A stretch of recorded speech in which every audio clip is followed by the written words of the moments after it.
appear from a far eastern land across the sea. A young man who has yet to know his potential. This potential is a power that could either destroy him or realize his Hello, will. it's Richard Zucchini 1. Yes, good morning, everybody. Shall determine his fate. I believe now I am on air. And the path he must traverse, fraught with adversity. 7, I 8, await whilst praying. 30 seconds. For this destiny 1 minute, 30 predetermined seconds. since Broadcast ancient here. times. Okay. A pitch-black night How's everyone unfolds doing with today? the morning star as its only Monday, light. early morning of June. And thus the saga Approximately begins. becoming the end of June.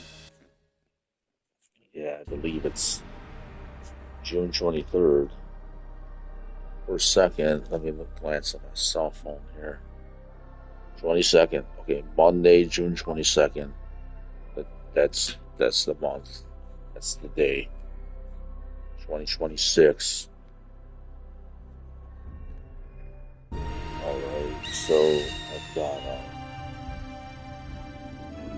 so I have the icon screen pulled up, titled broadcast.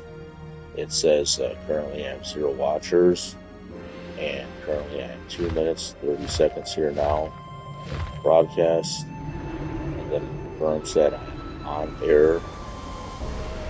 The red dot says recording. He shall appear from a far eastern land across the sea. It's telling me screen that a young man who has yet to know his potential. This potential is a power that could either destroy him or realize his will. Mute. His courage shall determine it's like his fate. harder for me to kind of understand the path this. He like, must traverse, I'm trying to just adversity. know because, like, it's. I await whilst praying. You know, for this really destiny predetermined since ancient times. A pitch-black night unfolds with the morning star as its only light. And thus the saga begins.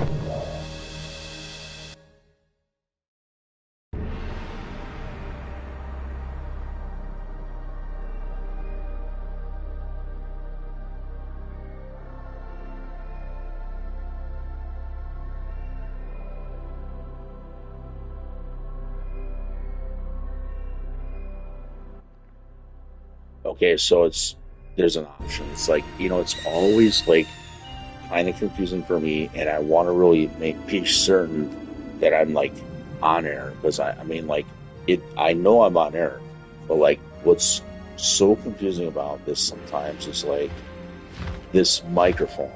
So like you can press X and then it tells you so it says right here, there's an icon. He shall appear from a far eastern land across the sea. So if I were to press that, a young man who has yet to know his potential, I would be muted, the microphone.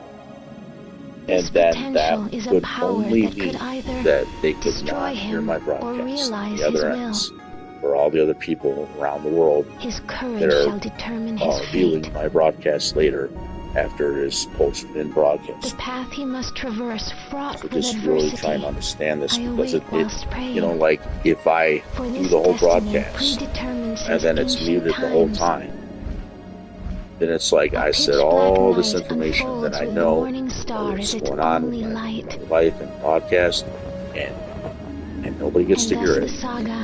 Because let me explain this. In the beginning of this broadcast here, it took me 1 minute 30 seconds to realize that I was muted from the broadcast.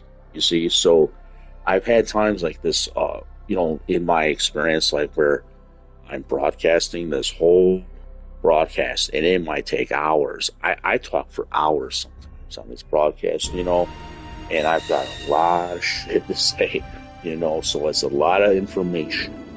I mean, I have like TMIs up the, and it's just like try and keep it appropriate as much as possible, trying not to use too much profanity. It's like, I've got to know how to do this.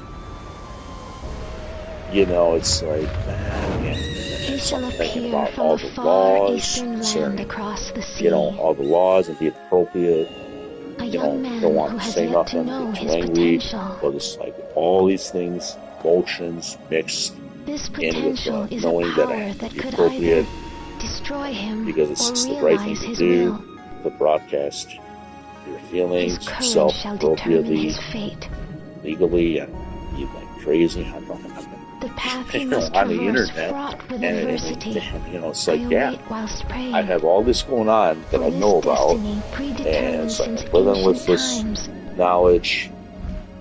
A pitch black night unfolds with the morning star as its only light. You know, I've had a twin-size bed and thus the saga in my life for a really long time, and last year I just purchased this full-size bed. And it's a queen size bed. So like generally the general assumption is that people these days should have a full size bed if you're single. But like, you know, growing up into adulthood or whatever, you know, like that, like a son or daughter of a family or whatever, or you know, whatever, it's just saying, like, they become adults at age 18 in the United States. So this is what I'm saying. So like last year I just had a full-size bed I bought at this local Gardner White furniture store, whatever. And it wasn't cheap. It was like, for me, it's not cheap. It's like the way I'm used to. It's Detroit lifestyle, Michigan, and it's like everybody lives by the dollar. Check by check. This potential is a power that could either destroy him or realize his will. My family's his courage shall determine his fate. Say, is like the Ford Motor Company background. The path he must traverse, fraught with adversity. I await. Yeah, one moment. We just about to start the broadcast here and play the game.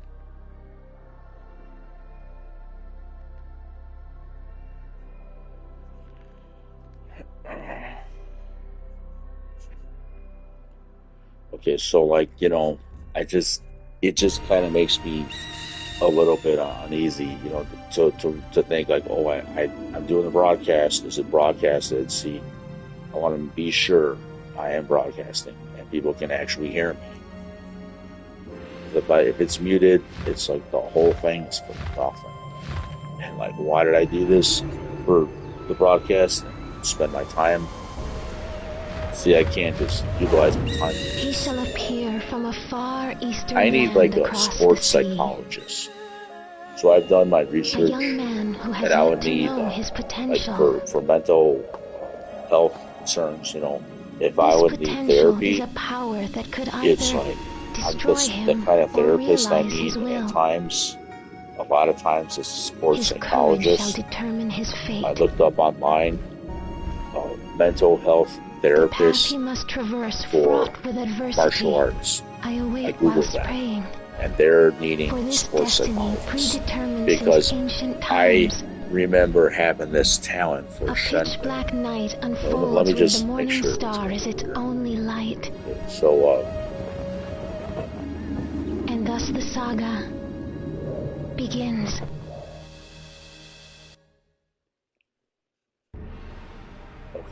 Okay, so it's on air.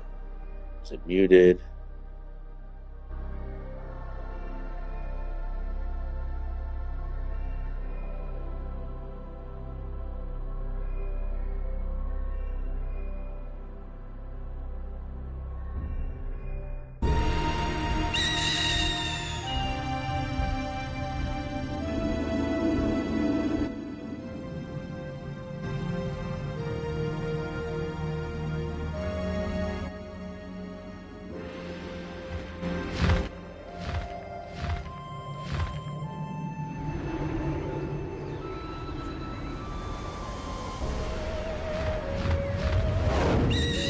shall appear from a... Okay, we are online here. And hello, everybody. I'm Richard61. So I just had a, I don't go crazy thinking that I'm muted. And then, it makes me feel angry at myself that if something about the feature, this PlayStation 5, I think it should be changed more. Like how to really explain this. They should have like an audible AI robot, built into all I'm saying is like an AI voiceover person or something, like maybe just have a person do voiceover for the PlayStation 6 or 7, whichever one it's going to be. I think they should, and when I say they, the creators of Sony, the people who are responsible for the new design of the next PlayStation console, that's going to be set to launch, whenever it is, the 6 or 7.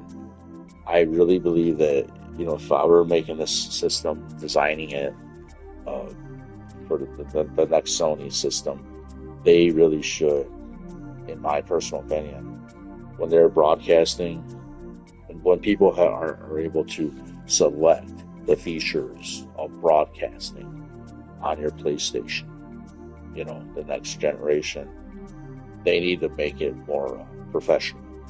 And I think they could do that. But they have to take their time, the creators, and design it very, advanced. Because, see, that's like a bad feature, the way it's set up. It's just like a visual icon where you can mute your broadcast or not mute your broadcast, you see. So I think it needs to be kind of, not kind of, but it needs to be really, like, thoroughly more sophisticated, the broadcast features. So people, that are broadcasting, like if you're a YouTuber, you're online.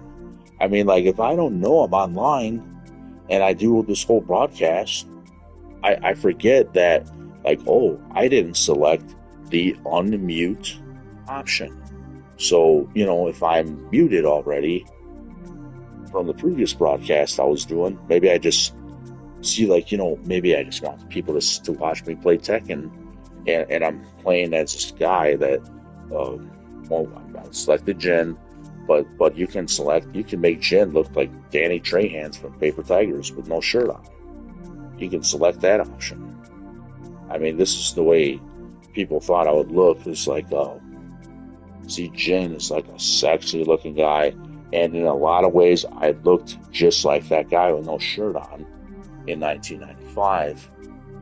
I just didn't take pictures of myself. For certain reasons, I felt guilty about the other students that you're, in the karate class and in high school. They were guys, they were acting like their feelings were hurt because I'm so sexy looking.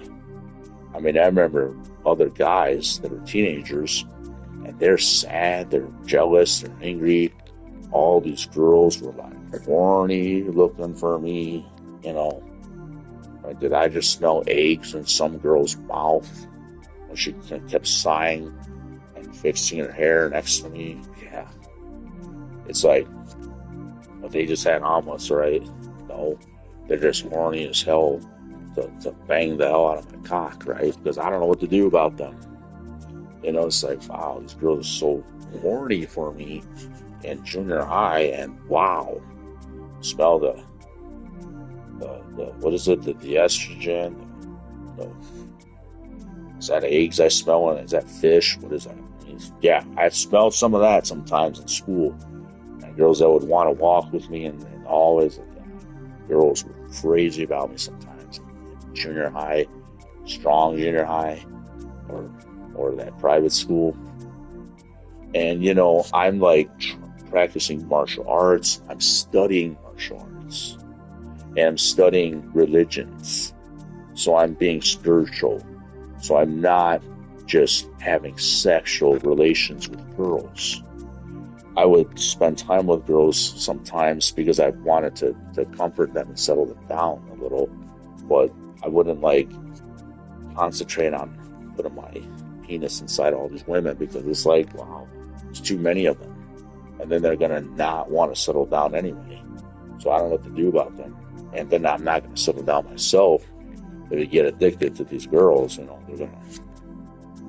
But how to really explain this? In some ways, I do regret not pursuing women enough, maybe.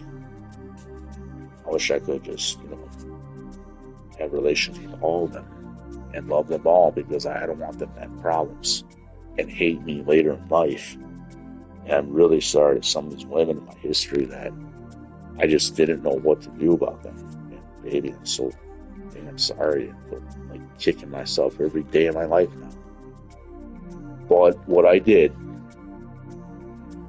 it's like the choices I had. It's like, well, you either train karate, and it's not just karate in my mind. I'm thinking about, no, because I'm doing gymnastics or some other moves that are, anything as a move if you're moving the body in class.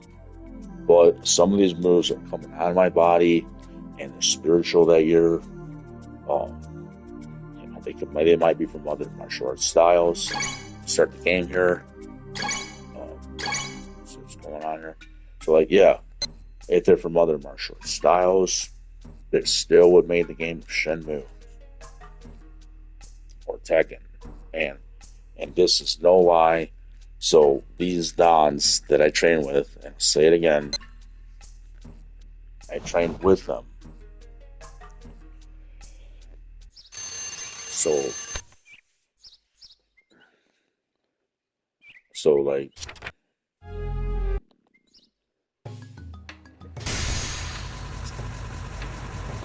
they're like colleagues, and I train them as like my students, and they train me as their student.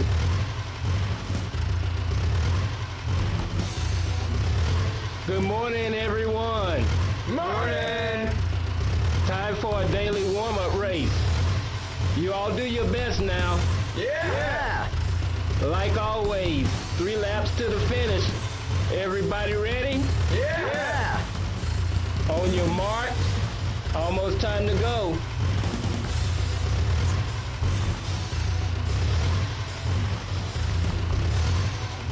Ready? Go! So in a way, Lincoln Park Region 5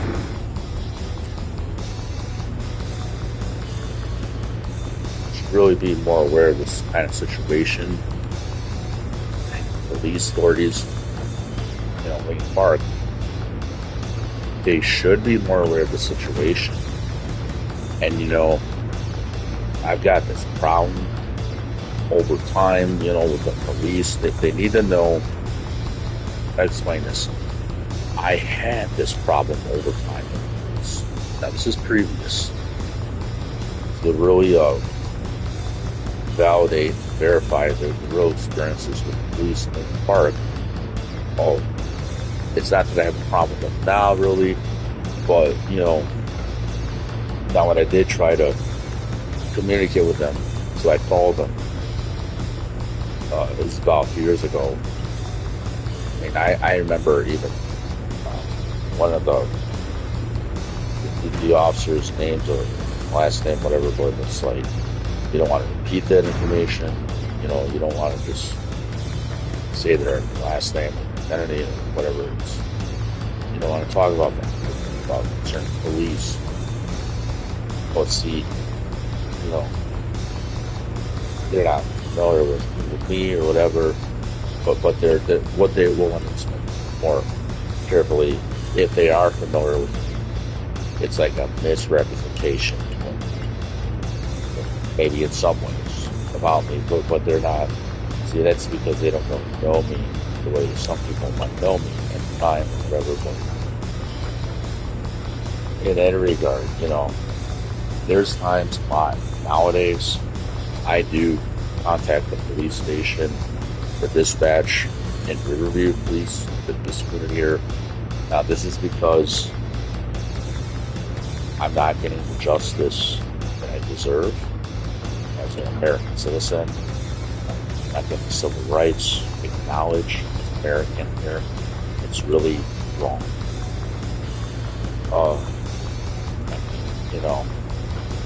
Yeah, it's not right if I'm not being acknowledged civil rights.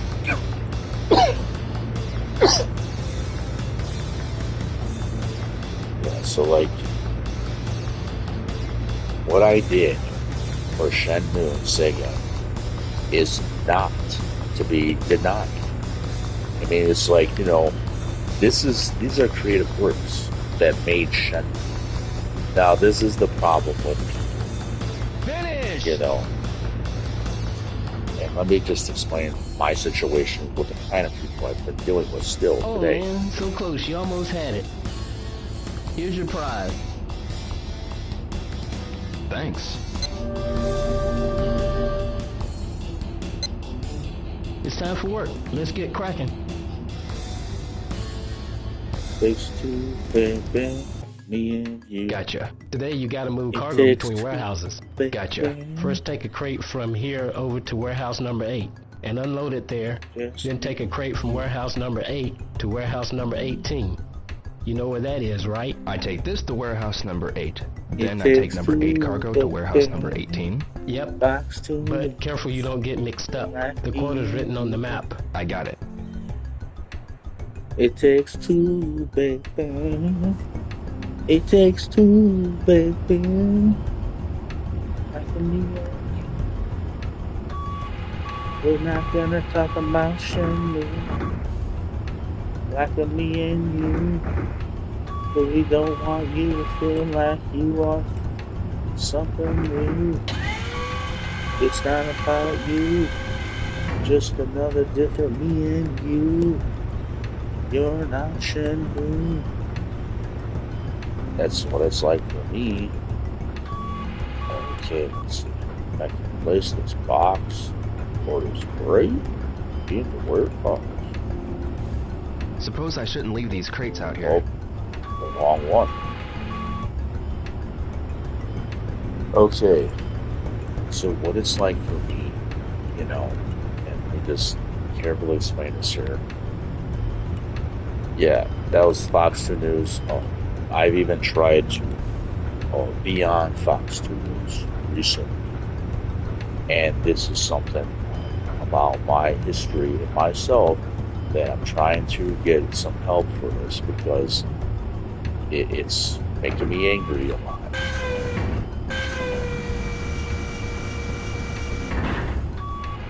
See, this is why the kind of therapist I need is a sports psychologist. And if anybody with any kind of adaptable, like they have to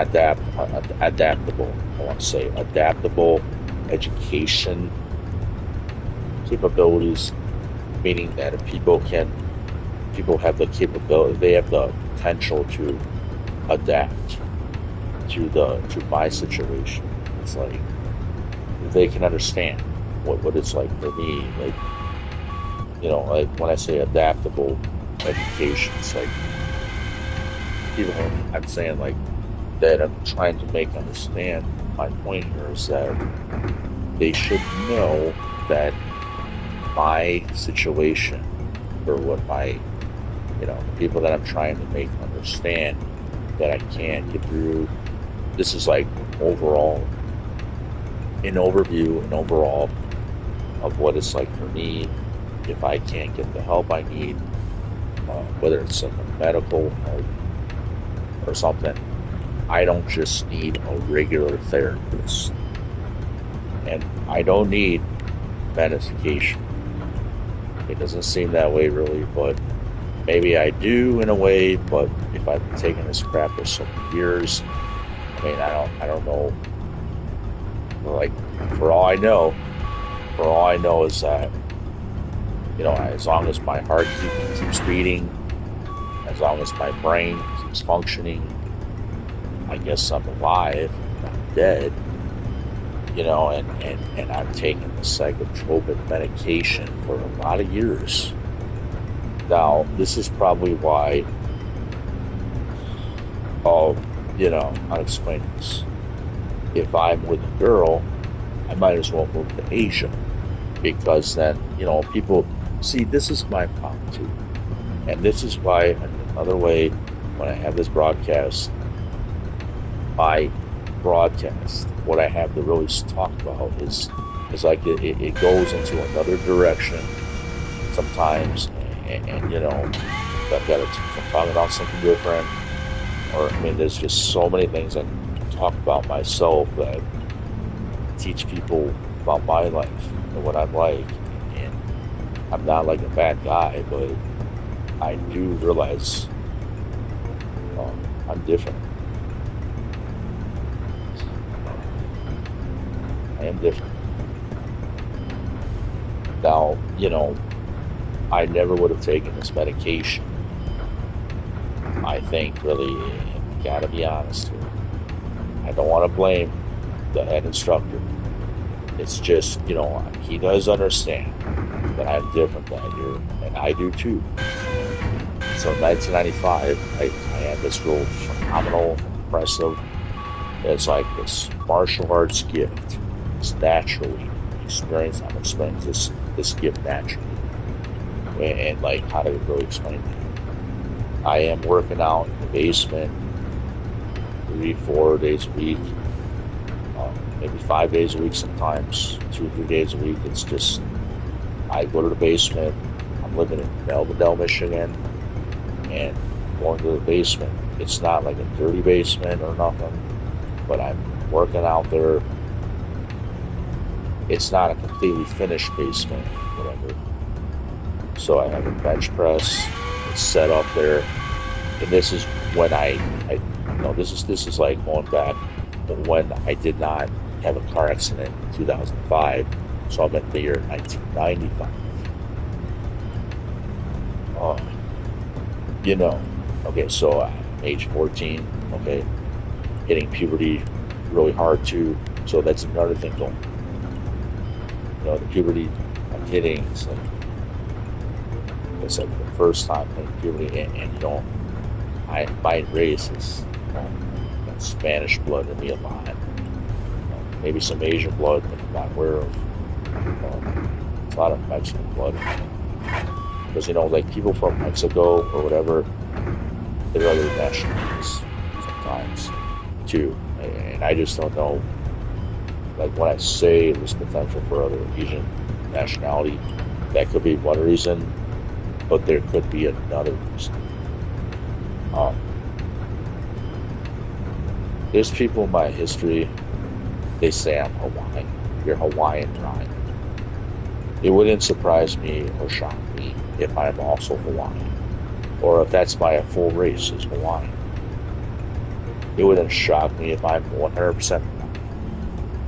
It wouldn't shock me. It would, I'll explain it. It wouldn't surprise me. I don't want to say shock, but it wouldn't surprise me if I'm Hawaiian. If I'm like the same nationality and bloodline as Mark DeCoscos in Hawaii. Because that guy does martial arts that I'm familiar with. Some of the capoeira he does, the movements, like this aerial cartwheel kick that the Jun Kazama character does, Tekken 2.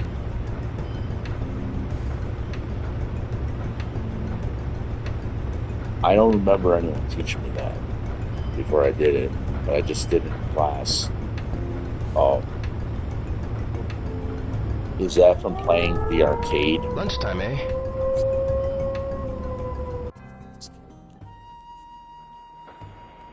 Let me speak about this. Yeah, eat your food.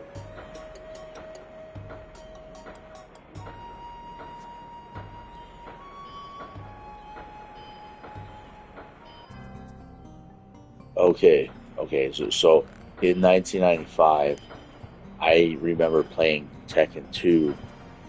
There was this arcade hall that the private school kids went to, or I should say students, the private school students, they're not kids. They're like adults in a lot of ways. Some cultures consider you an adult once you're age 13 or when you're age 12. So the students that I'm associated with at times from private school, and yeah, so it's like that, and be here. Deal. Or in mine. Okay, let's find them. Excuse me. Hello. Are you busy, Hisaka-san? Well, it's not so bad, I'd say. I see. I've got to go. I'll stop by later. Okay, I'll see ya. I want to find Laurel and Mai, or Mai. Maybe they're over here. Like, the things I've gone through, yeah, they're different. Got a minute? Huh? Do you know where? How should I know? The guy's always grumpy. Alright, so, yeah. Like, yeah, when we get back to the subject here, so, yeah, it's just, I don't know what I was talking about, but these martial arts, they're like, if you're good at, if you're good at them, and that the key word is if you know. Do you know that you're good at these martial arts? If you're a fan of them, you're pursuing them. I mean, it's like you have to know that you're good at this.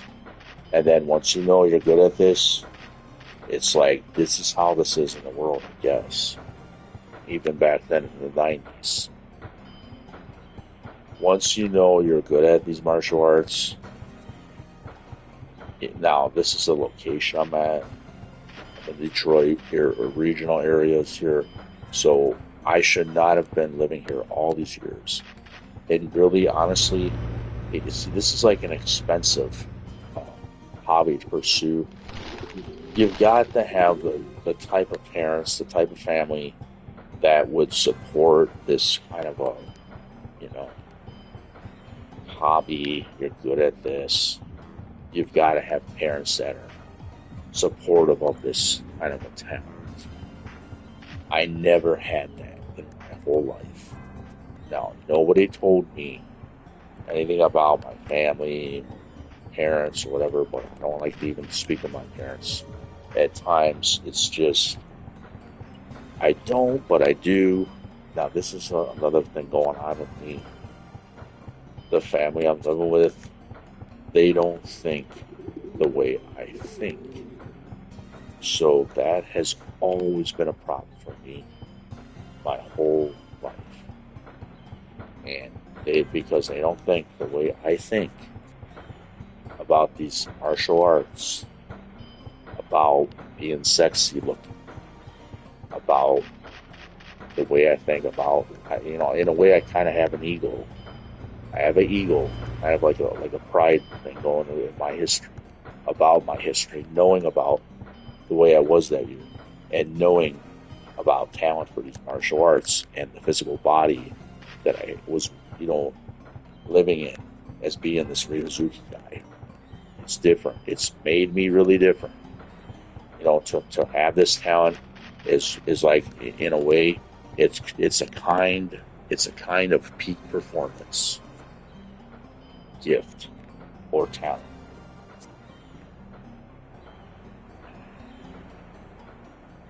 So this is like, if you've been this way, and I'm just saying, like, according to Shenmue, like, you've been this way. You're like, so this is like me. I'm talking about this, sometimes it's about me, and so let's say I was like Ken Masters or whatever, like, if those moves are all moves people can do. Now, if you play Street Fighter 2, for SNES or Sega Genesis from the 1990s, those moves are like fictional moves. And let me explain why they're fictional moves. This is the difference between what they claim about this. See, in Tekken, Mishima style, Azama style, that's not fictional, but they're saying that's fictional. I don't agree, because I've done all the moves, and I've really done it myself, first-hand experience, or done a lot of the moves, first-hand experience. The Sega Genesis SNES version, you know, it's more than just a Nintendo guy. Maybe that's a subliminal message in a way. Nintendo guy. You know, I mean, I did come from Melvindale, but I did these things. And I was inspired by Guile from SNES, but I, you know, like, there's moves that Guile does. I don't believe some of those moves people can really do. Like, there's this move where he jumps in the air and he's upside down in the air. He's kicking. It's like a long range kick, and then he goes. It's like it's his flat top hair balancing the guy in the air, like if he was on the ground, and then he goes right back on his feet in the fighting stance. You see, that's a fictional move that Guile does from Sega Genesis or SNES. Now, concerning fictional martial arts that they are speaking about on Google, if you look it up on your own, look this up. And if you don't do your research, you're not going to know nothing. So this is what I research. What I am inclusive of is that I'm not a fictional martial artist, because these are my moves. Some of these moves for Jin, Tekken, and it's already this late? It's not fictional. First, take the cargo to warehouse number 8. Then, go to warehouse number 18. But, like, you know, I mean, come on now. You've got to not be a rocket scientist to figure this out. But if you have common sense, I mean, I can figure it out. Even, like, you know, I'm not going to say anything else, but what else I'm thinking all of a sudden. But all of a sudden, see, this video game Shenmue is a very realistic kind of video game. And in another way, Tekken is too, but the storyline of Jin or whatever, that seems wild and crazy sometimes. What they talk about, you know, some things. Suppose I shouldn't leave these crates out here. Jin, Nozomi, it's like, and I'm aware of this, but what's talked about this Jin character and some of these other characters. But, you know, you have to really understand, like, this video game, you know, and this is the case with any video game. They're not just going to tell you, and, you know, as you know, there are laws that protect people's identities, people's confidentiality, you know, whatever it is. There's laws that protect that. If the video game has set in place here, well, now let's take, for instance, Shenmue has a disclaimer.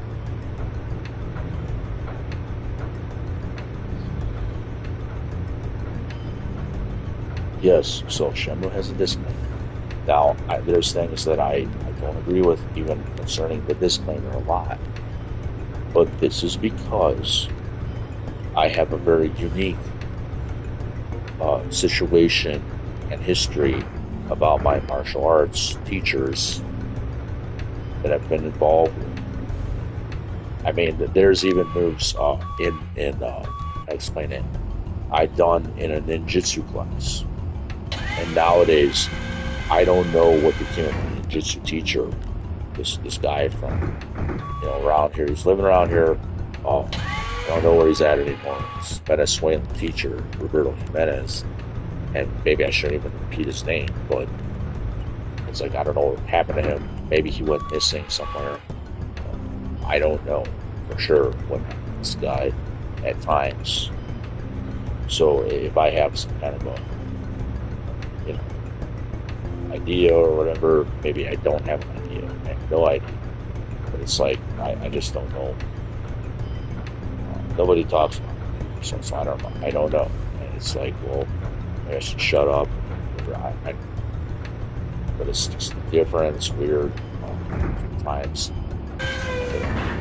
people in life, they do go missing sometimes. Like in even in other countries, sometimes you want to just shut your mouth.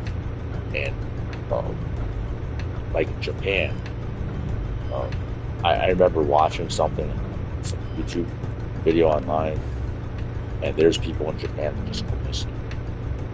So, you got to be careful. Sometimes you want to shut your mouth and just don't say too much. It's like, yeah. And I don't know, sometimes like you don't want to look into things, you don't want to investigate on your own, because it's not good. It's not good, And that's really,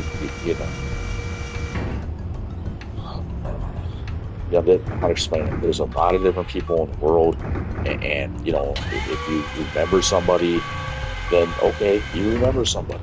And this is what I'm trying to realize about myself and my past. Is there's these students in my history, and that I went to school with, and maybe they're remind me of other people that were, because this is the thing about me. There's even karate teachers I might never see them again. There's these 4 guys that I trained martial arts with in that year. It's a long time ago, but maybe one of them or 2 of them, no one knows what happened to them. These guys do travel different parts of the world. These dons, it's not like they're only staying local in the state of Michigan all the time.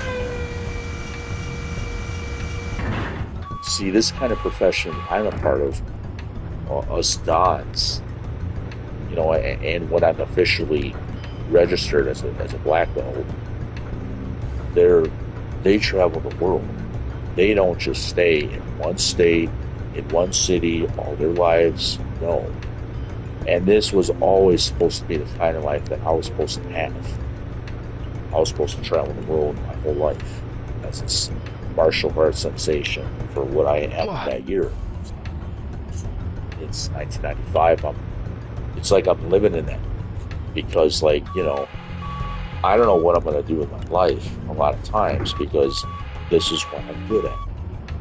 So, naturally, this is what I'm really good at.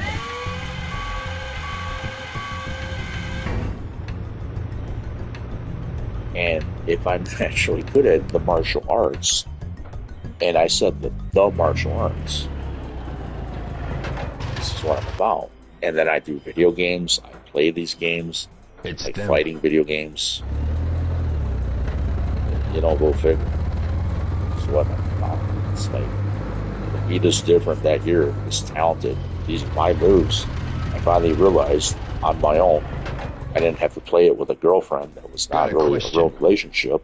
You know about the wasn't a real relationship, so what did you say? It's not keep talking about that. I hurt anybody's feelings. No. Hey, wait!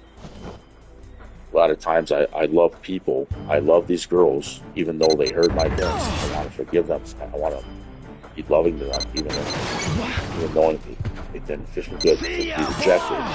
No. Hey, Bob, help! I'll get rid of him.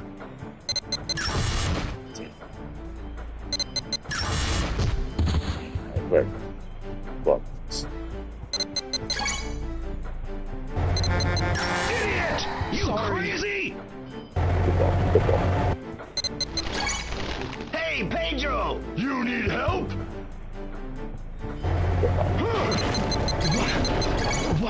Get ball.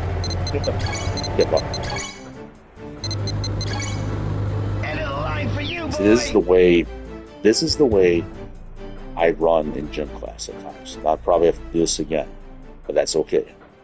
Let's do it again. Yeah, this is the way I ran in gym class at times. And I do. It's them. But like, people notice. See, the gym teachers, the administrators, I believe is kind of inspired that made Shenmue what it is. Because this is, I think, this video game comes from Down community, from Wayne County. Got a question. I don't hate Wayne County. You know about the I just, What? What did you say? I know about this video game. The You teachers, the karate teachers. I don't know. This is my likeness in like every way. This. Hey, wait! It's Ryozuki's all me. I look just like this when I run and dodge. This is the way I look, everybody. This is my body. And you're never going to find it with Ryozuki, especially because of this QTE title. You're not going to find another. So, that's what people are not understanding. You crazy? I'm the one unique Ryozuki. I look just like this. I chase somebody, run, You take dodge, okay. duck, kick, strike, punch, evade, parry. I look just like that. Jumping. Hey, you alright? I'm fine. It's good enough.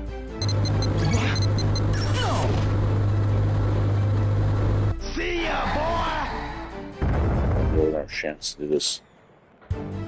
So I'm not going to keep talking about this, but like, this is the way. I mean, I can do this, but you see, the person playing the game should be concentrated on this QTE movements. You only get like a couple seconds to do this, or less than 1 second. Maybe less than a full second. But you gotta do it right.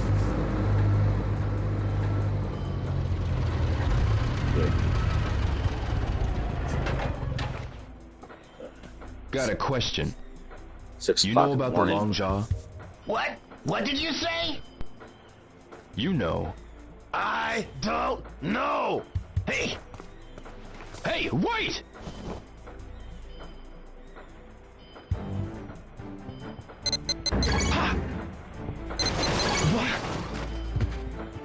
see ya, boy. Hey, Bob, help! I'll get rid of him.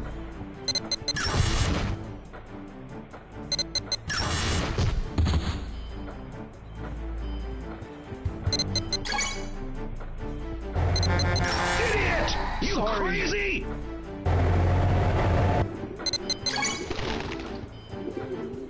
You take the ladder. Okay.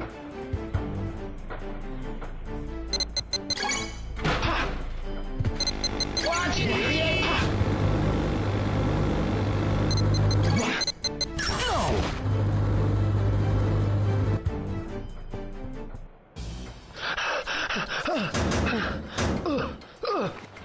Help!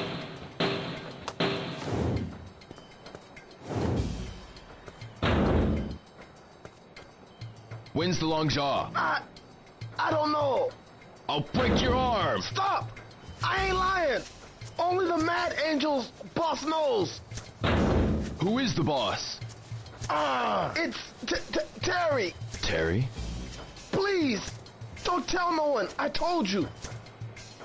Or they'll kill me. Please. Where is he? I don't know. Terry's real careful. Even I don't know where he's at.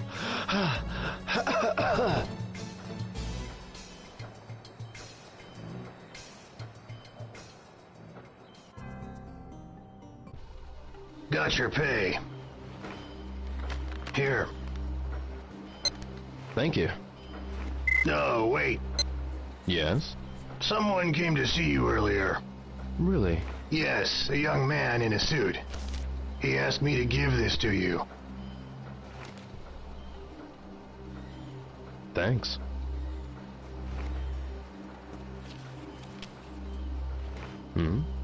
The Mad Angels are after you. Beware. Guizan. Ah, the long jaw. Maybe Master Chin knows about it.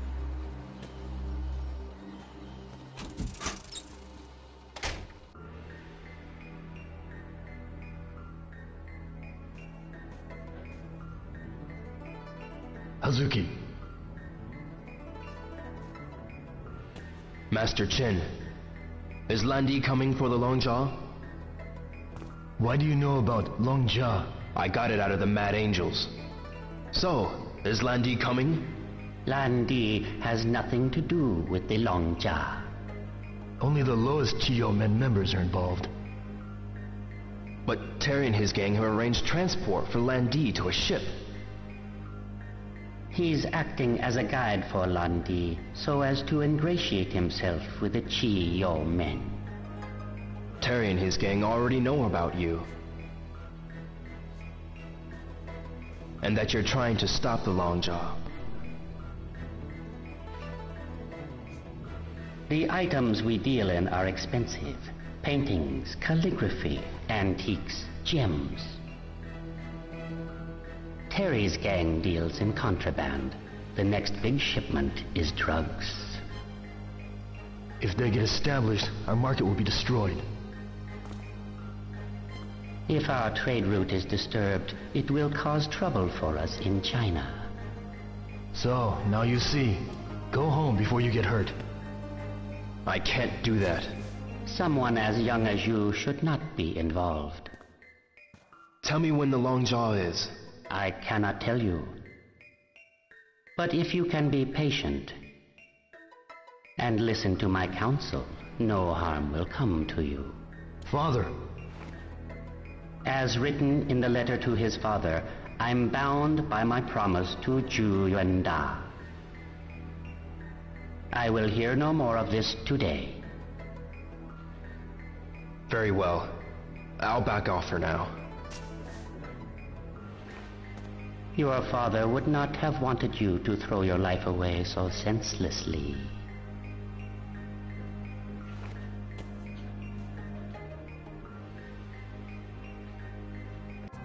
So that's the scene with Master Chen and Guizhang. And is he talking about the Phoenix mirror? I was in the other room. Yeah, so Retro Zuki 1 here. I was in the other room doing something else when they had the scene here, this part of the video game called Shenmue.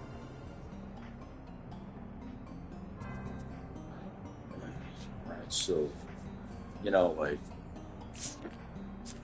yeah, there's a lot in Shenmue that, there's times like, let me explain it. So there's times where you're going to have these scenes that are like about their interactive scenes in a way like, the way they're interactive, you can select what you're going to do, what you're not going to do. Like you can choose to pursue someone or not pursue someone, or it's like you make choices. And these choices, sometimes they lead to a different outcome in a video game. Sometimes they do. Now this is for Shenmue 1 and 2. And I noticed that there may be some potential that the choices we make in a video game as a player for Shenmue, or the experience could be like it might change. Well, it could change the outcome of the video game, but ultimately, it's not easily gonna lead to, to the end of the video game. But like, if you keep playing Shenmue, you keep failing at this QTEs. That's one way that you'll get a different ending with Landy. And then there's, if you keep staying in harbor, or you keep working, staying in the harbor, keep failing at QTE. I believe that might be the way you get the Landy ending where, Landy, I think it's what it is. It's like where he comes and it's like in a dream or whatever, and he finds Shenhua, and then he says, I shall take your power for the Geo Men. Or maybe that's for Shenmue 2. But, you know, sometimes it's just that the outcome of the game is different. Oh, he's in a happy strut, huh? Get married, huh? Goro. What's grooving, bro? Got something I want to ask. Right now? Sorry, married. Bro. I'm kind of tied up. Oh, yeah? Later, then. Sorry. He's in a happy strut. Yeah, I'm getting married. Oh, look at me. I'm a married man. I'm a working man. Yes, you do. I'm getting married. I'm at the factory. I mean, this is like, is that the typical lifestyle? It is for some guys. You know, you get a good job, you find a wife, you get married. I'm a working man. I'm happily married. I mean, you're just a regular guy. Nice man, right? Now, what's going on here with this Ryuzuki guy? See, he's not like this Goro. So Ryuzuki's role in life is not working man, find a wife, get married, settle down. No. This guy's military, this guy. It's Ryuzuki. This guy thinks this way even when he's past 18, you know. I mean, the way I think today is kind of like it's not kind of like a military guy, but I'm a guy that then needs to slow down, and I need a woman. I really need a woman to slow me down, to settle me down, you know, suck my dick, and spread her legs out, and bang her when I need her, you know, and be there for me. I mean, I've got to be honest. I'm a man. I need sex. Bad. Real bad. So,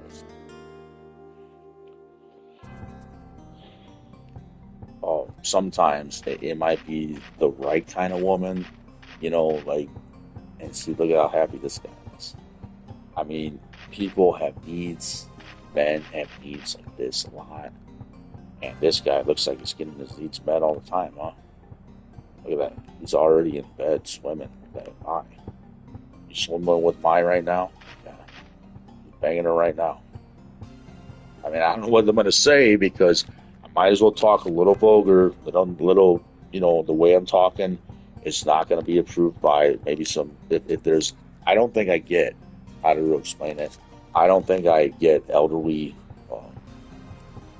viewers on my channel, but if I do, they need to know that I'm a young man and I don't think about being appropriate sometimes because I've been suffering most of my life without having what I earned early on in life. And legally, I'm correct because this is the problem with the legal system deeming these, you know, these stupid choices not made by me. It might have been made by the parents that I'm living with, but this is the bigger problem here. I did have a paper route too, and the money I made for that paper route, I worked really hard with the paper route. There's been like ways I've worked in when I'm a kid, and the money I made at this paper route as a paper boy, I was going to be using that for college, and I did 1 year, but then I was in a fake relationship, experienced this girl, and her name is what? She didn't care it. I'll just say it. She didn't care it. Hint between the lines. She didn't care it enough about my needs as a man, and like never, like not now, like not ever. It doesn't matter if, you know, I mean, a man will masturbate if he doesn't get his sexual needs met. And what are you going to, I mean, why was she hanging around me? I thought you were going to meet my needs. No, she just wanted to ruin my reputation from Shenmue. She just wanted to ruin my reputation with these dons. And she knew them. And she's been, with them like that intimately. And that's offensive as hell to me. Like, you're going to spend your time with me and you're not going to be with me like that intimately. I mean, you have some nerve to think you're special like that. You're just a regular girl, student. Like, what are you doing here? That's what I'm really thinking at times when I'm training with her, because she's there, and I know you like these things too, but what are you going to do for us? What are you going to do for me? She don't want nothing for me. I'm just nobody to her. And yeah, that's really offensive. Because these people that they say they're Polish, or they say they're, special or better, they're nothing compared to what I am for these martial arts. And to me, their status is like nothing. And I will be offensive, because I gotta be real now. Especially now that people don't respect my honor, that I did this for Japan. I did this for myself. I did this for, making a better life for myself. No, it's not to give away. Like this is what I hate about Shenmue sometimes. The dojo, you guys got it all screwed up and jacked the hell up. I saw Corey Marshall open up something, and I don't think it's concerning only his family, but like, there's people that know this guy, and I know this guy. But like, there's something, it's Shenmue, it says, for your daughter, like, okay, I know he has a daughter, but I'm also thinking, like, I dated this girl. He's Bob. Remember that line, everyone? He's Bob from Shenmue 3. I have this video, and Corey Marshall is, in the background. They say he's Bob. Well, that's a likeness of a guy from Shenmue 3. The monkey Shaolin guy. Might as well be honest for what I know him. That is a likeness. I saw a picture of this Bob guy. Just like that. They probably will try to hide it, those people. Or they might not. Maybe the mother would be honest. I know Bob's wife. I know Bob's daughter. And then Bob's granddaughter is like her daughter. See, so that's the girl I dated that had it in for me. Damn, what am I doing here? She's going to be like that. So, it's terrible because I'm sure her kids are fans of the show. They're getting old. We saw them online. It's so crazy, but I saw this girl, like that. It's this girl I dated for 3 years. She's got kids. Now, how many kids? See, this is something about people that, there's laws. There are laws in this country governing this country in the state of Michigan, but the laws governing people and people that are upholding the law, that are officers, they're not civilians. I'm like my own PI. I'm my own PI, private investigator, in a way, because nobody stands up for my civil rights at all. I'm nobody, right? I'm nobody. We're better than you when you're nobody. Well, that's quite offensive to me. Who I really am. And what I represent on my whole life. It's just stupid that people are not consulting me. If people would not consult me concerning my history in martial arts and my degree, my name is on my degree. So that's the problem here. It's not for resale. And it's not that you can just buy somebody's reputation and what they achieved in martial arts. That's the stupidest thing I've ever heard of in my whole life. Like, I'm this good in the martial arts, but I'm actually a lot better because Shenmue is an understatement of my natural gift. I know because I trained these martial arts. I prove these things. This is supposed to be my house. Right here, what it looks like in the video game. That's my house, Hazuki Residency. But I'm not living there. Why is that? There's a cover-up for this Shenmue. There's a cover-up. He's American, Ryu Hazuki. Let me repeat. Does this look like a Japanese guy? They try to make him look Japanese because he's taken on a Japanese identity.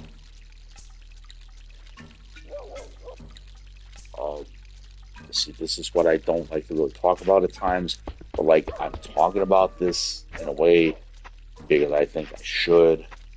So, I did really have this degree, and I've got the proof I trained from that year in 1995 that there's another part of the degree, and I'm supposed to go here, and there's more history with this Shenmue, but there's people in my past, they knew about what was going on, and they chose to destroy this Shenmue history, I think. They wanted to destroy what... See, people didn't get to know me the way they should have. And then there's people lying about this Shenmue. So how to explain this? I had a call from this guy. He's from New York. He's a source. I believe he knows some people I knew. Maybe he knew this girl named Sarah. And I dated her. I knew her in a friendship, in a relationship. It might have been real, might have been kind of fake. It was 3-year duration. And this guy, he's like me in some ways. Maybe he's like representing a different Spanish origin than I am in some ways, in Latin America or Caribbean or whatever. But like, maybe I'm Asian too. I'm not sure, because Tekken, the history likeness of Tekken is also about this Jin Kazama, and then you've got other characters. I don't like to talk about this sometimes because it's something that I'm not fully aware of. So I go based on speculation, my own personal assumptions. What do I believe I might know? What do I speculate on? See, some of these things I don't know are based on speculation. That's just all I can go by with my broadcast. So how would I interpret what I know, what I might know, what I believe I do know? You've got to say what you really know, and if you know it, you say it, whatever confidence that I have within me. Because this is like the way people would, talk about themselves or something else that they're into, they know, or curious about. You've got to know. And see, like, this is why I want to be in the circle. Sometimes with people that know me, you say you know me.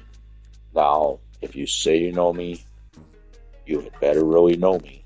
Because if you don't really know me, I don't want to be made a fool of. That's the problem with this karate teacher's family. And they've been, they don't know me. But they know that I'm Ryu Hazuki.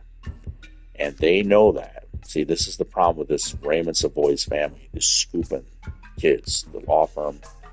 And I'm going to talk about them right now. Yesterday, I saw this girl. I come home. I forgot something in the house or something. And this girl, and she looks like her thighs got really thick. I saw her get out of the car. Man, her thighs got really super, super thick. And she looks like, like you don't want a girl. I mean, hey, I'm going to say it anyway. When a girl has a lot of, action with guys. And when I say action, just imagine Beavis and Butthead saying, fuck for ethical. I mean, it's that. You might as well say it. But I mean, and it's just this girl's got she looks like she dyed her hair red, like a brunette red. I remember this woman, and her name was Sue. And then she had a husband. her husband's name was Lonnie Young. Lonnie Young. And I remember this time in Melvindale, in Lincoln Park, Michigan, I could see right through the tinted window. If I don't sleep soon. Don't let it creep you out. But I've got ears. I got ears. I got eyes. I got a nose. I got an instinct for women wanting sex, needing sex and pussy. Yeah, I need to get laid too. And the problem I have is that there's these people next door to me, and they know I'm Ryu Hazuki. They damn well know I'm Ryu Hazuki, these kids. But they're jealous. They're jealous. And that the parents are jealous too. And what this reminds me of, this person coming out of the car, she has this happy look on her face. Okay, that's fine. Is this person, see, I did research on their daughter. She's living in Tennessee or something. I'm kind of wondering about their medical credentials, these kids, or their credentials for college. Did they really earn what they have? Because sometimes I think they're stupid, those kids, and they're ignorant, and they've got the legal system pushing them along, just giving them some of this educational accomplishments they claim they have, and they didn't really earn the grades they have. But there you've got maybe people pushing them along. How many letters of recommendation do they have? Because, see, they've got people, their dad. I worked at this Jimmy John's recently, and this Charles Scoopin guy, okay, that's the guy. He got old. He's getting old, man. That guy's old now. But, sex makes people survive and live longer. See, I don't get my sex at all in this Riverview, Michigan, and I'm really mad and offended by that. I don't get sex. I don't get laid. I'm living with this family that misrepresents me, so I'm living here like I'm a POW. All that's on the news here is Fox News. Prisoner of war. I'm a prisoner of war. That's how I think of myself. And then you know what's going on next door? It's not what's going on there. They've only got the mother living there, and it's like she's there. I'm not going to go over there. I don't think she's sexy. And I know she's got these younger guys going there. And I've seen them there. I saw this one kid. Well, he's not a kid, but he looks kind of like a guy. There's this kid I knew. His name was Matthew Sheldon. I don't know if he became a Matthew Sheldon. He kind of looked like that same kid from Melvin, though. I don't know if that's the same guy, but there's this guy. He reminded me of Bubbles from Trailer Park Boys. He looks like Bubbles, but he also looks like this kid named Matthew Sheldon. And he became a man, an adult. Kind of looks like a skilled trades guy. Those skilled trades guys are kind of cool, but they're, once you get your credentials in enough, you're a brother of the Freemasons. You're a brother of some kind of fraternity, from some fraternal person. If you're part of the fraternal order, you can kind of get away with some things you do, maybe. That's what I'm thinking about. That's what I'm thinking about, maybe my dad. He's a fraternal brother of something. I don't know how many fraternal orders he might be affiliated with, but those guys can do things. Gotta get to bed. So if you're part of a fraternal order, you can Google this. You can get by with. How many people are they going to have sex with? And they're not just going to say, but they got to keep working. They got to keep, surviving, taking care of their families. So if you're part of a fraternity, is that what it's called too? Fraternal order, you can do these things, and it's okay. The police respect that. It's like you got to be acknowledged as that. You got to get that configured. I should go out and get some fresh air. Yes, on the internet. Were you just with Nozomi-san? Oh, I'm going to save Nozomi. No. Something happened to her? Well, Ida-san just phoned. Maybe and I would, seems maybe I wouldn't. Nozomi-san hasn't come home. I would, what? But... Nozomi-san said she was meeting you. See, let me explain this. Why did I say that? Said she can't reach Nozomi-san. If I really knew what was going on. See, this Shenmue was made, and I didn't know what was going on when it was made. So this is what the Don teachers, they know I had to go do all these things. I'm not going to say nothing else about this. No, Rio, it's a trap. Nozomi. Some of these things I actually did. Video game Shenmue 1 and 2. I'll make her cry. And if I would have used martial arts, I would have killed Don't people. You dare touch her. So I just didn't do it. I'll give you 4 4 hours. hours. Just say that. I don't know how to explain it. Behind warehouse number 17. I don't know how I'm going to interpret Shenmue if I'm on TV. Ine-san, I gotta go. Ryo-san. You know the Dons I train with? If I don't leave Dobuita by 3, I'll never make it. The black belts, the Dons I train with, they're also representing law enforcement. Officially representing law enforcement.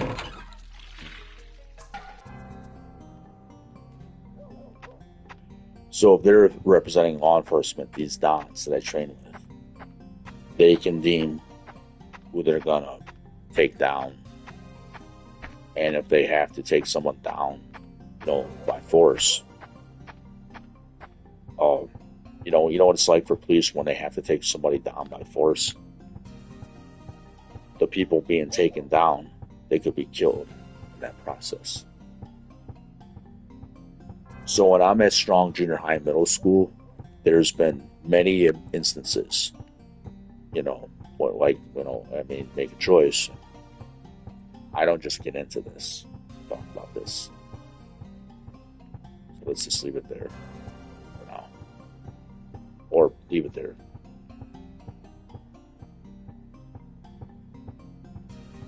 Because this is my likeness, my talent, my power. This Shenmue guy is really, really something else. And Ryuzuki is a real person. He's a real human being. I want to be this guy again for the movie industry. And when I'm 14 years of age, see, I didn't realize that.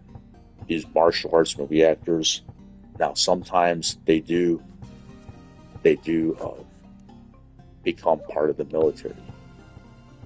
That's what I can do too if I'm accepted the way I should be, because I am Ryo Hazuki.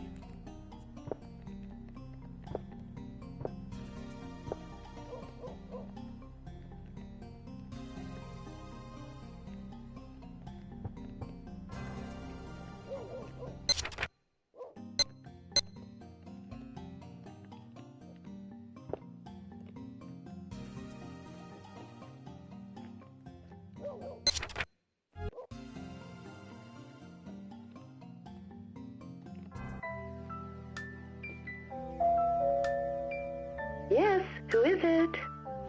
It's Ryo. Ah, Ryo-chan. Just a moment. I'm calling for you, baby.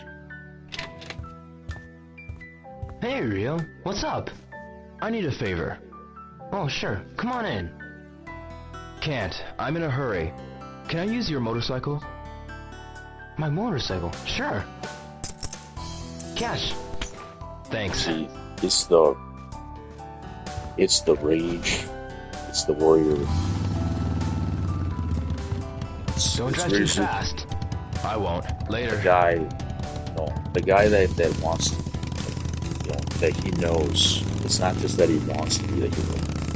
It's that he has the confidence and his power, his ability. When he knows he can do this, but he just doesn't.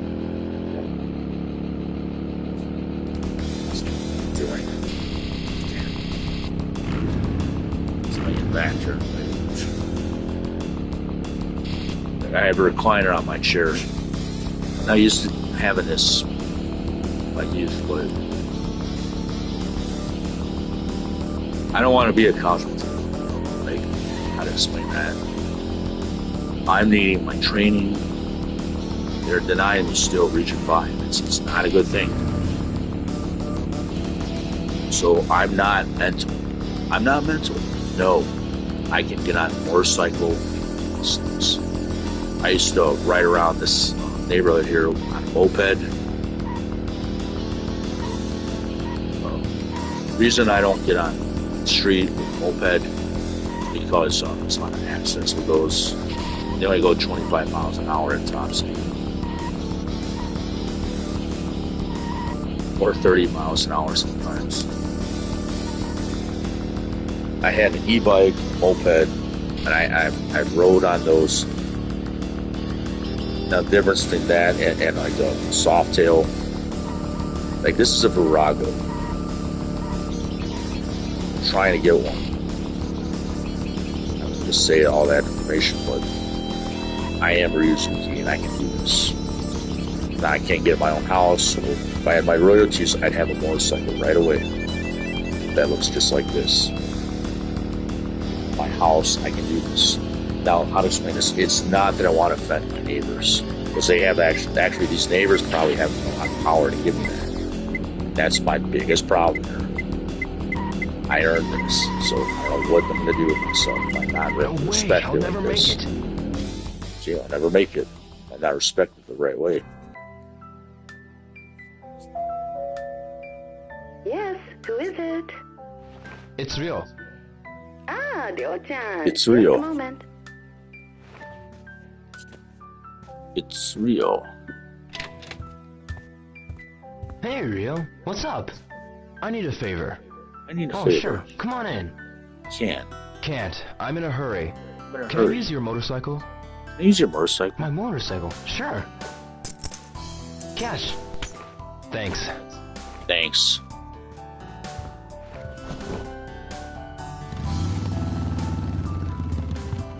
Don't drive too fast. I won't. Later.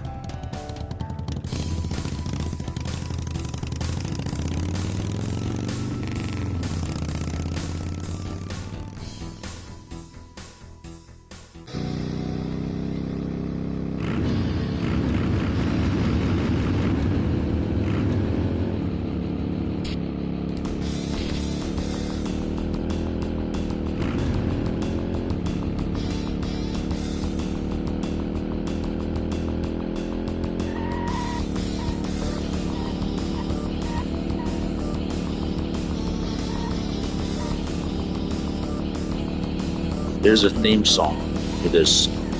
There's lyrics, dialogue for this song.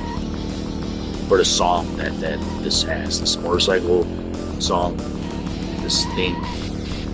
Call it a theme.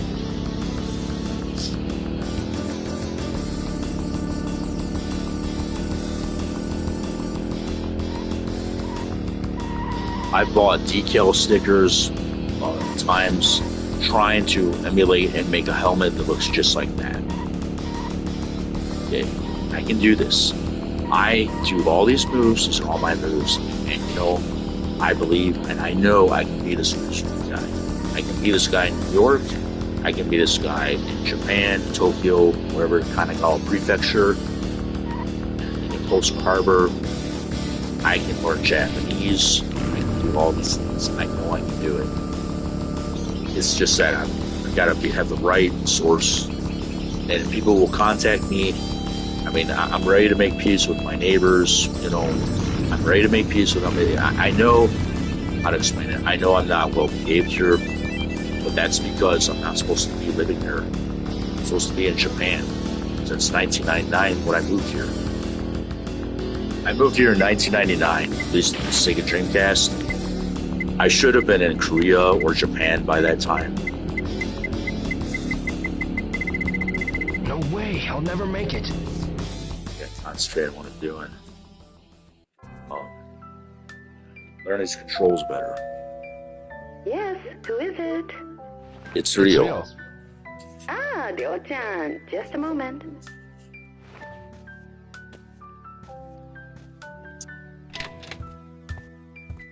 Hey, Rio. What's up? I need a favor. I need a favor. Sure. Come on in. Can't. I'm in a Can't. hurry. I'm in a Can I hurry. use your motorcycle? Can I use your motorcycle? My motorcycle. Sure. Cash. Thanks.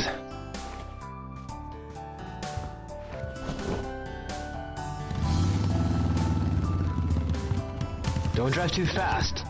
I won't. I won't. Later.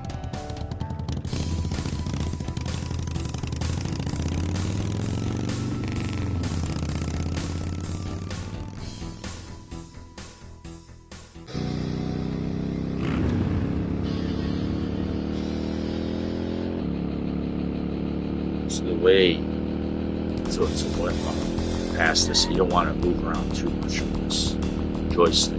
It's like you gotta know the speed of the road. Adapt. Too fast. The key is also to concentrate on the road.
Looks like we got a rat, eh? What? The king of the harbor don't like rats. Like a sewer rat, always sniffing around. Think we'd just let you pass?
You made it, huh, boy? Where's Nozomi? What's your hurry? Have some fun with us.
I got you now. Enough. Oh, Terry, let me have some fun. Haven't had enough fun yet. Hey, you play with him.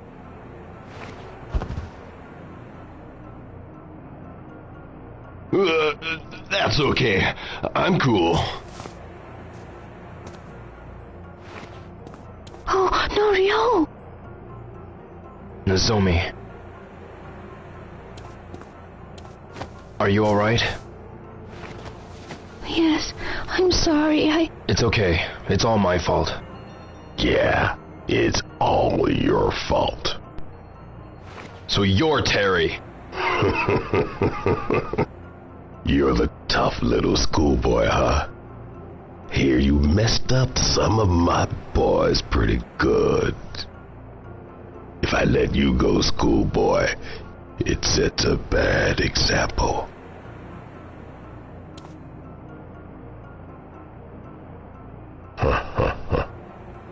You're the one trying to get information about the Long Jaw. You're either real brave or you're real stupid. I'm taking Nozomi home. Sure, you can. But it's gonna cost you. What? My deal is, you gotta beat up Chin's son. Make it so he can't walk. Guizhang? Ah, so you know him, huh? Why him? He's in my way. Your way? As long as Chin's around, we won't be able to gain total control of the Hong Kong route. Is it a deal? All right. Ryo, don't! But one more condition. Oh, yeah? It ain't enough to get the girl back. You take me to Land D. This kid's got a death wish. He's got some screws loose. What do you say? I know you're the one that guided Land D. Well, there's more to schoolboy than meets the eye. You take me to Land D, then it's a deal. Ryo! Fine by me, but only after you take out Guizhang. Don't forget! Hey, I ain't no street punk. When Terry of Yokosuka speaks, he means what he says. I'm taking her home. Fine. Let's go.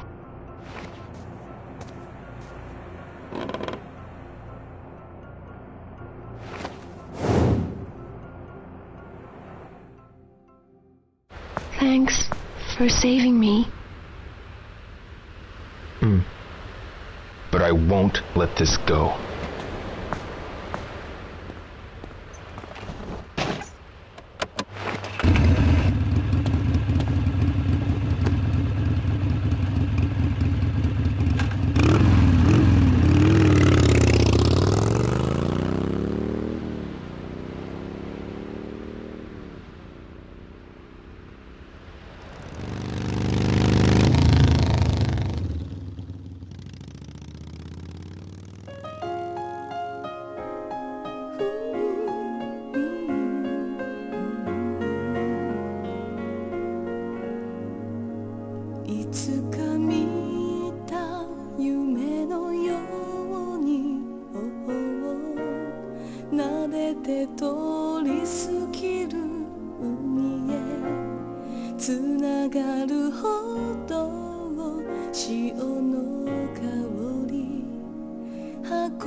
I am Retro 81.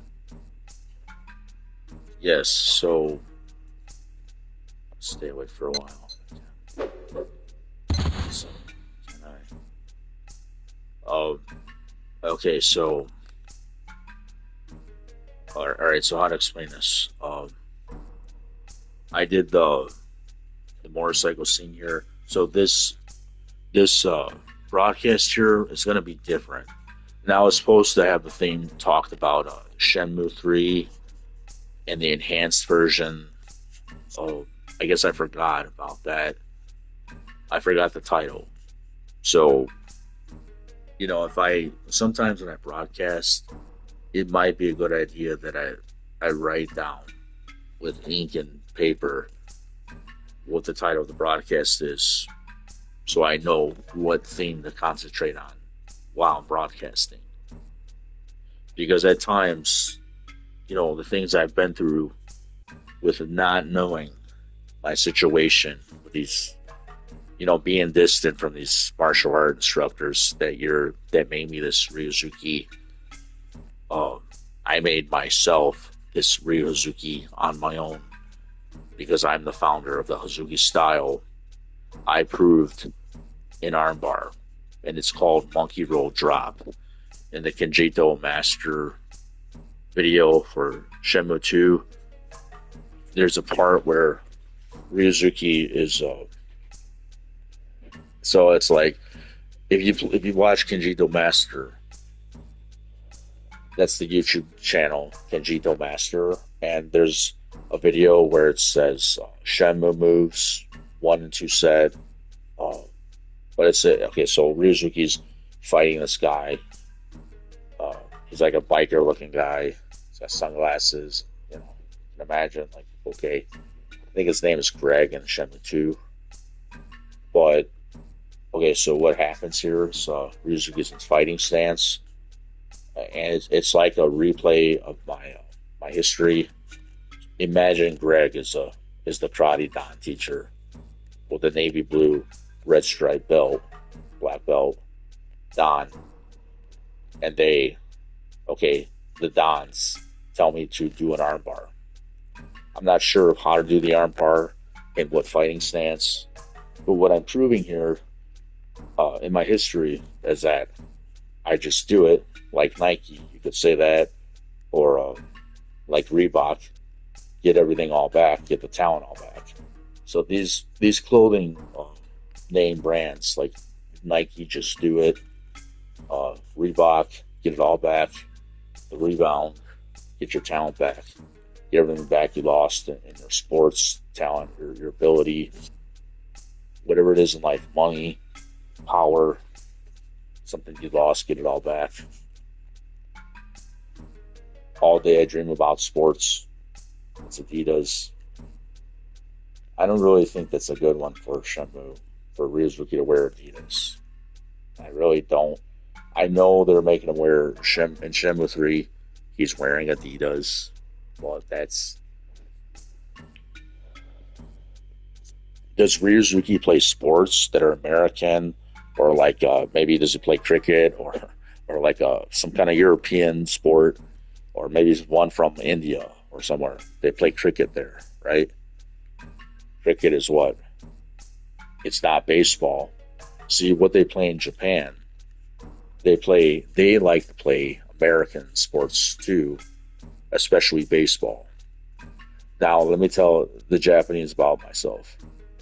When I'm in Little League, I'm a talented baseball player too. I know how to play baseball. I can do that. I'm a baseball player. In other words, before I came to this community called Ruri, Michigan, I'm almost like a major league professional baseball player. They should have put me on the major league team. There was some people that were mad that when I went to the tryouts for major league, they wouldn't put me on major league, the team. But seeing how to explain this, I've proven these talents that they're having me do something to prove my talent in the tryouts. I already proved some of these things in the minor league, but I almost made the major league team officially for baseball in Melvindale, Michigan. I did try out for that, and they were going to put me on that. But there's some politician or something that would be jealous if this little Mexican kid is going to be in the major leagues, in our Wayne County, Melvindale, Michigan. No, we don't really want that guy showing off, hitting his home runs and RBIs. And did he hit a grand slam? Let's not go there. It's just like, it's political, these sports too. And sometimes people don't like if you're Mexican. They hate that. And they're not going to just say that.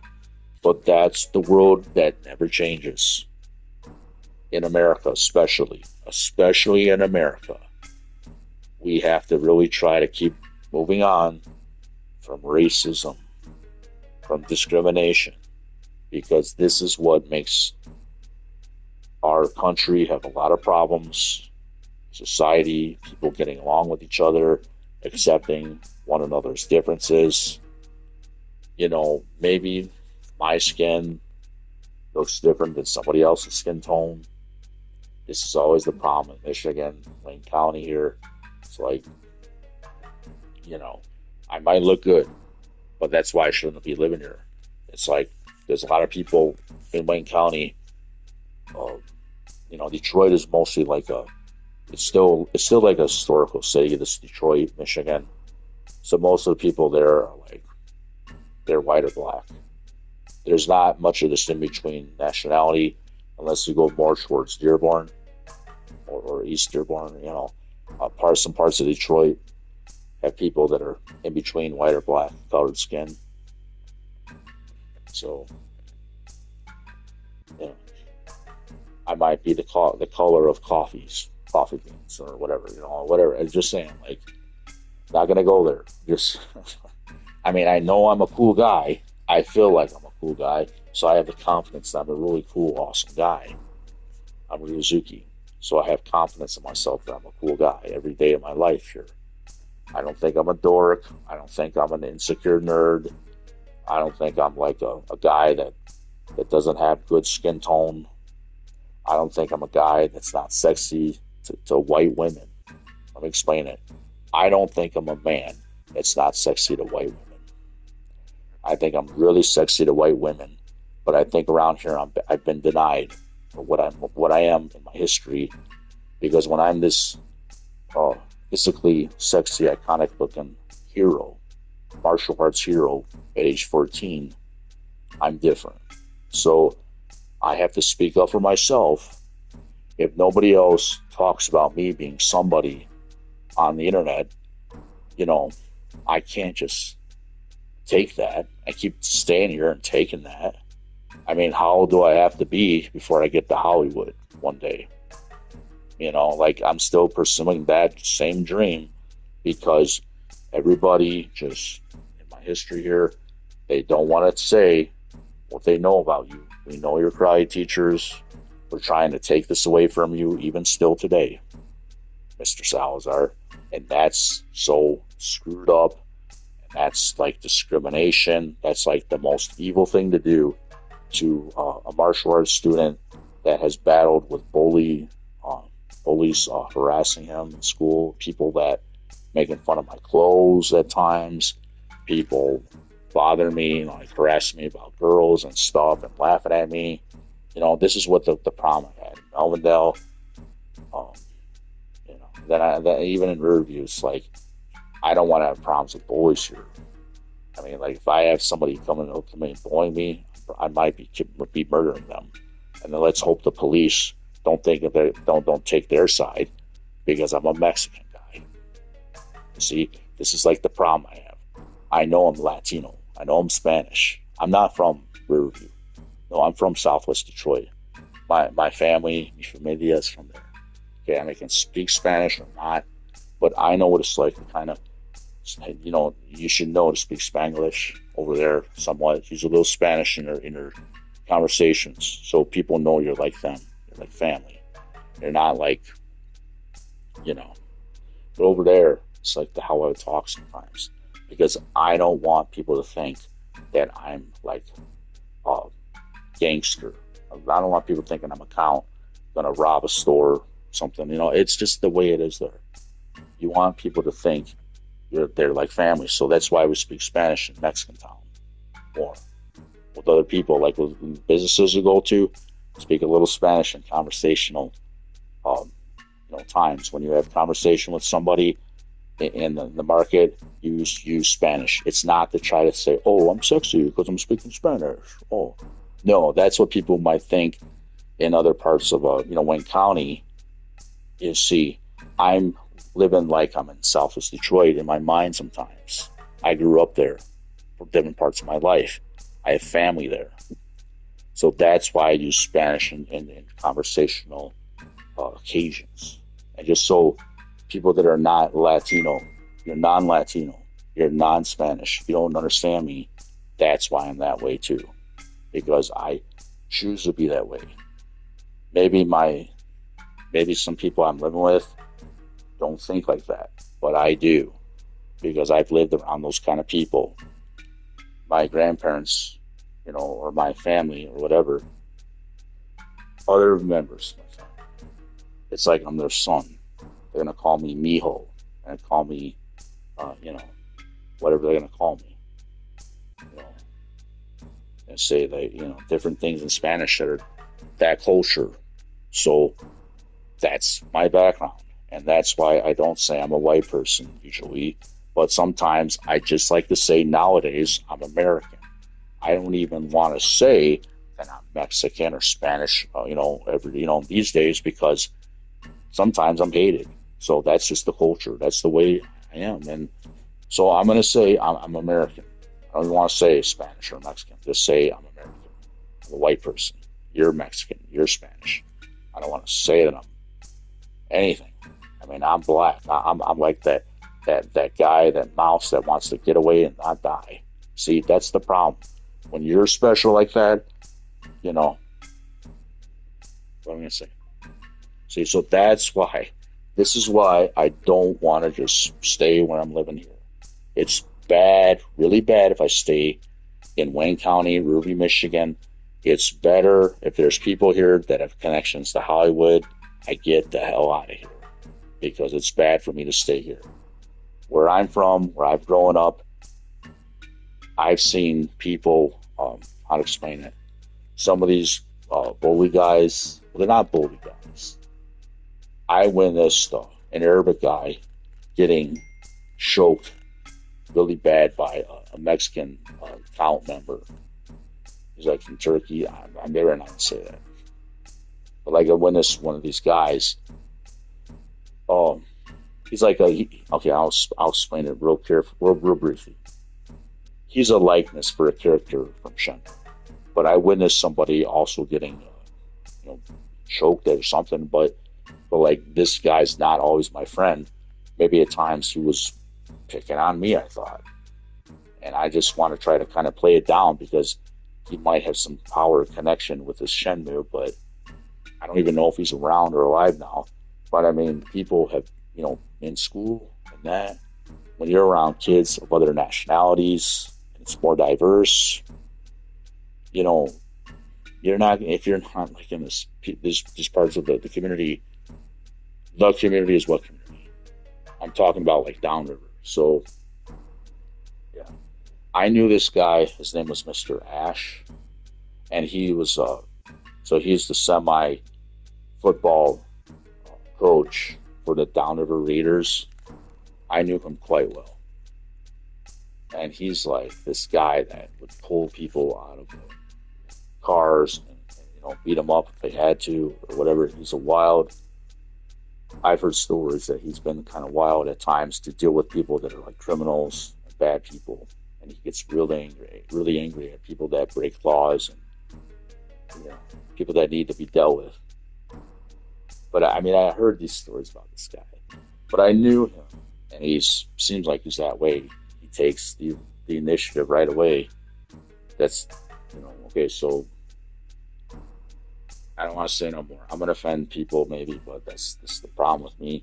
I don't belong in Wayne County. I do not belong here, and this is another problem. How am I going to be cool in Hollywood? This one video that nobody's going to watch anyway. So all these years, there's been people that have, they wanted to take the Shenmue back. They wanted to take everything from me. And that karate teacher, that is the stupidest thing you could ever do in your life, to take it back. After you made me this, you gave me this, I made myself this. If you're doing my moves, if one of these Dons or all of them are doing my moves, they learned it from me because I trained with them. They're like my colleagues. So we have business history in these Don teachers. But like, they don't call me, they don't talk to me. So I'm going by assumption that they might care about me, and it's the problem that they don't want to talk. And that's the problem, because I am different from being this Hazuki in my history. So what am I supposed to do with my life? I'm not even disabled. I would never be categorized as disabled if the head instructor would have just given me what I had earned that year. But he did not. So what he does is the wrong choice. He gives this to his family. And that is stupid, because you're not Santa Claus like one of the ties I would wear in the changing room. You're not that. You're just a guy moving on to Arizona that's going to be an officer. And if you don't want to be a martial arts movie actor like me, you're just a guy doing that. It's not your role, teacher, to ruin my plans for being a martial arts movie actor. That's not your role. It's not your role to plan out this scheme. And, it's not your role to show off with all these women you're banging. And you know what? I can do the same damn thing. Put my cock up all your women and all the people that you think are better and more sexy that offends me, that this community in Wayne County, Riverview, is not acknowledging me for this guy and respecting me for what I did. I changed the world in a positive, manner. It's in a positive way, positive light. I changed the planet. And I'm not a dork. You're not better because you're Polish. What the fuck do you think you are? It's like, it makes me angry to be in this community review. I don't really want to be here, but I'm stuck here. I want to get out of here. It's just, I've got to have, but this is the problem here. I want to live, in a way, I want to leave here being respected. I don't want to be remembered as nobody here in Wayne County, in Riverview. I don't want to leave here without my royalties, without my degree. This is the problem I have. I'm not wanting to leave here without my degree and everything I earned. Now, I'm not even kidding around. I'll tell that Raymond Savoy, wherever you are, in Gilbert, Arizona, or Miami, Florida, living it up at my expense for what I did. No, I don't want to leave here without the respect of what I did in Michigan. I don't just live in Michigan. I'm not just here. You see, I'm not just here because I live here. I'm not just American. That's just all bogus bullshit that these people, under Raymond's, the Rockers, kind of a, schematic web here is just playing it all down. How many kanas or kagaras are gonna, manipulate all this for this Naraku guy? He's got a similar skin tone as my teacher. It reminds me of that.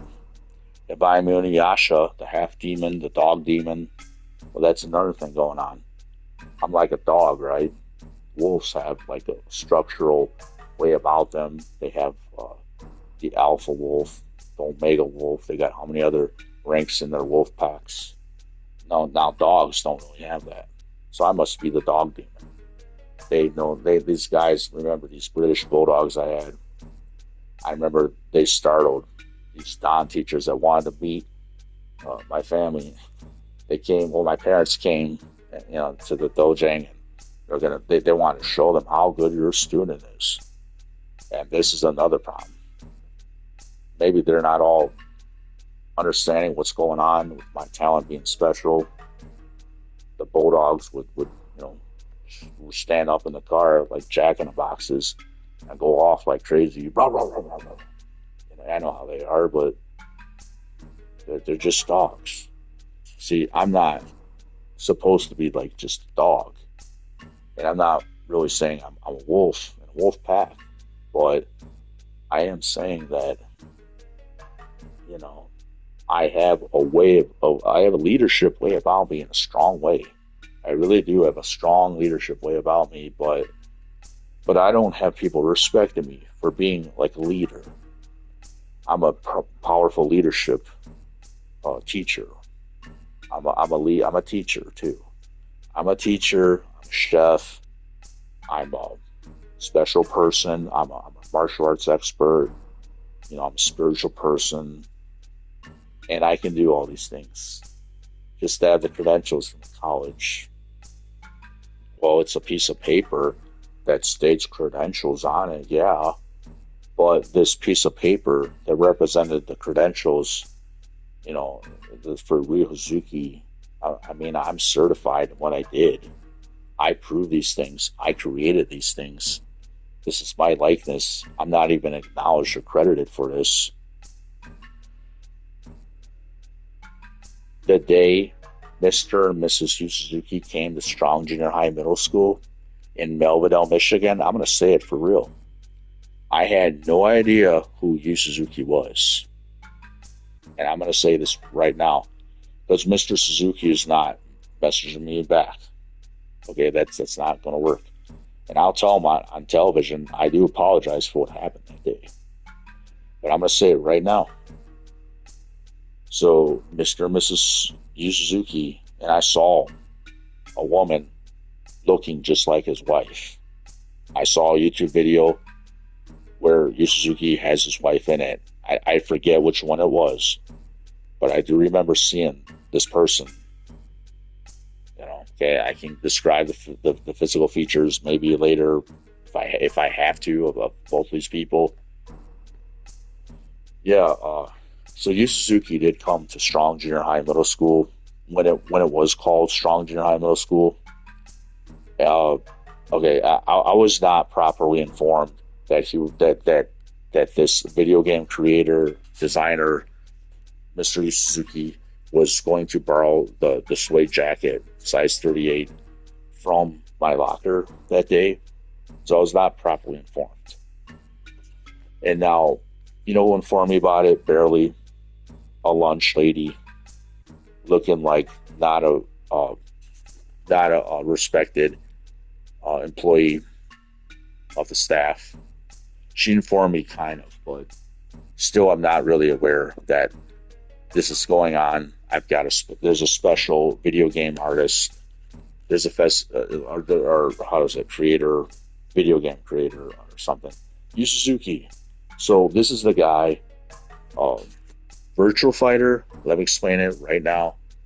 I used to have this red and black jacket. Sarah Bach might have that jacket. If you do, give it back. Give back the VHS proof. She's got a lot of my things at her mom's house in Detroit, and I don't know what to do about her. Give it all back to me, because I can't take this from you forever. And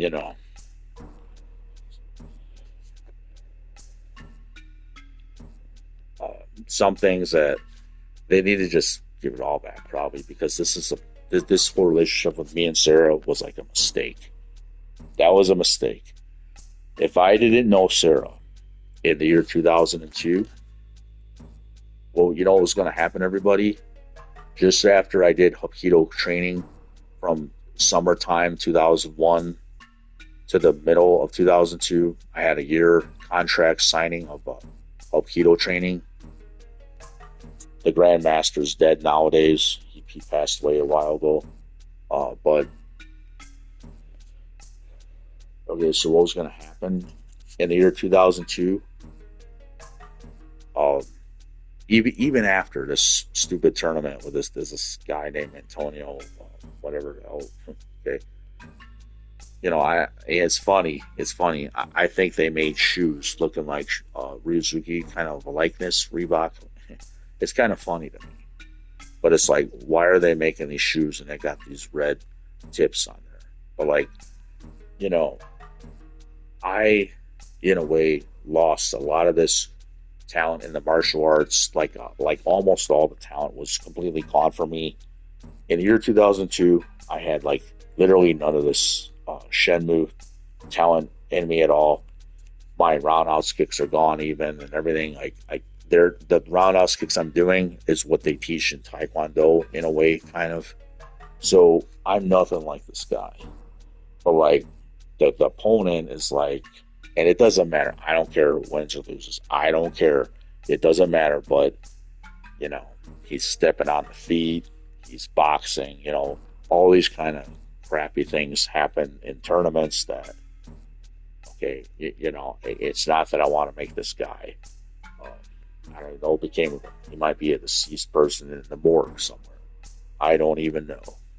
But, it's fine. I mean, I can call myself any name, but it's just, it's funny that, these tournaments, and they're like a joke, a lot of these tournaments, they're not even a real fight. I'm a real powerful kickboxer. I'm Ryuzuki in 1995. So these guys from Hapkido class, let me name some of their names. 2 of them were officers of law. This is Valerie Crawford. She came to my house one time.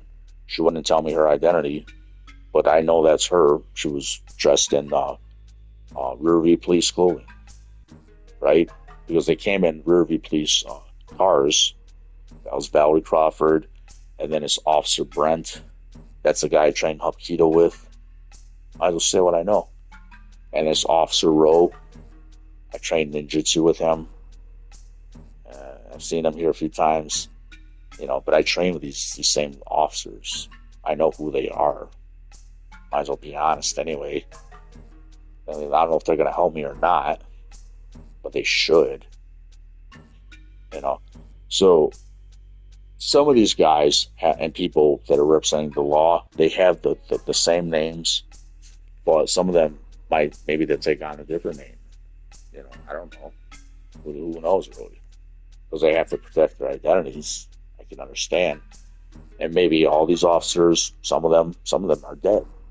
They're gone. They uphold the law. They're dead people. You know, some people are in the military, and nowadays they're dead people. But you see, my importance, my significance in life is more than yours. More than likely, because I'm Ryu Hazuki. So when you think I'm mental, I'm a threat, you're nobody. I mean, hello, if you're a neighbor, I don't want to tell you you're nobody, but you're just my neighbor. I mean, I'm Ryu Hazuki. So who are you? And if I'm Jin Kazama too, I'm really something else, but it doesn't mean you have to be like me too, because you're better if you're my neighbor. I mean, you better respect my parents too when I'm not here, because I don't want to have to come back and have problems with these people here. The police need to know I'm not just anybody. I mean, I earn my respect with these dons. When we train, we get spiritual, we breathe, we concentrate on ki, we meditate, we jump, we kick, we stretch, we block, we parry, we evade, we strike, we get in stances, we spin at different geometrical angles to do taekwondo, to do other martial arts, subakdo. We think of being defensive, and in a way it's almost like Kempo. When you psych out somebody, then you strike with the fist first, harder and faster and better, and you know, it's just that. And if you don't understand the martial arts, don't say you're that. Don't say your son's that. Don't say your husband's that. Don't say your dog's that, because they're not that. And people need to understand these martial arts. You're somebody if you're really that. And if you want to know this guy, or whoever the guy is, that there's all these people representing these titles. So it's just, you know, there has to be set in place that I'm setting this in place here. I'm not nobody. And what am I going to do here in Riverview, Michigan, being like a regular person? You see, I'm not mental, but that's the problem here. If people around here, the police, want to say I'm mental, they have a problem, really. And if my parents, too, are making them think that I'm mental, well, these parents I'm living with here, I'm a resident here, I'm not feeling loved here usually, they also have a problem. So I'm not wanting to offend the neighbors here, but this is the bigger problem here. They would like me, some of these neighbors within my proximity, and I want to say I am sorry for my behavior, that if you cannot understand me, like the neighbors across the street and next door, and this is the problem I have with it. Let me get on this subject here.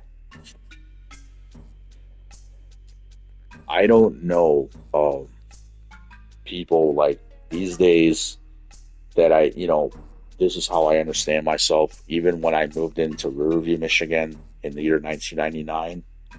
So in a way, I always remembered the more significant part of my life. It was when I was 14 in 1995, because, like in conversations with students in school and that, I do remember myself as this martial arts expert, kind of a person that does these moves without nobody teaching them the moves for all these styles. And I just never realized till about probably a few years ago that, yes, these are all my moves that were created and extracted from the training this made Shenmue and Tekken. So there's knowing that, but let me say this too. Also, the neighbors that are close by me, in proximity here, I'm trying to every day find a way out of here. I'm trying every day to understand my history is not supposed to be stuck in Riverview, Michigan. And if there's people crediting their sons or their kids more than my value, they have a serious problem legally. And I think it's these parents next door, these attorney parents, they don't understand.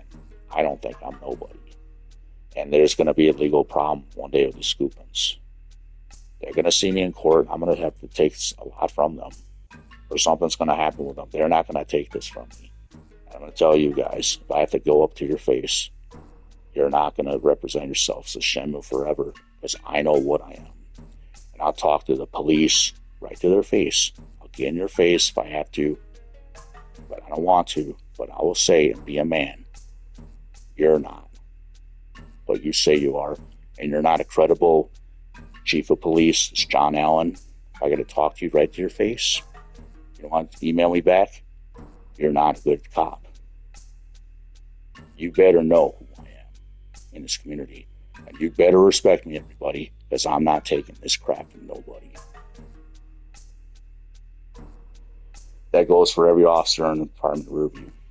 EMIS, I'll tell you right now, I am what I am. And I'm not afraid of you because you're in your uniform. And this Jackson, I'm not afraid of you because you're in your uniform. I mean, I'm aware these cops, they do have clocks, and they have vests, and they have all these things on them. But I'm not going to be intimidated by them. If they're breaking laws, if they're not going to let me write if they're not going to take a report, if this female officer at the station is not going to accept my police report, I mean, I'll get up in all your faces and look you right square in the eye and say, I don't think you're right, and I have every civil American right to be American and to be myself and to do everything according to the law in the state of Michigan and the legal system, and maybe they need to change their laws in the state of Michigan. But I'm going to look these cops right in the eye. And I'll look this attorney next door, Charles Scoopin, right in the eye. You don't want to talk to me face to face. Look at your son right in the eye, Andrew Scoopin. He's supposed to be the man of your family, right?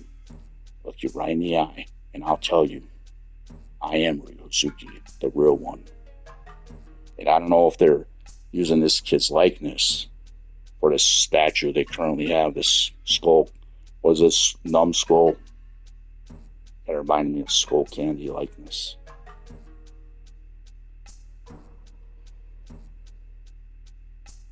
I was curious yesterday where this girl was coming in this truck, this red brunette kind of looking hair, looking like this lady named Sue. I barely knew, but you know, this guy, Lonnie Young. Some of these people in my history might be dead people these days. But see, it offends me. It offends me. It really is so offensive. I don't want to sue Sega ever. I don't ever want to sue Bandai Namco. That's not good enough for my power. My pride is offended. See that thing on the back of this guy's jacket?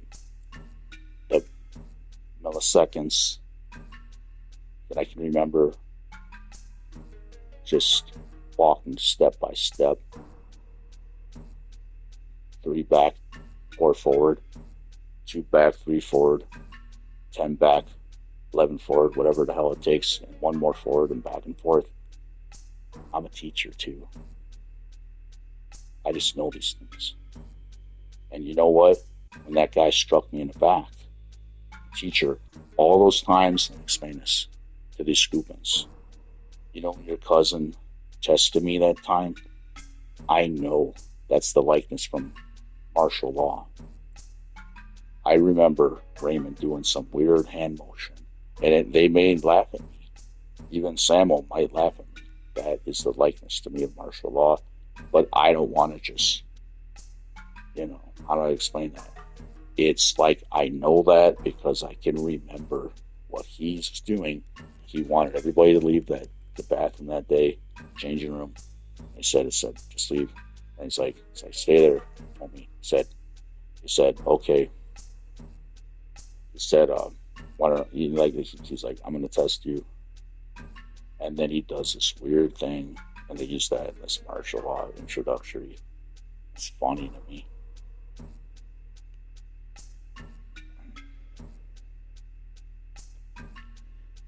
So, he does that weird, this 20 hands, one direction, the other direction, then it's like a psych you out your direction, kind of a diverting mind game here.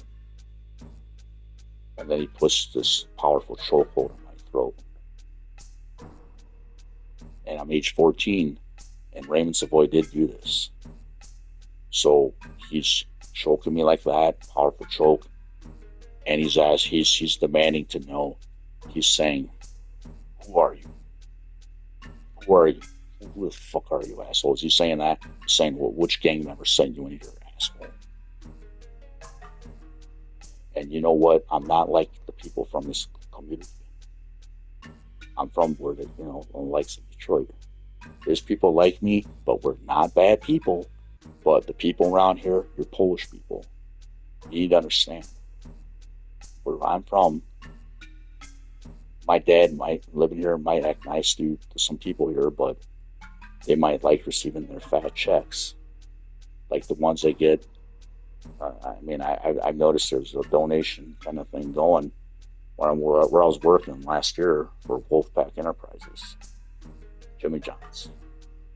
It's funny, I noticed this Kalo Khan, one of my old friends, was parked inside that parking lot. And he's got dealings with them probably too.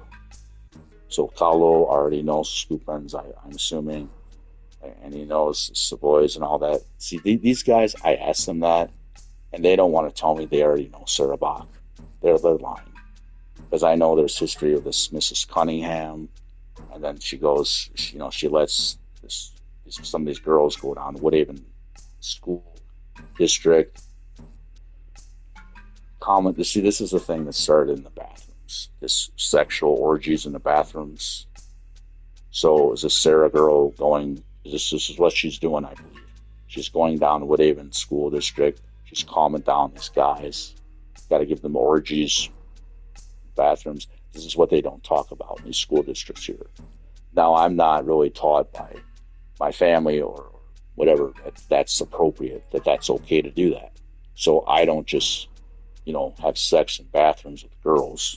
When Mr. Hawley was saying to have sex with Sarah in the bathroom with these other guys in gym class, and that guy's just down the street. Am I right, Mr. Scoopin, Mrs. Scoopin next door? Hello, say hi to me too. I'm not that stuck up. I'm not arrogant like that, but I am kind of arrogant. Let me explain it. As your neighbor, I'm not arrogant. Not too arrogant to say hi. As your neighbor. As a resident here. But I'm not supposed to be here. Since the day I moved in here. I don't even know why my own parents would move here, because I'm thinking my dad working for Ford Motor Company knew something more about, before he moved here, because it's ironic, like the song from the 90s, Alanis Morissette, whatever it is, to move into here. And then there was going to be another choice to move to Woodhaven.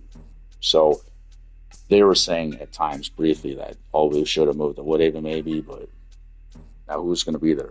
Was it Joey LaJoyce? Joey LaJoyce? Joey LaJoyce? Joey LaJoyce? Codename Joey? I don't know. Was that the guy that was to be my neighbor in Woodhaven, Michigan for a brief moment or time? Or was it Michael Hurst? Who was it? Because that guy, I saw him down the street, and he's in this Larry, whatever, their house at the time, but he did not have his blonde hair. So you tell me, everybody in the legal authorities, what's going on here. I mean, tell me. I'm here. I'm listening.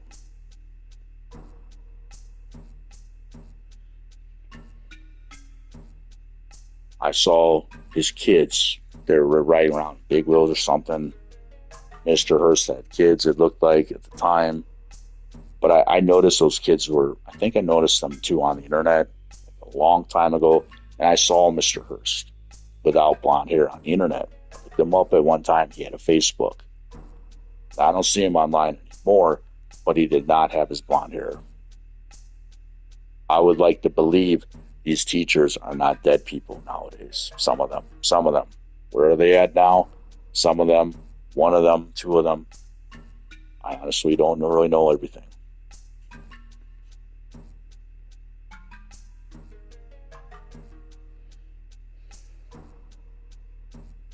Now, I am somebody, let me explain this to everybody.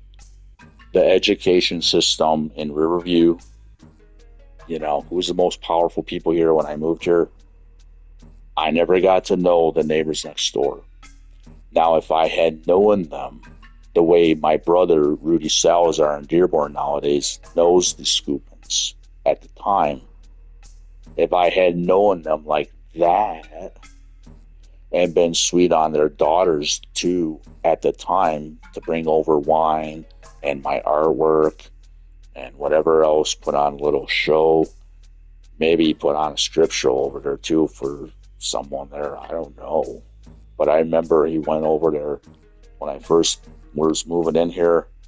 He didn't say nothing really about going over there.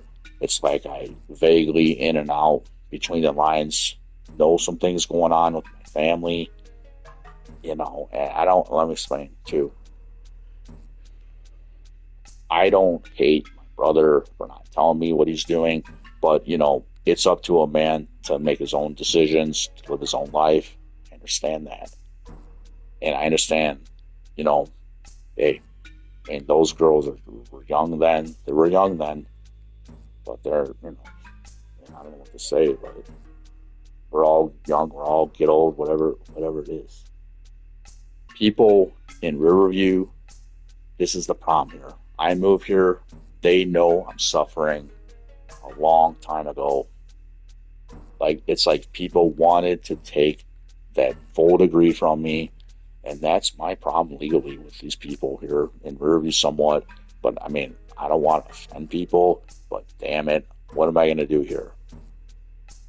See, what am I going to do next door to these Scoopins?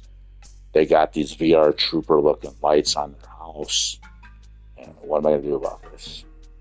So I don't know. Maybe it's American. Okay, Yankee Doodle. I have no clue. I know these family members, these neighbors, they do go to New York. Okay. I might even have some people that I used to know in Melvin, though, that are in New York, people in my history. I'm starting to think that.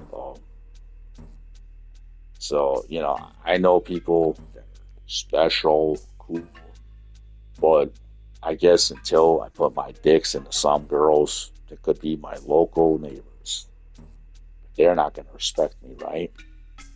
Do I got to make babies with some of their daughters here? I mean, it might come to that. I don't really care. I'll be doing whatever I got to do, but I'm this guy. Might as well say the truth. I'm not ashamed. I have no shame, and I am a man. I'll say it like it is. And if people don't like that, say you're offended to my face. Tell me. Bring it on. I'm not going to be afraid of nothing anyway.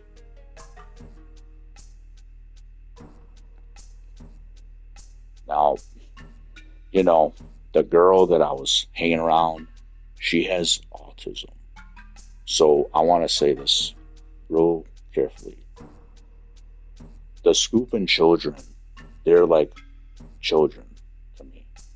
His son, he had two daughters. They were I think what it is, they have a disability in some ways, maybe because they were traumatized by training with me that year. The teacher did say that he doesn't want them coming into class, but they kept coming, the Scoopins too. And then the Bach family, they all wanted to come. So they all wanted to come. I remember his reluctance of them not wanting really to be training with me. It's Raymond Savoy. He's not a stupid person. But, like, I can understand he's related to these Scoopin family members, and I understand that. And he's related to this associate pastor from this Woodhaven Worship Center. They're all related. They're all like family, they think. But, and then what else? Should I say the name Trudy or Rudy? Should I say the name Trudy? Should I say the name Jessica?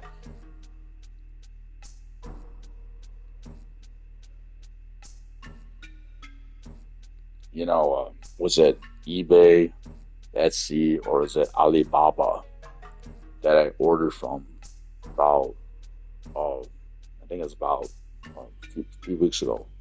So either eBay, Alibaba.com, or is it Etsy.com? I ordered this.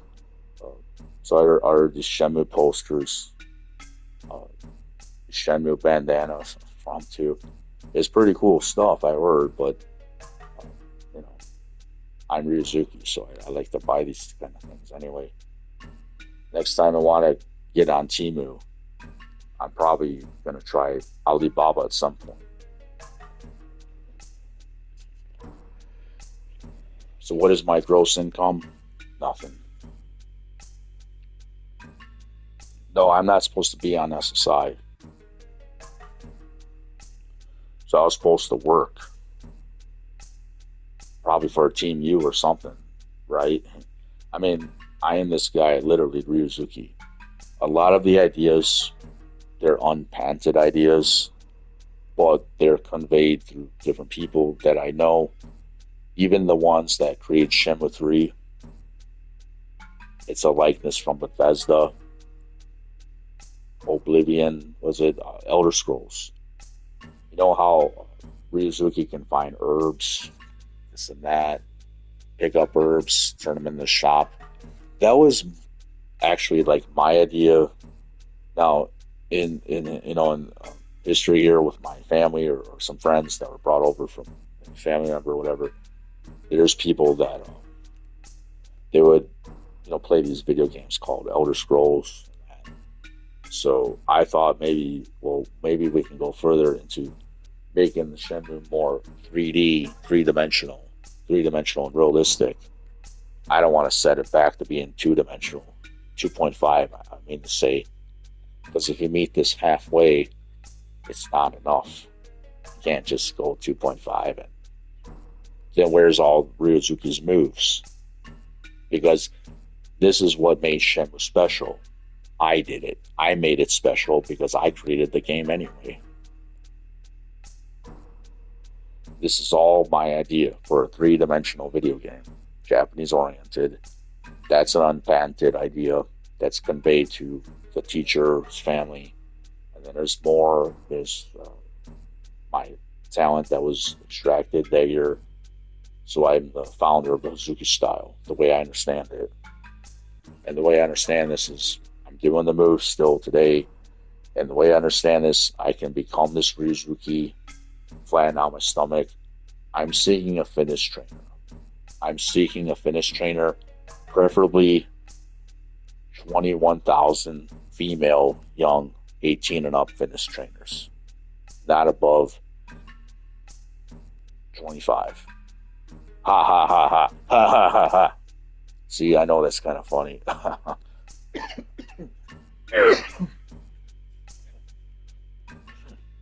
Damn, what should I do?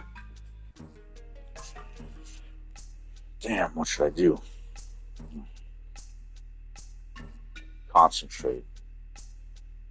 Like a polished fitness trainer girl. Like a Polish hot girl. I mean, that's what I'm saying. So now, in a way, I'm not saying I need 21,000 fitness trainers to train with me that are female, but in a way, it's like a joke kind of to me. The one that was in my life, she was Polish, but like, this is the bigger problem here. I'm not meant to lose this. I'm not supposed to lose this ever. It's a big problem. It's a whole misunderstanding. And you know, this is what's more offensive. The karate teacher, he says he's testing me in the changing room, but when he forces that powerful choke onto my throat, I bite his hand. That's reminding me of Wong in The Rooftop, and it's reminding me of the Karl Kanai, the deep green Karl Kanai clothing I bought from Jean Top. What Wong is wearing is this deep green Karl Kanai clothes I bought from Jean Top a long time ago. I might look like I'm well dressed that day, but it doesn't mean that I'm a happy person. It doesn't mean I have the respect from, you know, people.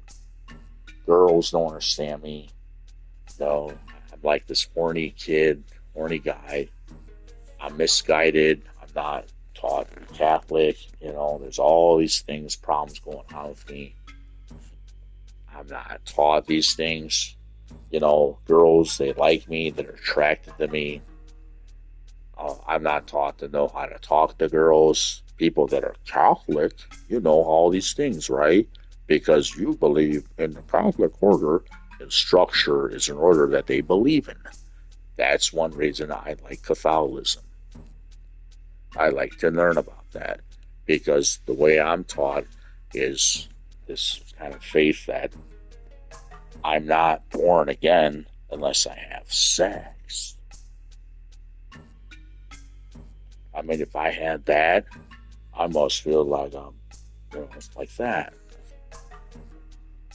But, you know, anybody can have a spiritual or religious kind of experience. I mean, it's one or the other, right? So, if you're like, you know, this is the thing about this topic of sex. You know, I'm going to say this too. It doesn't matter to me that an officer coming by is getting offended about me talking about sex. This Jackson guy getting offended about me in conversation. That's funny.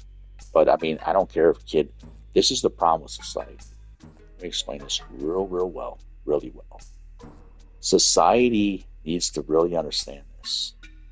As long as we're afraid to talk about sex, you know, the effect it has on the brain, the effect it has on people's health. You can look these things up on the internet, on a search engine. You're gonna understand. And if you have a brain, you have half a brain. You have a 0.5 of a 1% of brain. You have half a fucking brain. Damn it! You're gonna know that it creates oxytocin. It calms down anxiety, sexual activity, intercourse. It calms you down. It makes you normal, makes you healthy. And this is what's offensive to me from people in my history. They wanted me to never get laid because they wanted to take Shenmue from me completely. And this is why Polish people, the community here, is really guilty. I mean, am I going to have to be suing your country? I goddamn probably well should sue your country. But this is the problem here. I'm so fucking offended by everybody. So offended. I don't just want to sue people, but I mean, it's like, it's not that I even want to sue people. It's like, what am I going to do in my crappy situation here? I'm way better than being a resident of this Riverview, Michigan. I'm so much more above and beyond that. And people in this, you know, the community here, I don't know everybody. I can't just be everybody's best friend. No, I'm not supposed to be here. I've got an old school talent that's not supposed to be here. My talent is respected in California somewhat. And it's respected in other countries like South Korea.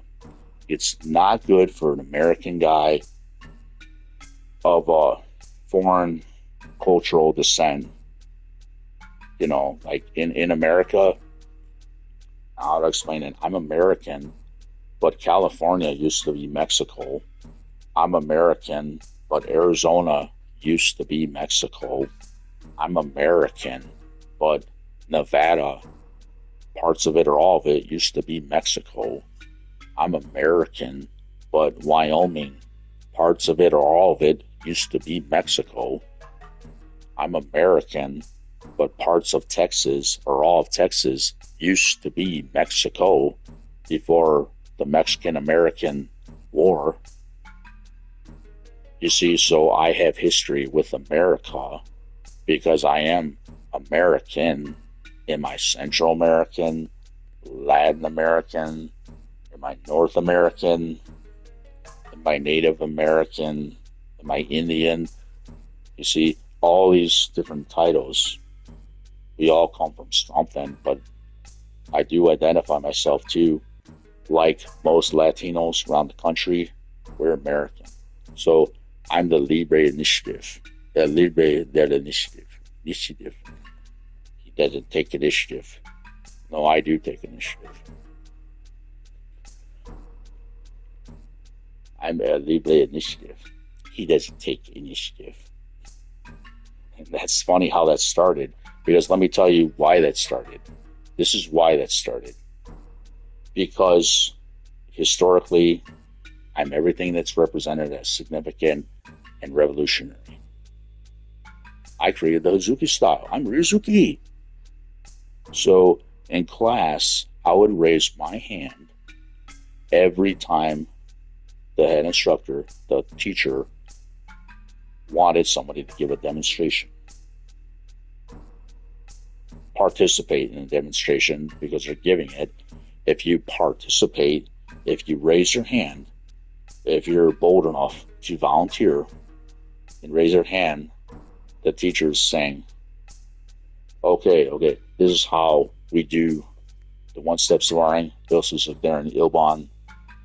I need a volunteer to come up with me and give this demonstration with me. Do I have any volunteers? I raise my hand. I'll do it. Raise my hand again for the next time. When it's a wholesome soul, I'll do it.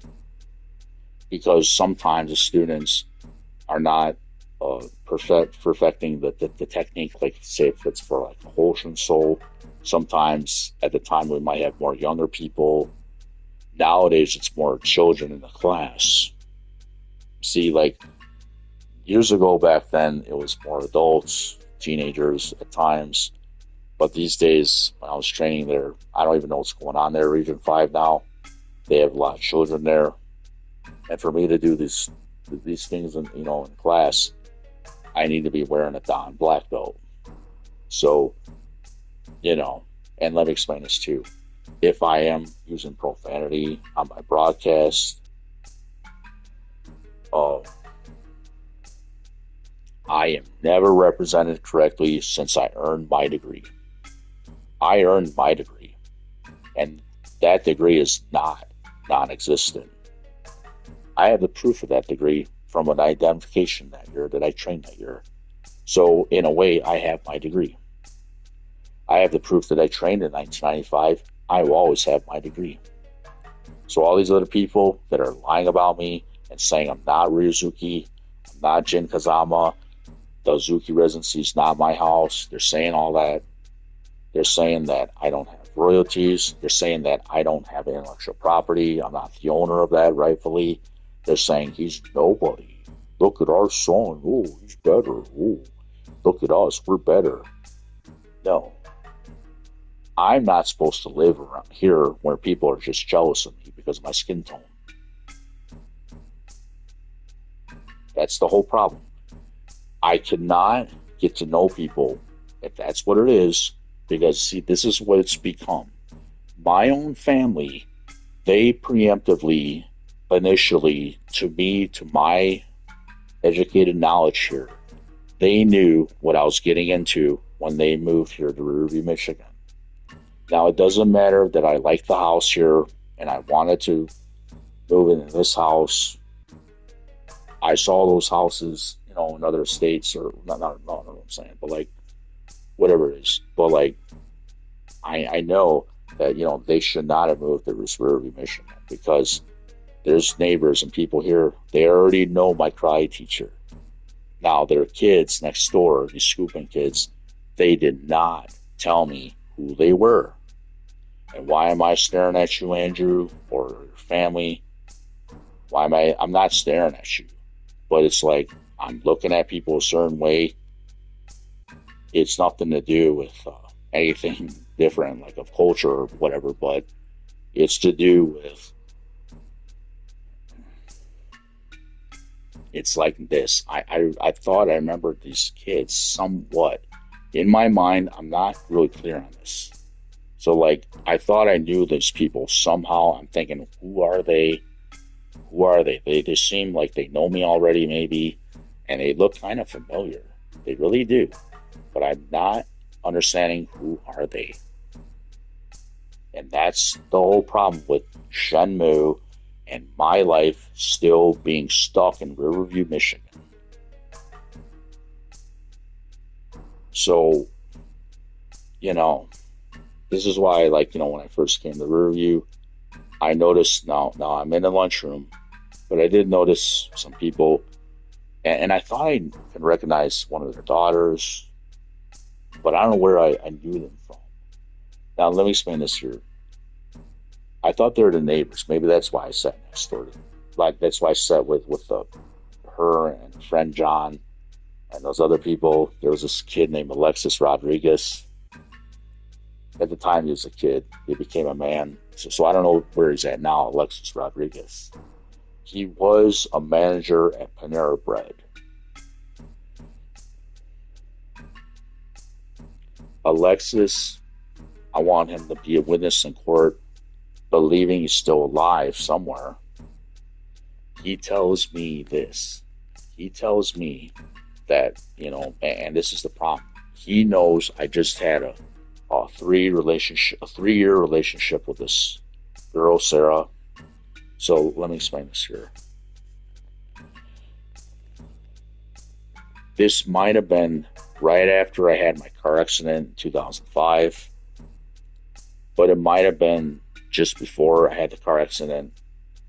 I think it was right after I had the car accident. He felt bad for me. So I was in my cast. I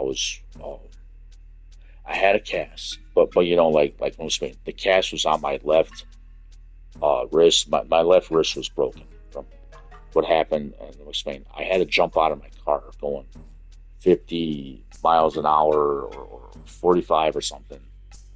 My car wouldn't stop. So I just was in a 3-year fake friendship, fake relationship with this girl.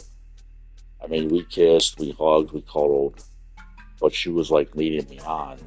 So, you know, she had all these guys texting her all the time on the phone. She had, like, you know, friends, all these guys, and they were always like, let me explain this. Sometimes guys were having sex with her in bathrooms, like orgies and that. I mean, what am I going to do to get the sex I need from her? Am I going to rape Sarah Bach? That's what I kind of regret not doing. I should have just raped her. That's what people are saying. You should just rape this girl. Because this is the problem. This is the problem. She has it in for me with the Shenmue. She's the same girl from 1995 karate class. And she asked me at the end of the ceremony, 1995, she says, can I have your degree?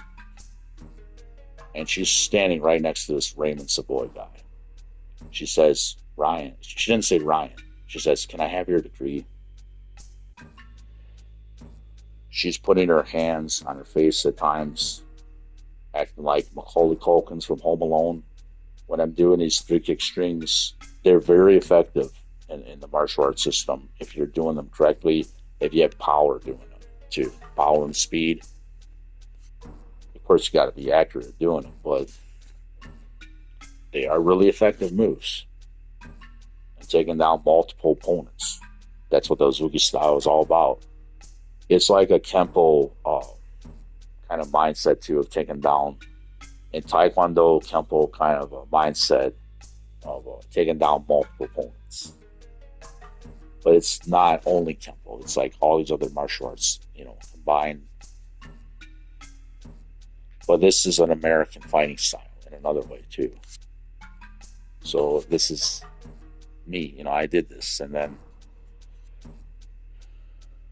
So I wondered, what is it about these two students coming to class? Oh, played tug of war with them a few times in class. But I was kept wondering, why are they coming? I want to tell the teacher, ask them, why are they coming still? It's like every time they come, there's like these times where they're trying to look better or whatever. The teacher's family came a few times, but when they were sparring against me, their daughters, they got mad, they were traumatized, it seemed, and they didn't want to spar against me after that. So, and when I'm age 14, I'm a bigger guy, I'm really strong, really powerful. When I'm 14, I'm looking like Jean-Claude Van Damme. I'm like a Muay Thai kickboxer at age 14. I'm like a powerful kickboxer, but not only Muay Thai talent, no. I'm showing Muay Thai, Kyokushin karate talent, Taekwondo, awesome talent. It's all awesome talent.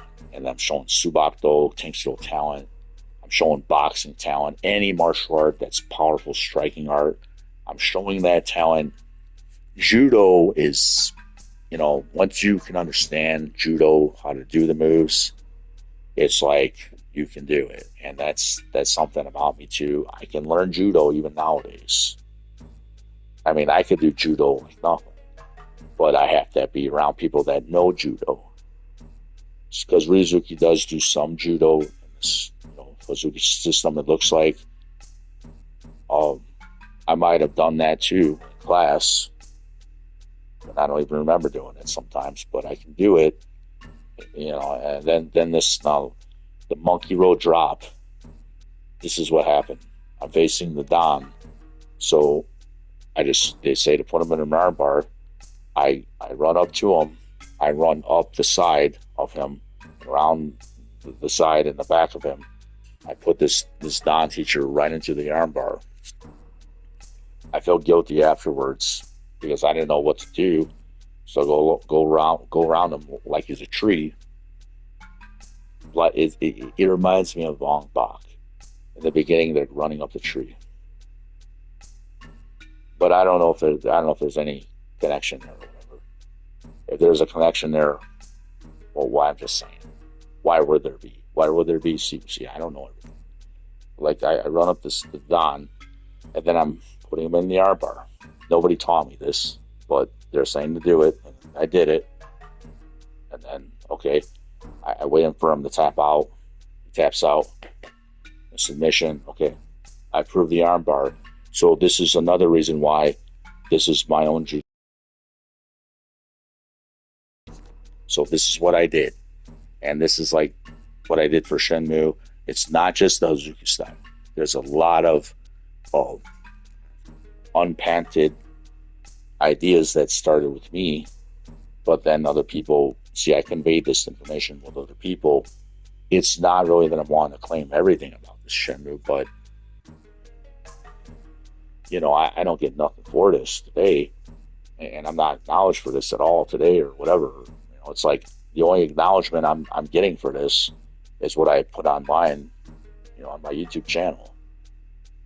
So that's not a good thing. If I'm not acknowledged properly for this. Yeah, and people would like me that are, even neighbors in the community here. I mean, if they have to know me, well, you can know me online too, but they would like me if they're destined to know me still. Like,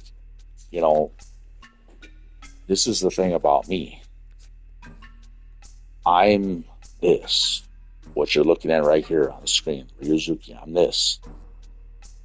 Now, I'm this. I'm selected to be this. But why am I selected to be this? and I'm having all this extracted back from me. You see, like, I put into doing this, and then let's take his name, let's ruin his name, let's ruin his life, let's destroy his health in Michigan, let's kill off his health in Michigan, let's destroy his health, let's give him all kind of stress in Wayne County, Michigan. This is what the authorities are doing. You're breaking the law, you cops.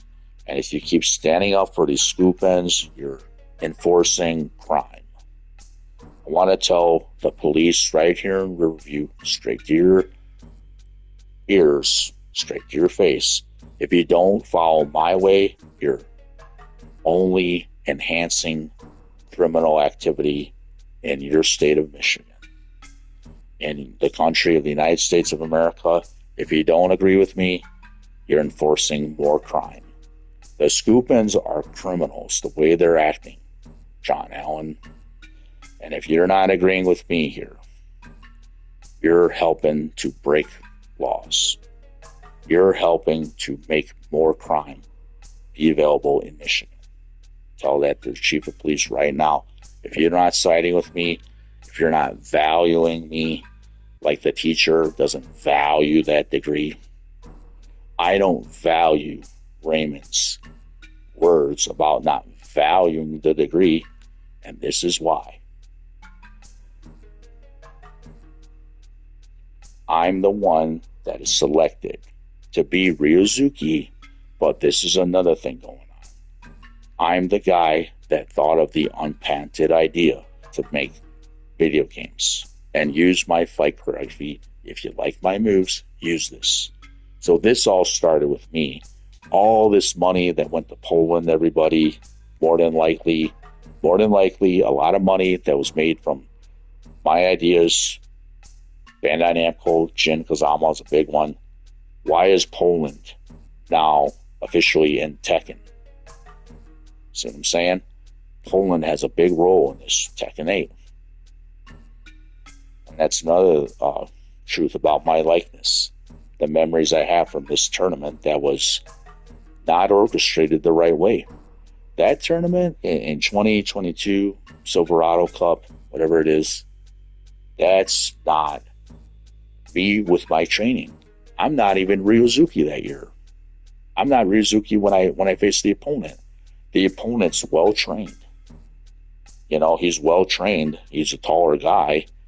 It's like this. Imagine if Pedro Warren was trained really well, and then he does karate and moves just like this guy I was going against.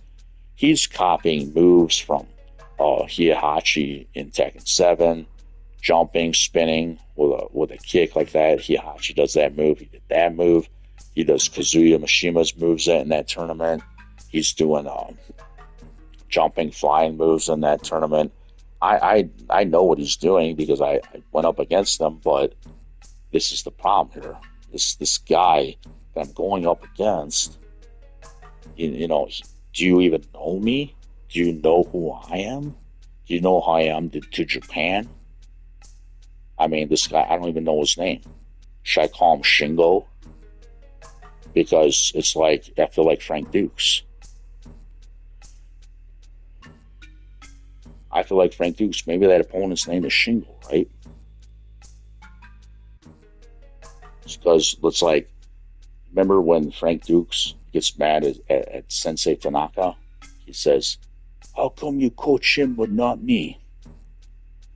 And Sensei Tanaka says, "I brought you here to train my son. Don't pressure me. If you expected me to be trained like that, you could forget about our deal." And then what happens? Shingo gets beat up by the bullies. But then, see, now Shingo, let me explain this. Shingo was a little kid, little guy there. But all his bullies beat him up. I'm a bigger guy there. I'm a much bigger guy when I'm age 14. I'm stronger, more powerful, talented that year. But that's when I'm trained. I'm trained really well. Now, you know, how to explain it. I can't understand really why Frank Dukes, as a youth teen there, would even be complaining about to Tanaka, Sensei Tanaka, about Shingo Tanaka being trained, and he's not being trained the same way or something. See, like, he's not being trained the same way, but it does appear that Frank Dukes has the talent, even in his youth, in his teen years. But he's getting mad about something, so I don't understand that. But like, what I'm mad about this tournament, there's this opponent, and I remember the referee looks like Kirtland. Is that Kirtland? Or not Kirtland, Cortland? One of the Dons. I'll ask Sabam and Sigafus. Was that Cortland, one of the referees? He came to my house a few times, right? Talking about Naples, Florida. Is that Cortland? Should I ask Sensei, or was it Master Diego Salinas? Is that Cortland at that tournament that day? He says to me, you know what he says to me? Salinas. He says this. He says, you don't have to wear your gear if you don't want to. You don't have to wear your protective gear if you don't want to. Like, that's funny. And then he says, too, I could overhear this conversation. He's telling the opponent this.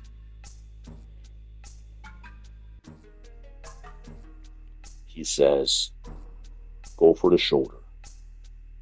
Go easy on this guy, but go for the shoulder.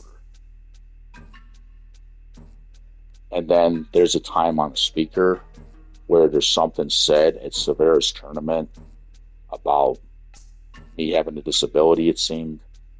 Now, there might have been a time of that, but that's something odd. And maybe I didn't hear that. Maybe I just play it down. I didn't hear that. I'm not quite sure. That might have happened, but I'm not sure about that speaker. But I do remember what Cortland said.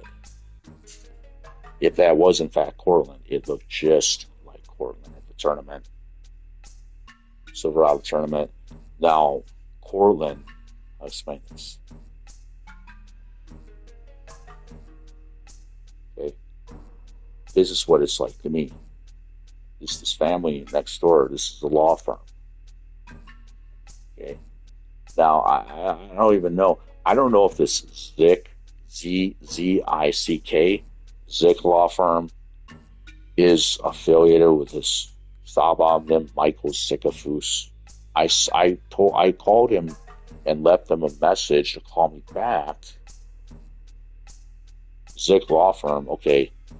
The guy representing that, an attorney or whatever, he does look maybe like he could be related to this Michael Sikafus. He does look like him. But I'm not just going to say that all the time, but might as well say the truth. Joey LaJoyce doesn't call me back.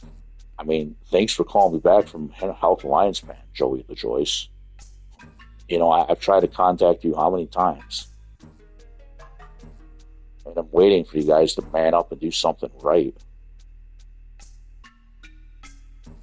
I'm not even mental. I'm not mental. If Raymond Savoy would have just given me my full degree, I mean, why can't you guys do what you say you're gonna do? Damn it! Why can't you guys just do what you say you're gonna do? And I trained you, and you trained me. I'm above you, maybe too, because this is the problem here. I'm understanding. I'm the Sioux artist, and you gave me this degree, you guys. Or Raymond, they all agreed I should have this degree. And they gave me this degree. And then the teacher wants it back in 2 days. Well, what the hell is it? Okay, see, you're supposed to give me this degree if I earned it. And you're supposed to give me that degree if I earned it, and they know I did. And then they're wanting it back. So I think maybe another thing going on here, the teacher did take this copy back and gave me I remember he gave me a different one. So he came into the changing room, he had me or something, he asked for the degree, he demanded it, and I gave it back, and they gave me a different one too. So this is a screwed up kind of situation. Whatever coded these degrees, let me explain to everybody that are fans of Shenmue, they're coded. In our federation, this is a Korean martial art. In the Korean, South Korea Federation, World Kwan, all that, it's applicable over there too. And I guess I could maybe, not I guess. And I can take this to other countries too. I could do things with it there too. But like this particular degree, it had a Kanagawa Prefecture Great Wave in the background. So it was a different kind of a degree. The one I have, the last one I have from this Sabam Zikafus, it's not special like the first one I had. At all. So this one I earned, I paid for it with my money from paper routes too. I had money saved from the News Herald. I worked at the News Herald. I was a paper boy for about 2 years or 3 years. At times I bought video games, whatever I spent the money on, food, pizza sometimes. But then I saved a lot of it for college. My parents wanted me to save it for college. The same year I dated this girl that took Shenmue from me. It was in 2002. I spent it on books. Okay, it all was gone because this girl, when I was dating her, this Sarah Lucy Bach. See, this is the problem. She actually had it in for me the whole time to take Shenmue from me. That's really offensive. I mean, they did nothing to earn Shenmue. Really, she's a likeness of Joy, and Guizhang likeness. Raymond's a boy guy. He does the same moves as Guizhang. I understand all kind of ins and outs about the Shenmue. The time Ryuzuki fights with Guizhang, that's the time in class when Terry tries to hit him with a sign. Is it really a shovel or a broomstick or something? All right. I mean, I know who Terry's supposed to do that. Who does that? Let's not even say that. But I know the fight orchestrated that day. It's not a fight. It's a sparring match. Those are my moves. Let's switch them, make them his moves or something. That's funny in a way. It is funny, but the reason why I chose to spar, to fight with it's not a real fight. It's not a real fight, but I was acting like I was sparring with the teacher or acting like I was something like that. Now the teacher did say, I remember after that happened, he said, okay, let's use this. Those guys in the training, sometimes they would say, we'll use that. We'll use that. Okay, let's use this. And so this is how they made Shenmue.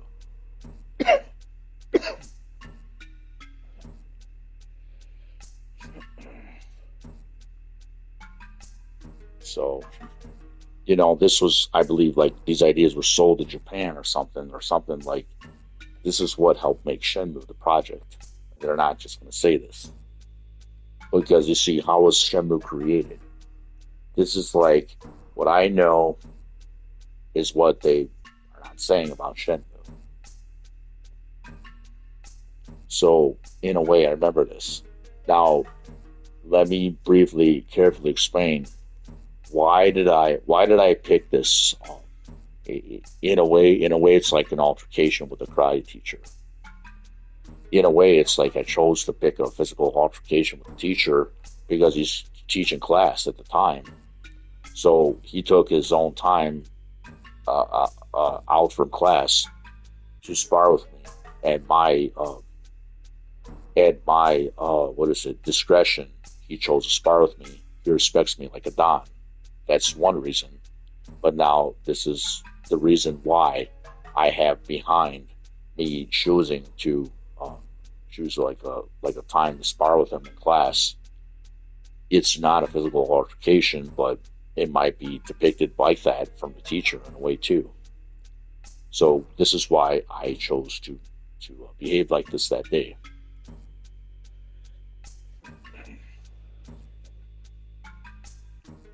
There's this martial arts student. he claims that he's from American Karate School. It's a school in Lincoln Park, Michigan at the time. At the time, there was also this judo school across the street. Judo, I think they teach Ishinryu karate or something. There's these family members. Their last name is Crossland. Now, I know some of the people. It was Juan and Jose from Melvindale. I remember them. That's all I'm going to say about that. But I will say they learned some judo from the Crosslands who used to go there. And they knew judo, Juan and Jose at times. They were my childhood friends at times. They're pretty good at this judo. Now, I'm not taught judo as a kid. As many times, there's a Japanese proverb that says, fall down 7 times, stand up 8.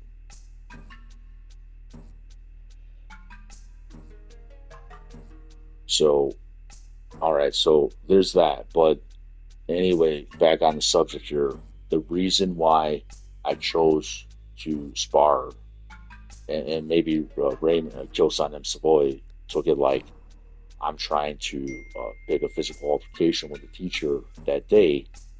Well, I'm not, but it's like I'm choosing to spar with my teacher. I want to spar with him. So it's not that I'm really, well, how to explain it? I'm actually thinking maybe I should follow up on what this Sam Laturco mentioned from American Karate School. This is why. There's all these things going on that are, there's some kind of manifestation being used to create this Shenmue. Like I can remember this girl, Nikki, and then the amulet that she gave me. She had so many feelings for me. Okay, I don't want to get on the disclaimer. I really don't. Is she in Canada somewhere? Maybe. Canadian Bridge is not far from here. Okay, so it's the Ambassador Bridge. It's not far from here, Canada. Windsor, Toronto, Ontario, whatever.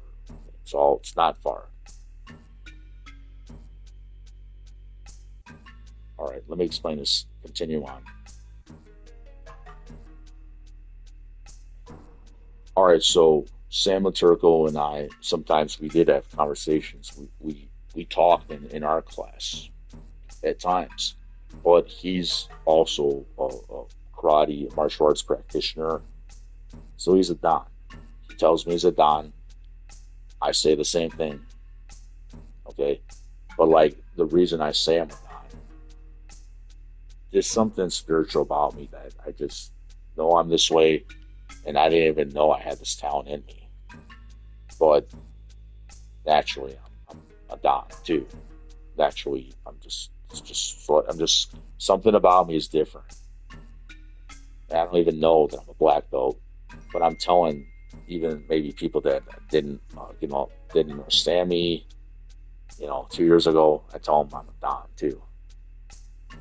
But I always had this talent in me, and then I'm going into Region 5 to train and do these things. Nobody taught me all these moves, but this spiritual way about me as a martial artist too. I'm doing these moves of Kyokushin karate. I've never been to Japan. Never trained with other masters, but I'm doing the moves. I did Dark Moon. I did it at least one time.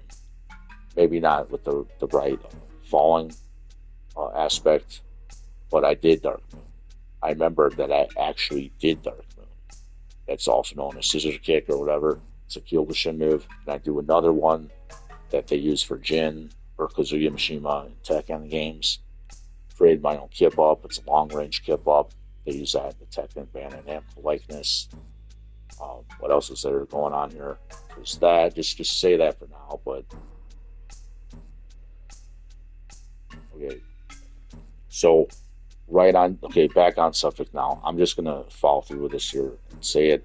So Sam Laturco was suggesting to me. He was saying, he says, if you don't understand that teacher at times, he says, eventually one day the student has to take down the teacher if he doesn't agree with them, especially. So this is one reason, like, well, I thought, well, I'm not understanding this Shenmue, or what is he talking about? Like, there's always been, like, see how to explain this. In the changing room, me and this Kyosan them, Raymond, Patrick Savoy, we had these conversations about our plans and how I'm going to get royalties to become this martial arts movie actor 31 years ago, 1995. And so we had these plans. I wanted to know him better at times, but my own parents wouldn't let me just get to know this guy.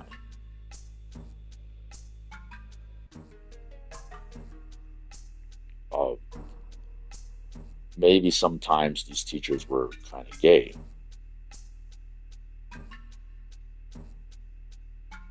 I don't know. Were they gay too? I mean, some people might be bisexual. It's not really that. How to say? If you want to make it in the world, you want to make it in the film industry. Maybe that's. Is it necessary to be gay? I don't know. They're bisexual. I don't know. Like, sometimes you want girls to have sex with you. You might want to be bisexual too. So this, like, a man has needs. Yeah, I know. I've been, I don't want to get into it, okay? Because let me explain this. I'm not a virgin man. I'm not a virgin man. When I think about it, there's times I've had sex. There's times I've had sex. It might have been when I'm sleeping. Maybe there's a girl doing me, raping me in the morning. Probably about a few of them raped me in the morning, but they just don't tell me I had sex with them. Because see, if it's not a girl in the mental hospital, one time there was one sucking my dick or banging me or something. It seemed like there was, because she was there when I woke up. I don't want to identify her too much, but she was this cute blonde girl. She was either giving me a blowjob or doing me when I woke up at rehab. But I don't know what became of her nowadays. But she liked me. She felt bad for me, liked me or something.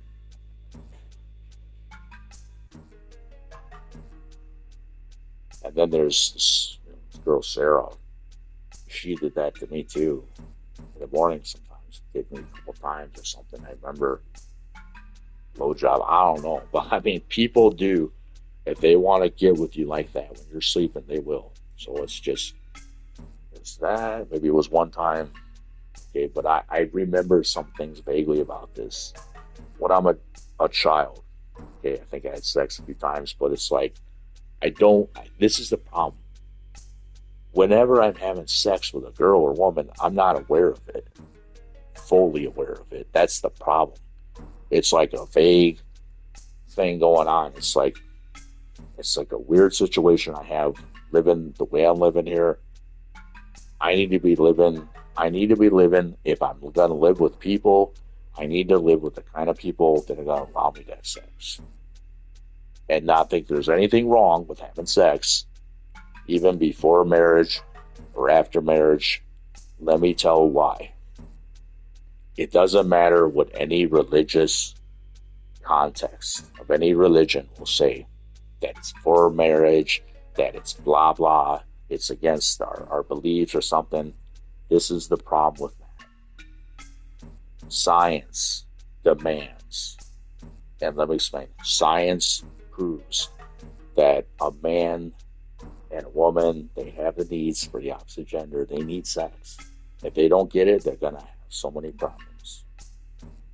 Science proves any religion wrong. That is against, that would oppose and is against sex as a health need, as a medical need. Sex, when you need it, it's a medical need. It's a health need. It's not like this is the problem with the topic of sex. Now, it's a medical need. It's like if you don't get it, you're going to have severe health problems. It could kill you to not have sex. It's for a man and woman. If you don't get it, you might die. Because anxiety gets worse from stress. And if you don't get sex, you're frustrated, you're stressed, you're tense. So that's only normal to have that scientific need for your body. You have an anatomy. If you're a man's anatomy, a female anatomy, you have a function, physiological. You have a physiology about you that's going to demand internally. You need something to come out of your body and feel the comfort of a woman or whatever, and go inside her and let it out in her. Okay, and that's the bond of sex. So I'm saying it's just something that people do talk about. If you're like educated in this area, if you're a medically educated person, and knowing I am, I've been in a physical therapy program before, where I'm not afraid to talk about any of these things, whether it's the neonate of you know what I'm saying, like whatever it is, look up neonate. And I've had a teacher that was a doctor. He used to teach medicine. Where was it? He teach medicine somewhere, forget. But I don't know them right now anymore. But I've been in classes that are from the Caribbean or whatever, and I've had these teachers in my life. I've known people for a lot of years that are from all around the world. I mean, to explain this here, I'm not just from this local community. No, the people I'm used to knowing, friends with, they're from Yemen, maybe they're from Dubai, maybe they're from Lahore, Pakistan. It could be from Bangladesh. It could be from China, Japan, Peru. Where else? I had a Peruvian doctor. My first psychiatrist was of Peruvian descent. She might still be around today. I should know.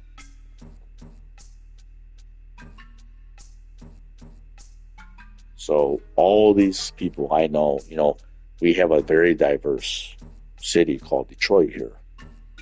There's people from all walks of life in Detroit. All diverse backgrounds. Not just, one race or American.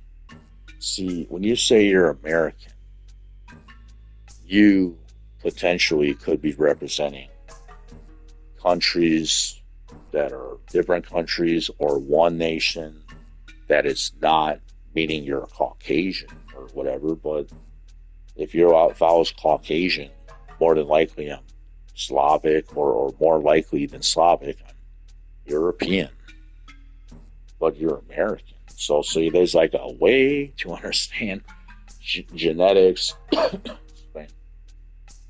your orientation. If it's a male orientation, well, how to explain that? When I say what is my sexual orientation, that means like I'm straight or I'm gay. I'm straight. My orientation is I'm straight. Should I be bisexual? Have I ever been gay in my life?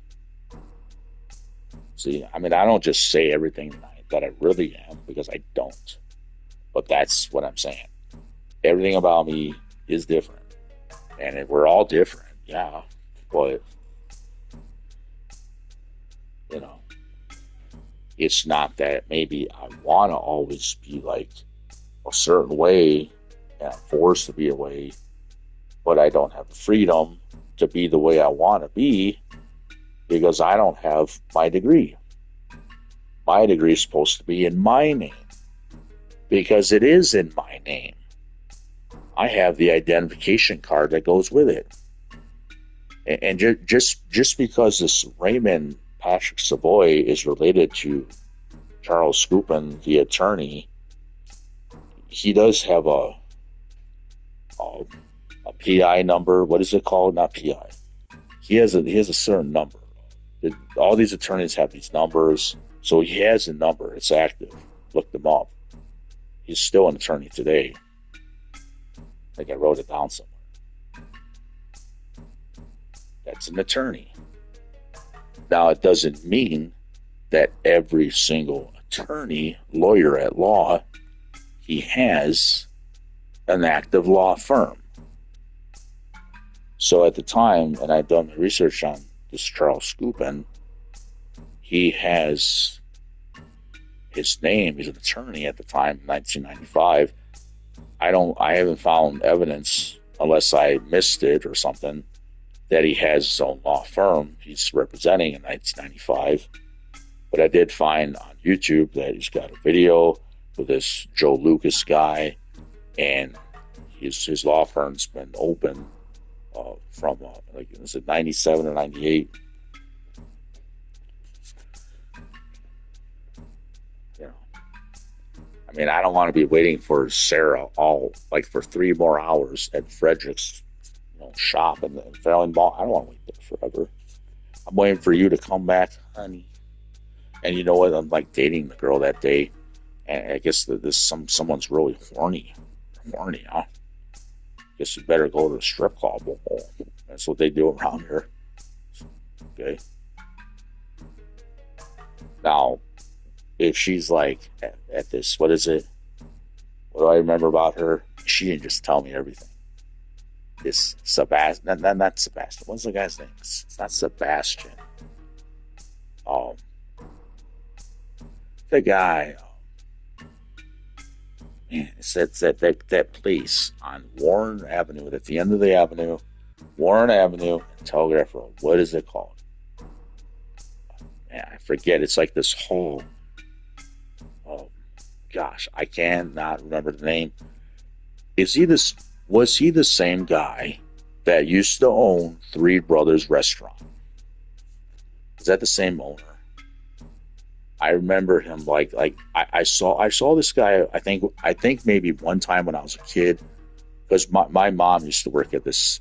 My mother used to work at this Three Brothers restaurant as a waitress a long time ago. Today it's called Sabina's Polish Restaurant in Melvindale, Michigan. And then because I'm from Melvindale, I remember when CVS was there. Now it's a Arabic store now, but it was called Arbor Drugs. And I remember when there was a lot of things going on. I remember this bookstore. Was there a girl with glasses there at that bookstore? I'm curious. This Rico, was it one of my brothers? He'd walk home sometimes.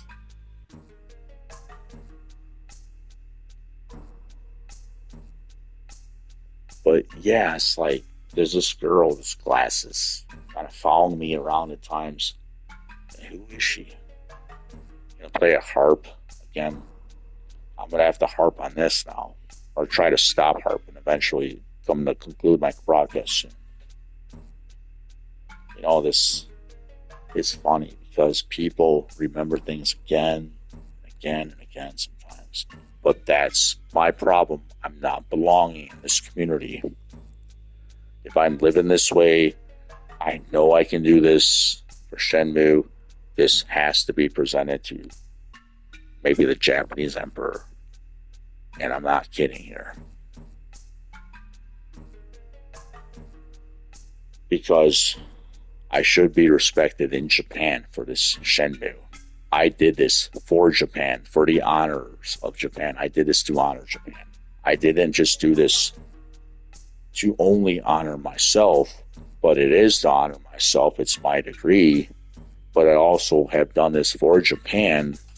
Now, I'm not wanting just to accept compensation and they're just going to maybe pay me if I can get a chance to sue.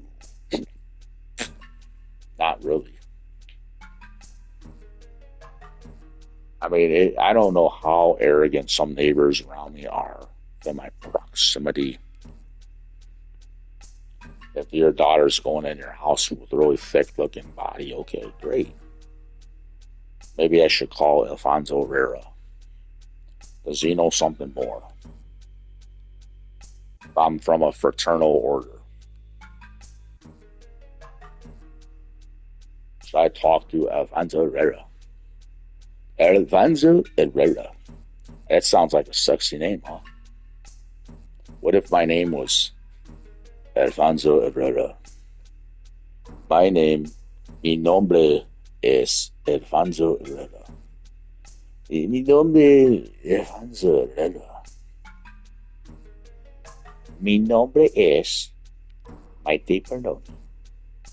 Mi nombre es Dos de Vida.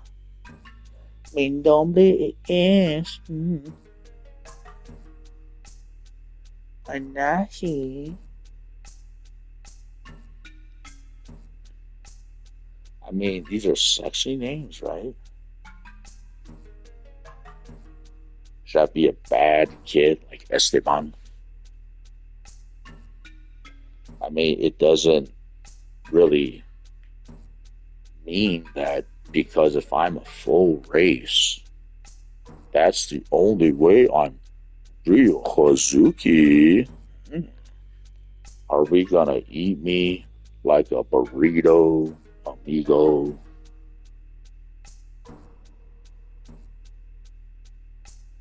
I'm a chunky beef burrito. No. Eat me like with cheese on top. Put the cheese on your top. I saw the top of her head.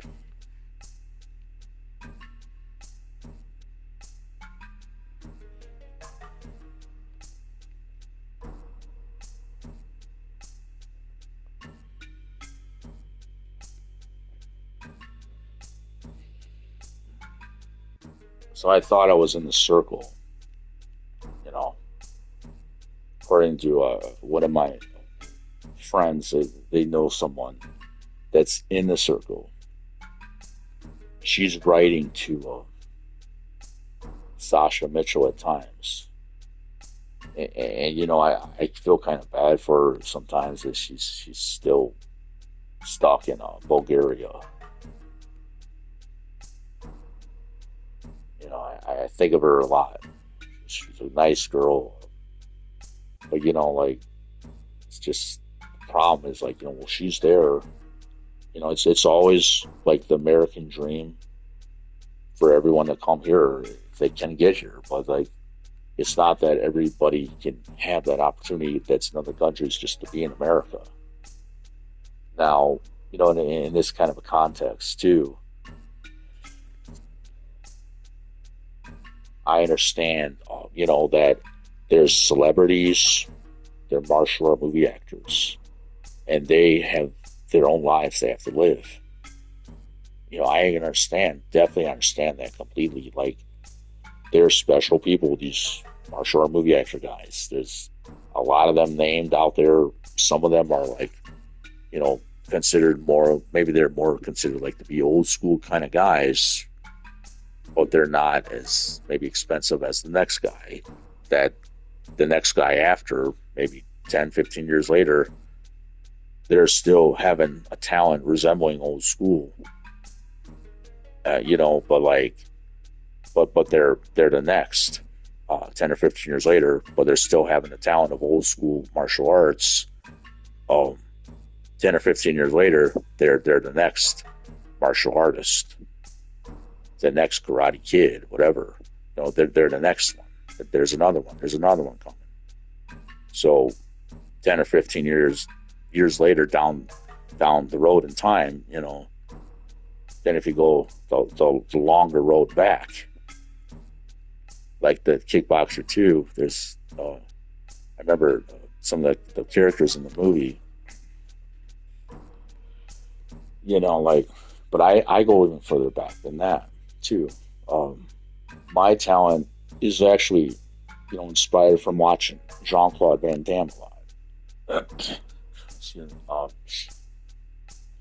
morning, I'm starting to clear my throat here, kind of. So yeah, I watched Jean-Claude Van Damme many times. Watching Bloodsport, Kickboxer 1, 2, and I watched his movies carefully. So in Kickboxer 2, there's Sasha Mitchell, and there's this part where there's this Joey D'Angelo kid, and he does have a mouth on him. He does, so it's like if my parents didn't understand me when I was a young boy. I mean, I was like this energetic boy. There's a picture of me on the internet. It says Turbo 86. I had this sweater somewhere. Someone might still have it somewhere if it's somewhere to be found. I don't know where it is now. Turbo 86. But there's a picture of me with that. St. John's beige shirt. But that shirt I'm wearing, that's looking like Mario Lopez. The shirts you would wear on Saved by the Bell. So I kind of feel like I'm looking like that guy in that picture. And I'm looking like John Cicada in that picture. That year, I'm listening to radio stations, hoping to hear some certain songs that make me feel better, give me euphoria or something. Sometimes they would play John Cicada on the radio. Not everybody buys CDs. They just wait till the song comes on the radio to hear it. And then I was a fan of John Cicada at the time or whatever. And then there's more people like, whether it's a rap artist or is it Screen Day or if it's something like that, Offspring. I used to like Offspring. Nirvana. I like Nirvana kind of, but there's Offspring. All these bands like Metallica and The Cure, like the Crow music, all these like metal bands, some of them old school. Rap. I liked rap. I remember the first CD I bought was Mint Condition. And it's called Mint Condition. I remember buying this from it was like a long time ago when Best Buy first opened their doors to the public. It was like a long time ago. Best Buy used to be at this store. Okay, there's this place. It was like where Walmart is now.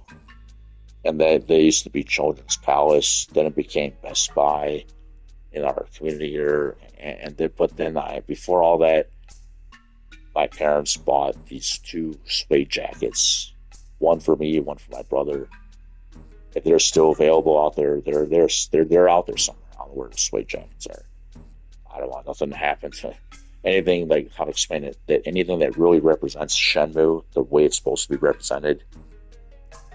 Because there's like parts of my history that really represent Shenmue. Some of the things I have in the house I'm living in, they should really be in a museum. That's, dedicated to martial arts, video game history, maybe. Some of these things in this house should be presented in a museum that are like maybe in California, or maybe it's better to put them in a Japanese museum. Because I'm not planning to stay in this country.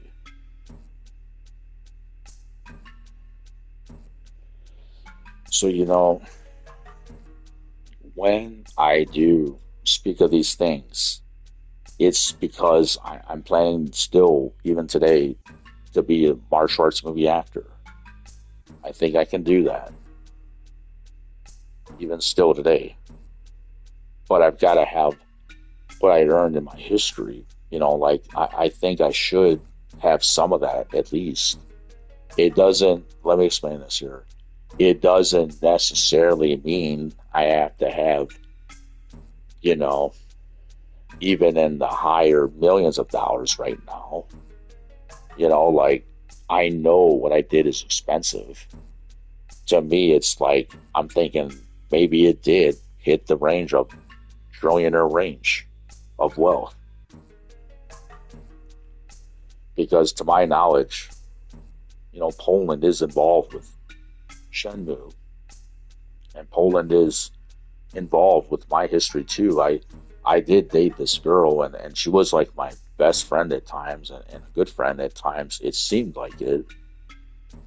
Sometimes the friends you make are the only friends you'll ever have. And it's not that I hated Sarah. It's not that I want to hate Sarah. That's her name. She's still alive today, around. She's online. Still see her there. It's not that I hate Sarah. It's not that I hate her family. It's not that I hate anybody. But, I've got to live my own life too. So what am I going to do here, still being here in Riverview, Michigan forever? I can't just stay here. And it's like, there's not enough time to be respected here, to stay here. What am I going to do being here? I'm how old now? I want everybody to understand, if you're an old person or young person, the sexual needs I have need to be with teenagers, girls that are teenagers. You hear me, everybody? I need sex with teenagers that are girls that are American. Is that illegal? Ask yourselves, how is that legal to do that?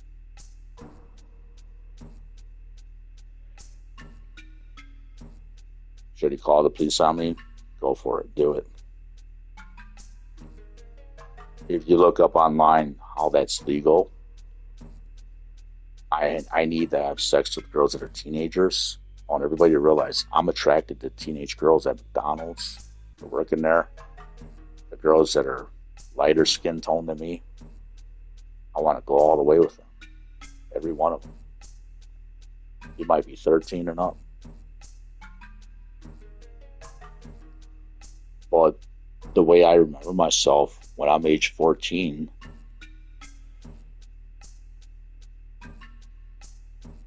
you know what I did, everybody? I gave all my time, all my training, all my efforts, I put into training at Region 5. I trained these martial arts to be this Hazuki guy. So everything I did was for me and the Don's cause. Our four of us are Dons. I thought we were going to come. I thought we were all agreeing. And there were times I talked to, Raymond and these other Dons, the two Michaels and Joey, whatever.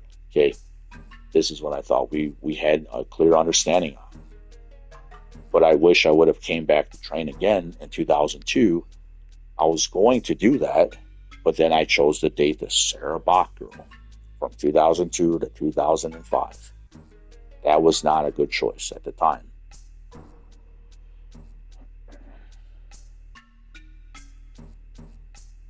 So this is like a Shenmue history that, is phenomenal history too.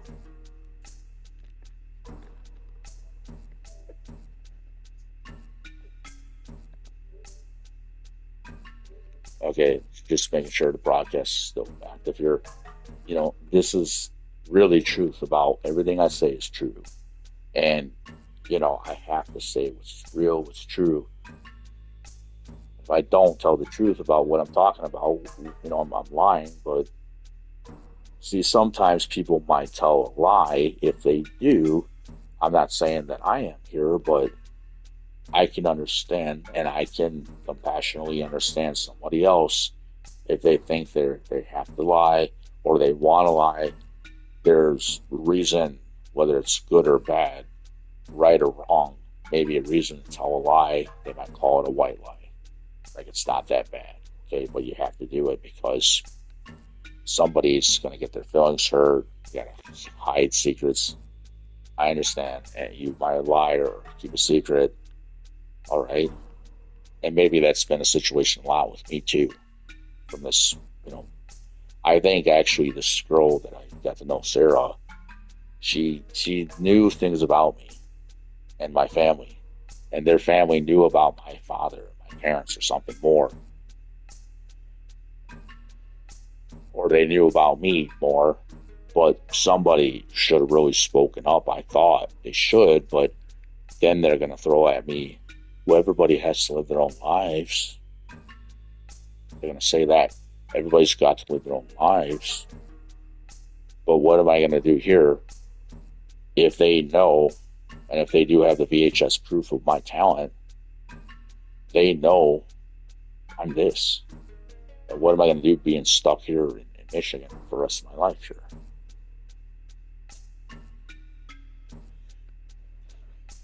So if I'm here, but people remember me the way I am in 1995, I don't look the way I look in 2002, the same sexy way I looked 7 years ago in 95. No. I mean, like, there's reasons, some things that happened.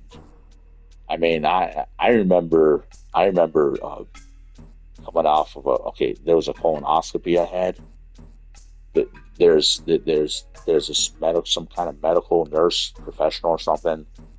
I mean, he might have been professional or whatever, but they had these like tubes stuck to my legs or something.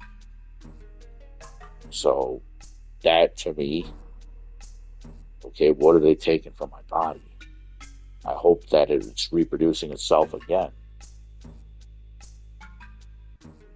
Is this some kind of a martial arts gift and talent they're extracting from my legs and my hips and thighs after a colonoscopy operation?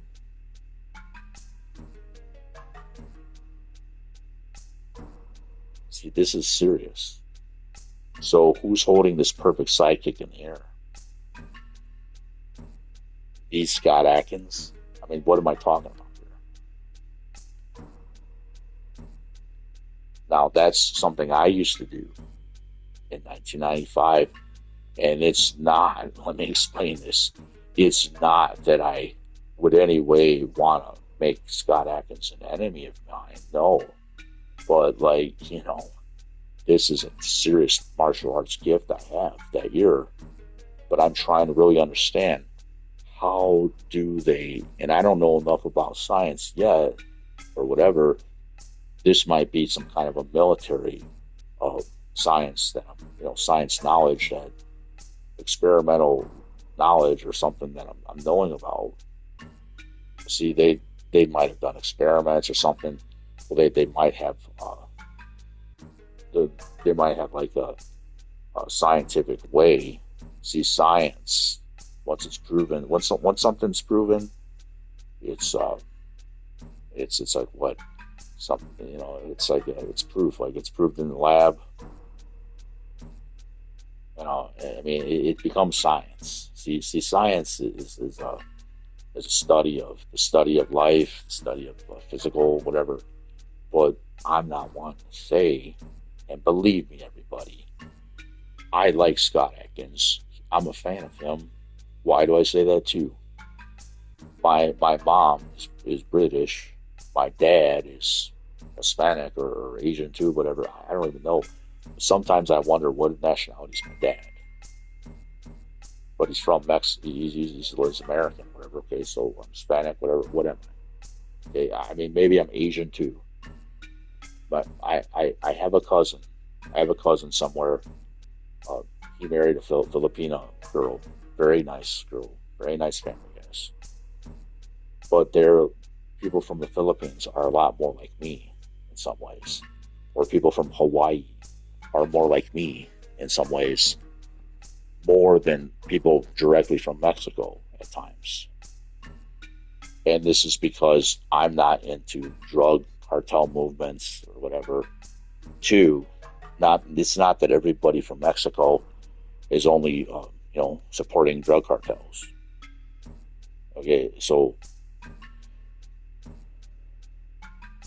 maybe at some point, how to say it, Mexico can stop this drug cartel movement and just start to be more of a civilized nation. And then America will help them out a lot too, that way. Because, I mean, if Mexico can stop with all this drug cartel, drug lord activity, I mean, why do we keep needing that? Why do we need that? Drugs are like, they make money, but they need to kind of, to me, this is like something that's been ongoing. What is it like? I'm thinking like because they're celebrities or people that are in authority or power, they'd like to get high. So there's like a demand for drugs to come to our country. I mean, maybe that could be it too. But I want to understand why it's like an ongoing thing, these drugs. Cartels, why do they? See, like, I'm a guy. Now, you can call me Mel. I don't care if people call me Mel, call me Tony Montana. I don't know what they call me. I don't really, I might be Latin, Spanish, but it's not that I really am someone that's for drugs. I'm not for pushing the movement of drugs, and I don't like how that destroys lives. I don't like how that makes people have more problems with life and mental health problems. So I'm saying, like, maybe, who knows? Maybe Mexico can become more like America if they have some kind of a change or movement that's special in their country. Who knows the future? Never know. But I even have had family that they're going to Mexico, and then they're smuggling drugs there, and they're coming over here, but then they're dead and gone nowadays because they were murdered at a bar. Well, that's what happens if you're like a drug cartel kind of a person. It doesn't mean they're a drug lord, but maybe they're just somebody that's drug dealer. I mean, that culture, that kind of culture for being Latin American sometimes can have that in its history or background, but it doesn't make you a cool guy to be a drug dealer. No, you have to have. To me, a person needs structure more than anything. If a person doesn't have structure and they don't have a goal, they're not going to meet their goals without structure, obviously. So, the way I'm living here in Riverview, Michigan, I always believe in structure.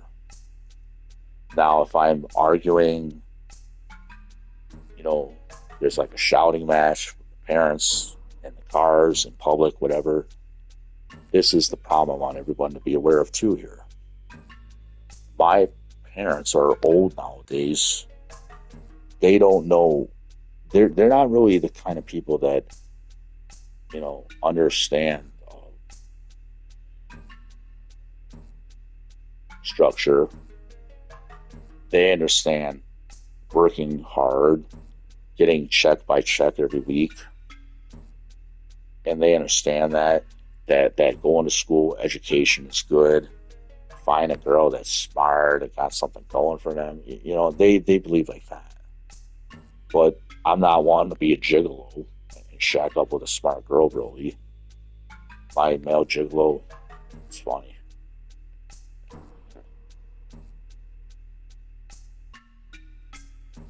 So what I'm going to do is not, this is the way I think naturally. I think like a teacher because I'm taught, in this Michigan, they're all teachers that have inspired me at times. I had this fourth grade teacher. His name was Mr. Schmidt, but he was a nice German teacher, and he would call people by Spanish names. There's this one girl her name was Rose, but he called her Rosita. And this other guy named, I don't remember, but there's a guy he called him Diego, or he called me Raphael. It wasn't Raphael. It was Raphael. Raphael. So Raphael. So I'd be called Raphael because that's the closest translation of Ryan. And so Ryan in Spanish is not really a translation of it. They say Raphael for the name Ryan. Okay, but like he had a way about him like that. He also went to Spain or Mexico, I thought he said, but he liked to call kids by their Spanish names in Spanish, but I don't know why it was that way. And then there was more teachers after that. There's like maybe a few substitute teachers that might have inspired me. But then there was this one teacher, this karate teacher, this first one that I got familiar with more. Now, he was a special person to me, this Kyosanem Raymond, this Kyosanem Savoy guy. He was and seemed always like a very special person to me. Every day I trained with him. I got to know him barely after class. I never really got to know him personally. And that's what kind of made me angry at times. Now, the parents I'm living with, they're not young nowadays. And they were not making the right choices for me, in my opinion. There's a lot of times they made the worst choice for me. Because I'm not wanting to only work at Ford Motor Company and, I got to be just like my dad, following his footsteps, and that's my legacy. Ford Motor Company. I mean, that's like a joke to me. See, I'm not wanting to be only a machinist if I have to be like that. A machinist. I mean, this is another thing I don't understand. Heihachi Mishima. Mishima is really a Japanese last name. It's a surname, Mishima. Now it sounds like machinist, but okay, I don't know why you're selecting the Mishima surname for the character Heihachi Mishima. There's other characters in the video game Tekken series that remind me of something else. Maybe I'm thinking about Blue Clone. You said green.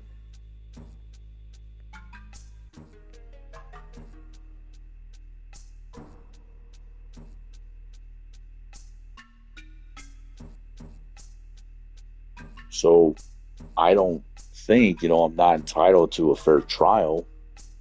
I understand, the Constitution kind of and the Bill of Rights for America. I understand we all have civil rights here. 14th Amendment, I looked at it, read it a few times, thought I understood that I have the right to a fair trial. But this could only mean two, from Detective Herrick telling me this, that yes, you have to avail these things to the right people. So this detective from the police force or forces, whatever, he does say that, you've got to start out at a civil level and take this to a federal level.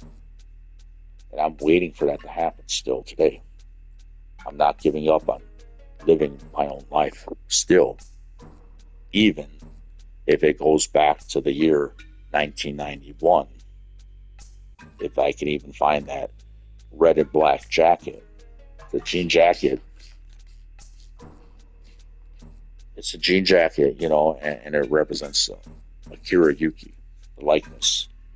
Because I created the Double Storm, or I did the moves for Double Storm. The elbow saw, whatever, Shenmue. This all started with Akira Yuki, but it started with this Russ Hankey's karate class in 1991. Those are the moves used for Virtual Fighter, Akira Yuki, because I'm Akira Yuki too.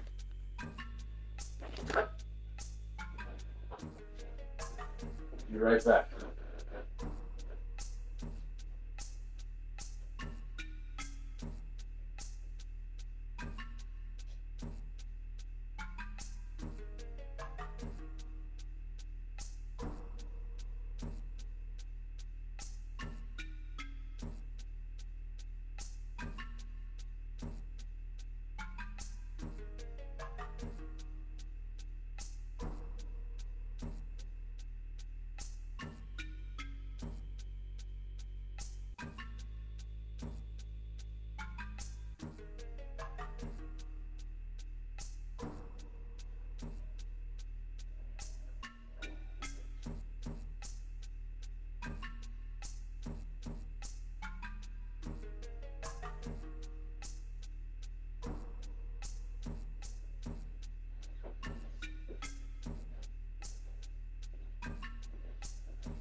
Okay, this is Rich Hazuki, back on air, back online now.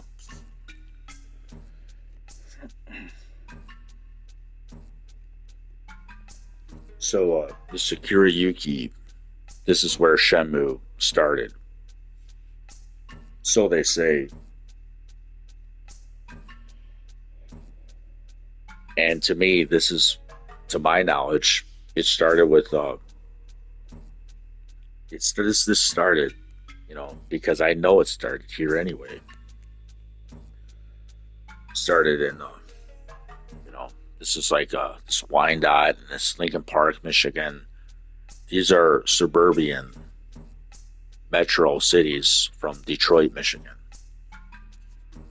And Shenmue was starting here.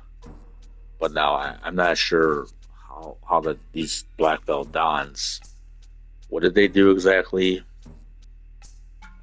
See, how did they do this?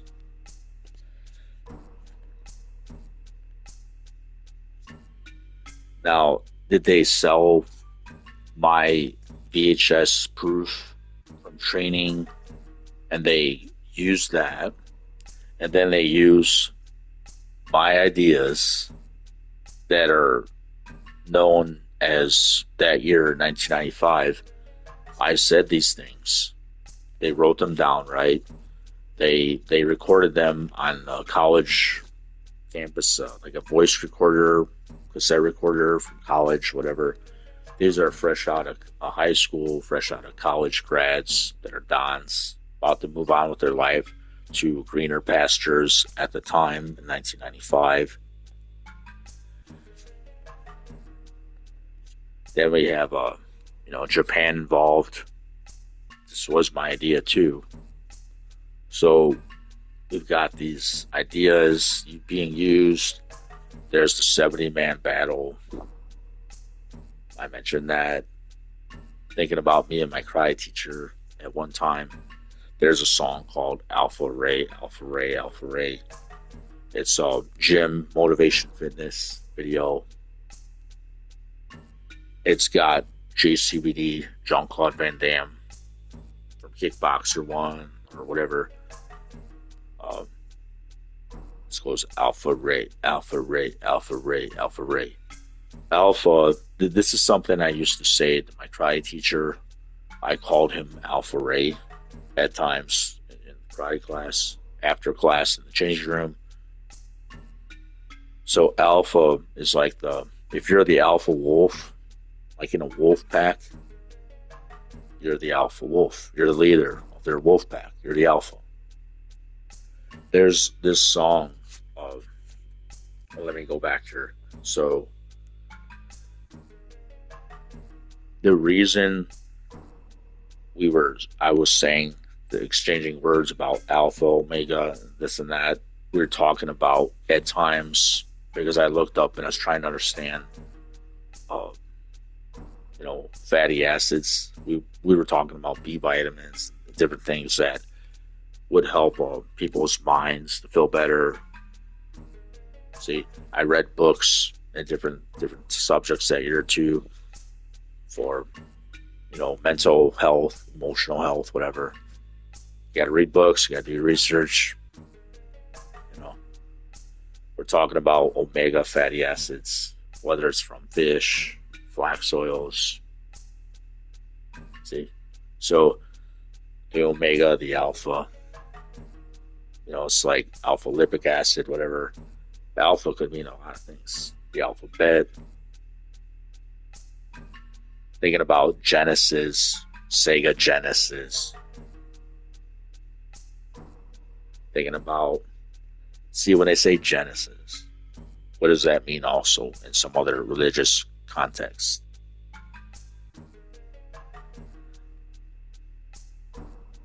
There's a beginning, there's an end to class, Ryan. Ryan, there's a beginning of the class, there's an end of class. So if he's Alpha Ray, he would be what? He's Sega. He's Ryusuke, right? Raymond Savoy is Ryusuke.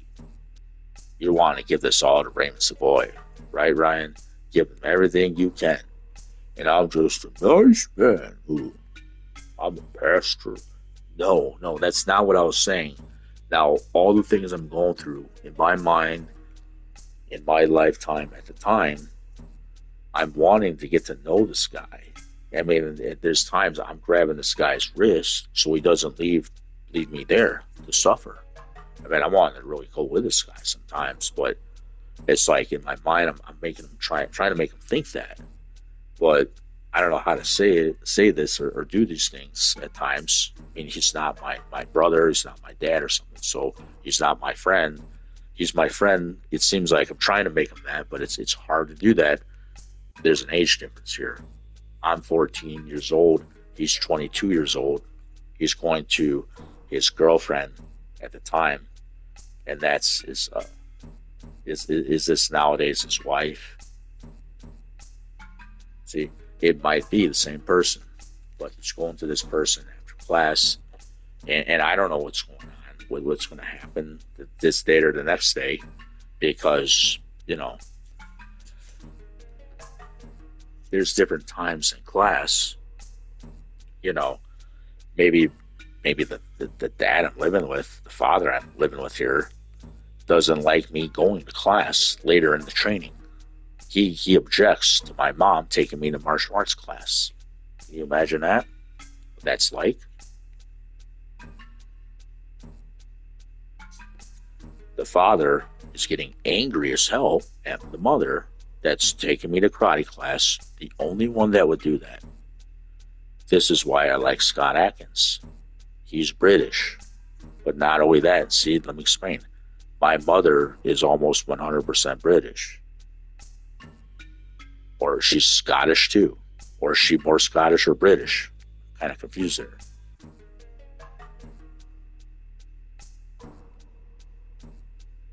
Corey Marshall is also Scottish. My mom has a lot of Scottish in her. And English. So this is another reason I'm a fan of Corey Marshall. Great Scott. And it's a great Scott because I like Scottish people a lot. I'm Scottish. That's my heritage too.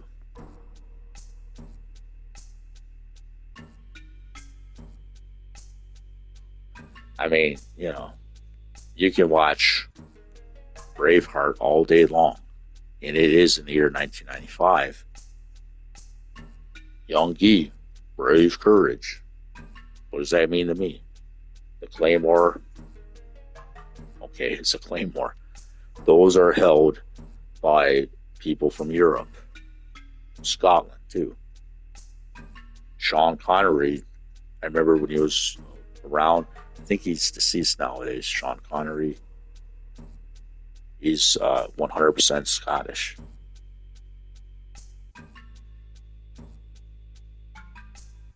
Now, I can understand too, in a way, like, if we were to want this Ryuzuki guy to be 100% a full race, I can understand why people might think like that, but it doesn't make him original as he is if he comes from me. So, the guy that created Highlander, is he a scriptwriter? Is he one of the watchers in Highlander? See, I kind of forget that somewhat, but I don't know. But, see, there's that. But, how would I be somebody in life? It's not good for me to just write all day. I am a writer too. I'm a writer. I just have to be, educated more on how to write and do those things again. I learned how to write an essay from Dr. Shakil Khan from the Dominican International College. Easily, I learned how to write an essay. And I still remember how he taught me how to write an essay, even today. I remember all the words he said because I'm an honest person.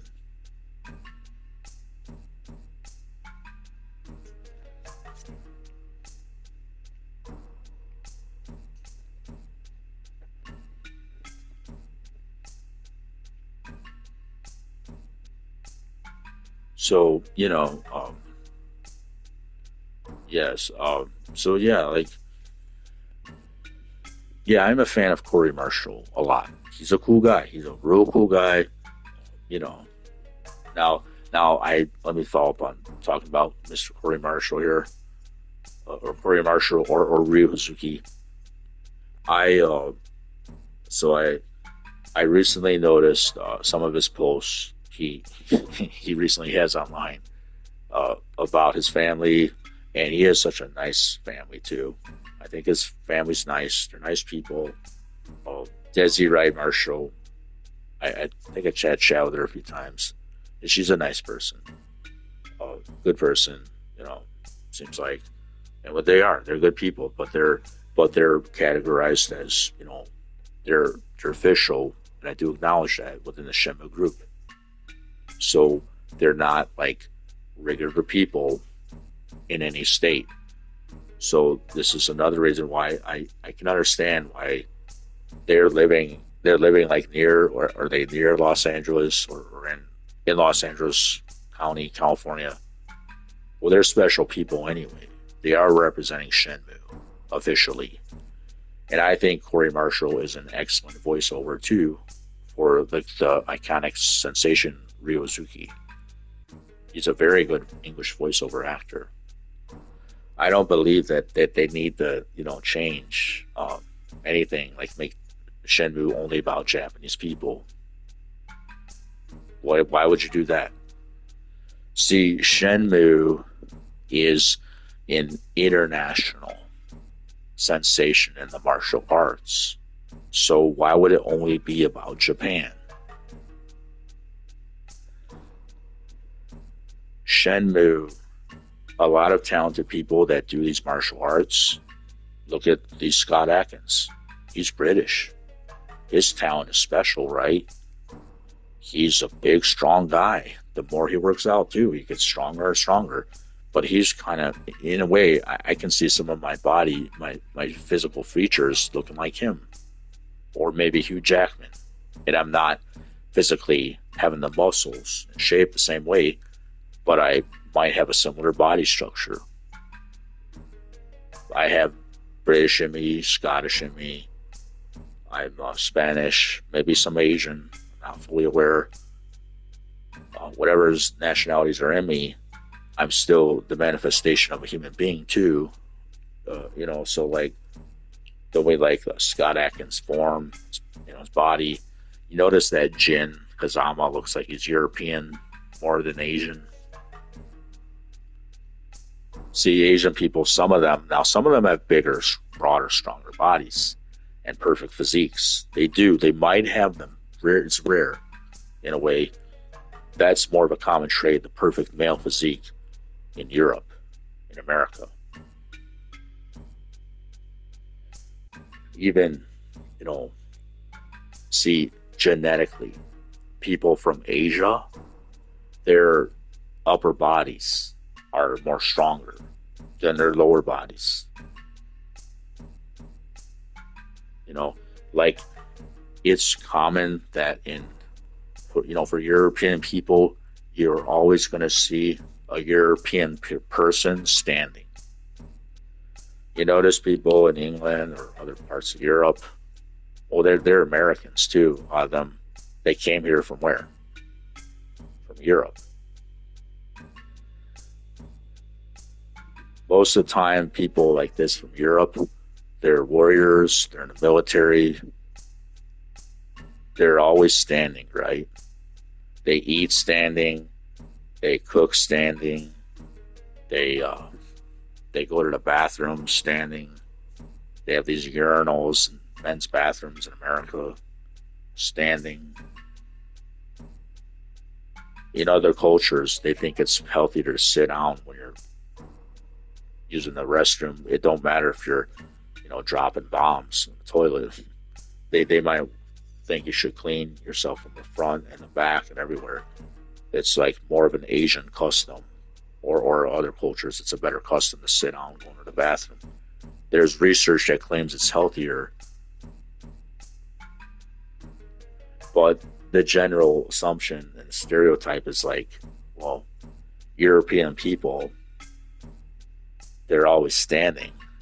What is Ryuzuki doing? Do you ever see him sitting in this video game?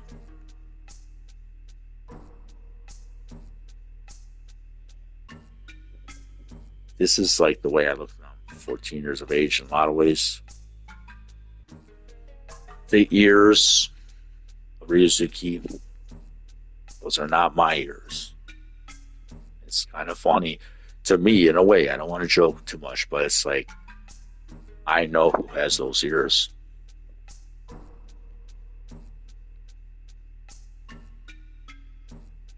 The jacket, the original one, I understand that this is not a jacket you're going to find on eBay or anywhere.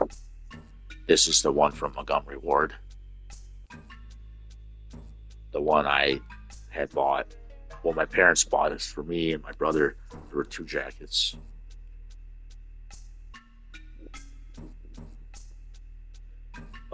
The arms, the sleeves had like a bigger, broader, like for brawny arms. Like you could do punches, boxing with these jackets, and they're more like appropriate if you're how to explain it. They're aviator brown suede jackets, yes, but they have like a different look about the arms. From the front and that, they're more like it looks like it's just more, I don't know, they look better. Mostly like these flavor jackets, that's American made, yes. But they're not. I noticed something about the collars. You notice that the collars are kind of making fun of the shoulders. Look at the shoulders. These karate teachers used to always call me Kenner, like Dolph Lundgren of Showdown Little Tokyo. Remember the line, the dialogue where Brandon Lee says this? All that upper strength body, he says, all that upper body strength really slows you down. Brandon Lee does say this, but there's reasons for him saying this. This is about the martial arts. Upper body strength can slow you down a lot. So,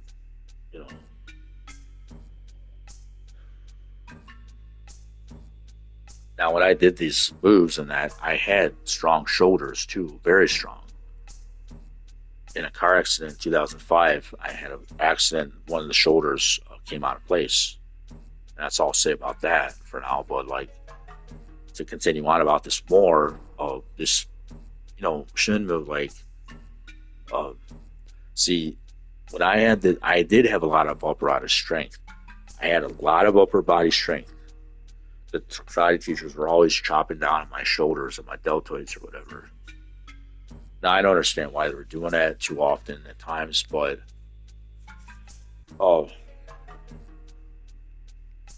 I still had a lot of insane talent in my hips and thighs, a lot. And there was a lot of talent in my upper body and lower body. So, the talent in my hips and thighs, I'm really flexible. I could pretty much do the full splits, I believe, that year, or do even more than the full splits at times. But that's because I was training actively, did, a lot of push-ups every week, bench pressed all the time. Well, my shoulder was never dislocated at the time. Now, to my knowledge, I believe there's a strong way and a possibility. Well, to my knowledge, I think that I can just get the right kind of stem cell treatments for the shoulder. And once I get the thousands of dollars or whatever it's going to take to make the trip to maybe another country or whatever it's going to take, maybe another state here, might be better for me to go to another country to get this procedure done and done right. And then when I come back here, this is what would happen. When I come back here, I can start bench pressing again. Now, when I do this bench pressing, I remember every time I did the bench press, and I had my chest being developed the right way, my shoulder muscles were developed the right way, my lateral muscles, the back was getting developed, getting stronger. I was having my abs being formed. I was doing a lot of push-ups, a lot of body weight exercises, dips for the triceps and chest, and push-ups for the chest muscles, the upper body strength, the arm muscles, all those things.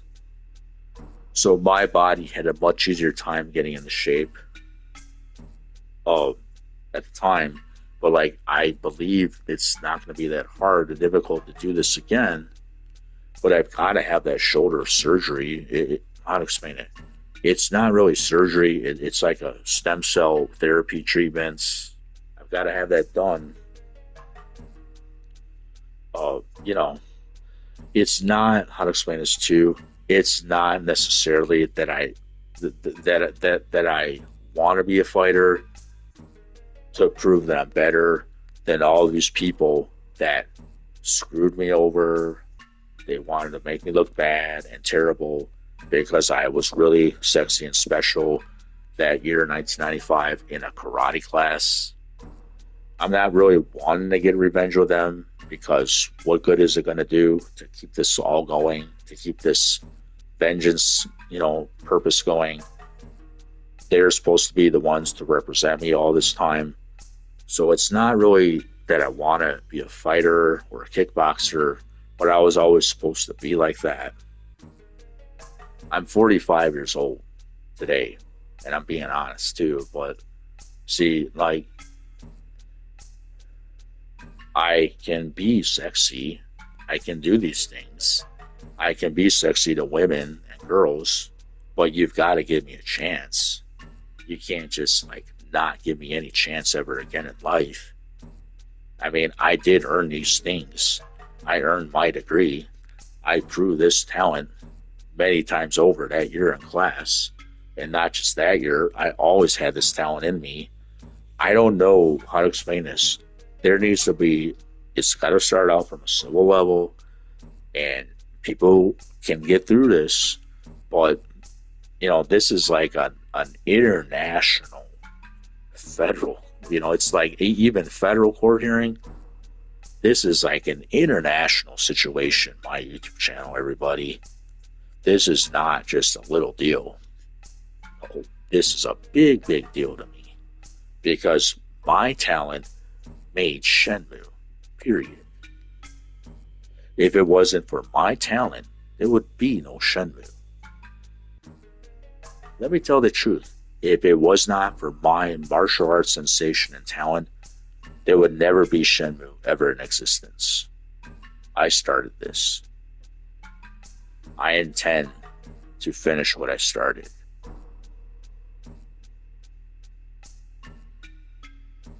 Now, it's not that these Don teachers ever really offended me with a Sarah girl. I don't even care. It's not that these Don teachers, that I want them to take it. I don't want these guys taking it so serious. And I know I say the worst swearing.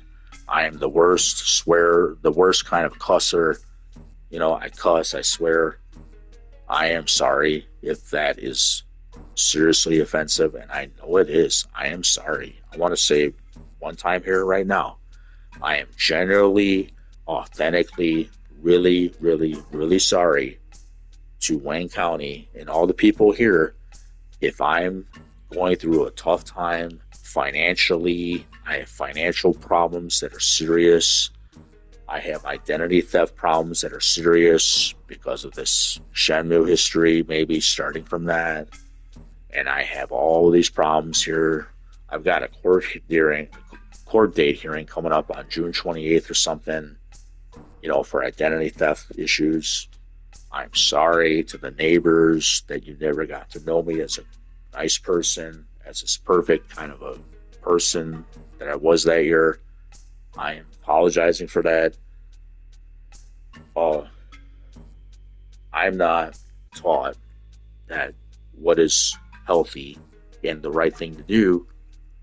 What Raymond said I needed to do in 1995, that was just like not gonna be understood in my mind somehow at times, because I'm not taught that that's okay by the parents that I'm living with.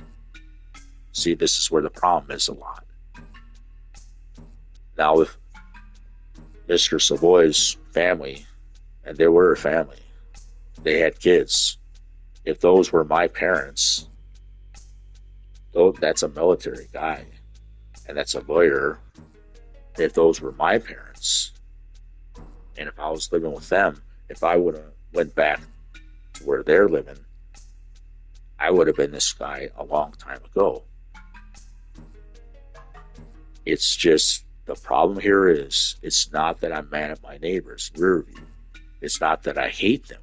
It's not that I want to say they're racist or they discriminate. No, it's not that I want to say that. And I don't think they are racist, these neighbors nearby me. These neighbors in Riverview, they're Polish people, and they're really good people in a lot of ways. I do believe that strongly. You know, they might be different than me in some ways. Skin tone really doesn't mean anything to me. Mostly, it's just that I've been here for a long, long time. And let me continue here.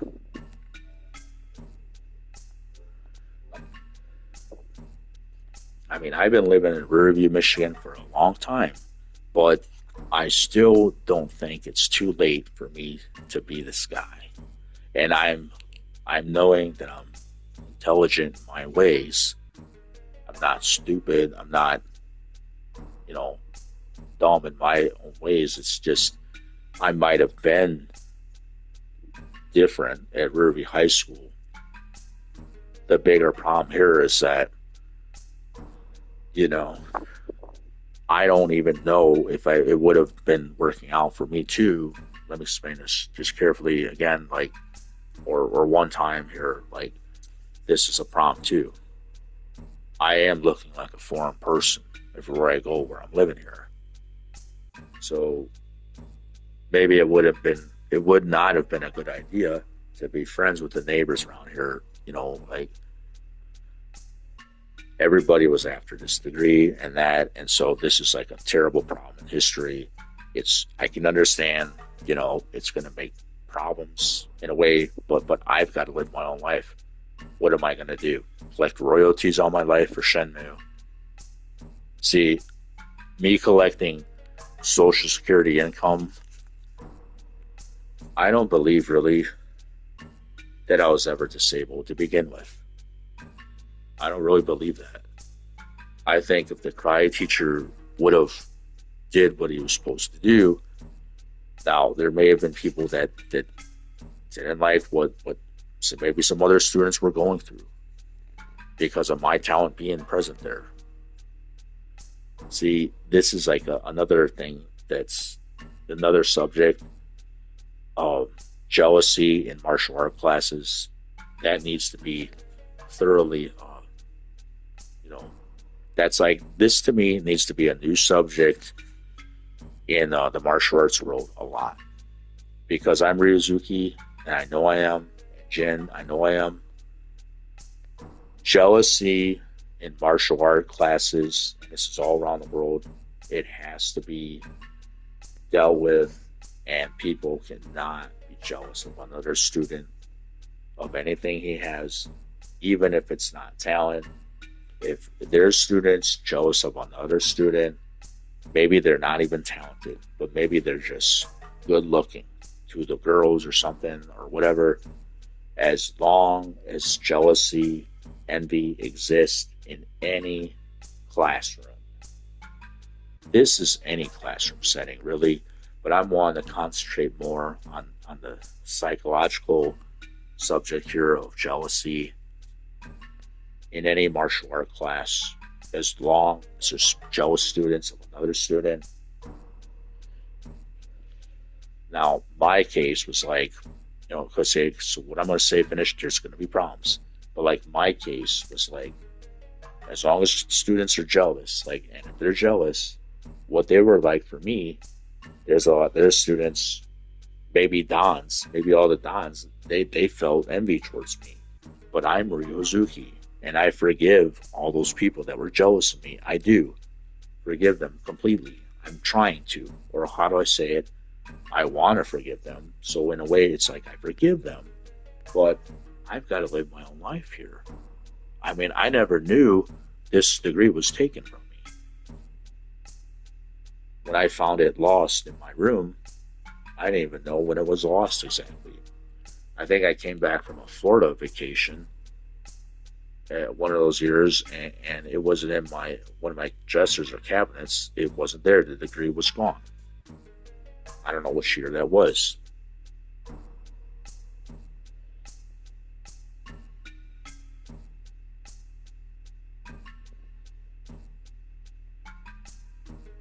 So this martial arts degree, it's translated, let me explain it. It's coded, these degrees. It had a Kanagawa background wave. It's in Korean characters, maybe in some Chinese characters, Thai, something. I mean, it's in Japanese maybe too, but like, it's in different characters, kanji characters, whatever. There's like a long message in other characters, kanjis or whatever. There's a long message on that degree. I remember that too. But it had my name on it, Ryan M. Salazar. Yeah. Because, like, you know, on the one that says Bento Gond, it says Ryan M. Salazar on the front. The identification card has Ryan M. Salazar, meaning Ryan Michael Salazar. There's a Filipino actor out there with the name of Ryan Salazar, and it appears to me, know how to explain this too. He's a cool guy. I don't really want to. I don't know what to do about this. Maybe I'm a fan of him, maybe not. I don't know how to see. I want to kind of because he's minority. I'm a minority. He's Filipino. Maybe I'm like Filipino or Asian, Hispanic, whatever, Spanish. Is what I'm saying too. I don't want to just offend him. Like, it's not that I want to offend him. So I do have a post about Ryan Salazar from the Philippines. Try to talk briefly about him, but I try to approach this like in the better context, the looking past what's going on here. If my medical history is being copied into Hollywood film, like entertainment productions, I don't want to be mad at the guy. And it's the same way I'm trying. I want to understand these neighbors right here in Riverview. I don't want to be mad at them. I don't ever want to be mad at them. I don't ever want them to take things I do or say. This is the bigger thing. I don't want them to take it so offensively what I say, because I say a lot of things, and it doesn't mean I mean everything I say. Sometimes the reason I'm saying something, it doesn't mean I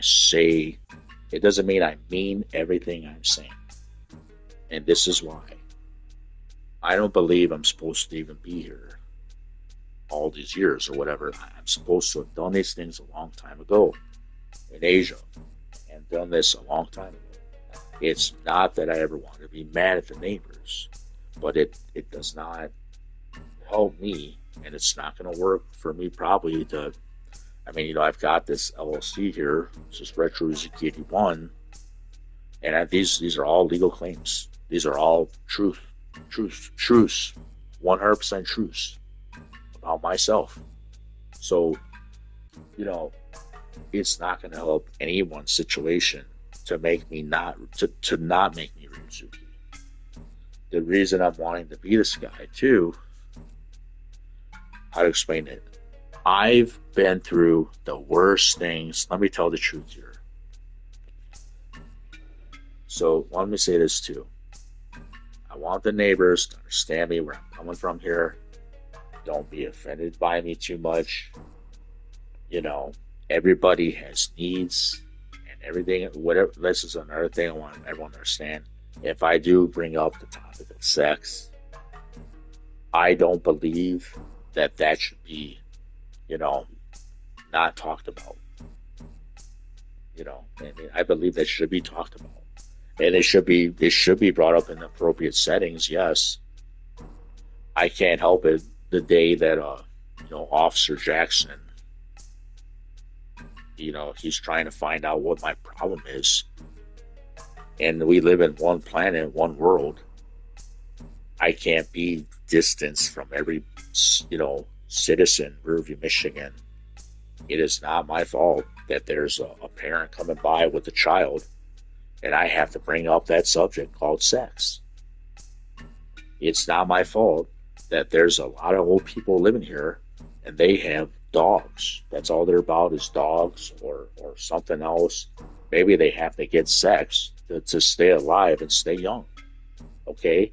But it's not my fault that I'm still living here. That's not my fault. I can't get a job. I apply for jobs every day sometimes. And I apply on Indeed.com. I can't get a good job. I can't get any job here. I'm facing terrible discrimination, I believe. I'm starting to not like this country because I try a lot to get a job. I apply at these crappy dead-end jobs a lot too. It takes a long time to apply for Walmart. And by the time I'm done applying for it, I never get hired in at Walmart. I talk to the manager all the time, and they won't hire me at Walmart even. I try to get in at Meijer. I can't easily get in at Meijer. I also had a deli job at Meijer's. It's not that I really want a deli job at Meijer's. But, I applied for other positions. Oh, you can do the deli. See, this is not really good for me to be stuck here in Riverview, Michigan. This is my martial arts degree. Those are my royalties. That's my intellectual property. This house you're looking at on TV, that's my Hazuki house. That's my residency. Your name will be this. Now, I'm here. I'm out of place. I'm not supposed to be here, am I? So there's not ever an existing mental illness in me. Now, let me explain this too. Before I'm age 14, before I'm age 12, so I had these depression, 2 years of major depression before I was 14. I didn't take medicine for mental illness at age 12 or 13. I only took, let me explain. When I did these martial arts for Shenmue that year, I only took Buspar Klonopin at times, or every day or whatever, for mental illness. I only took medicine for anxiety.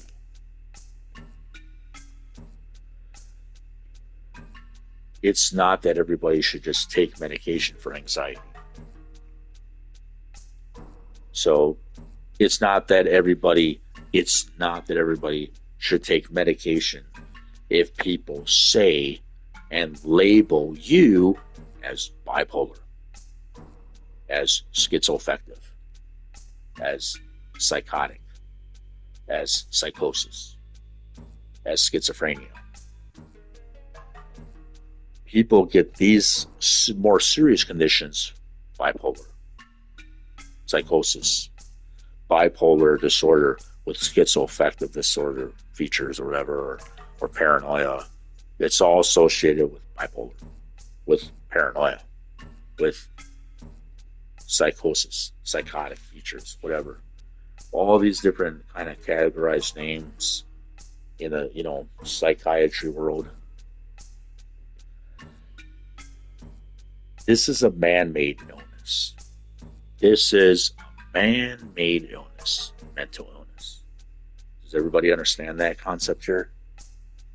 So when my parents are informing the police here in Riverview, how to explain this?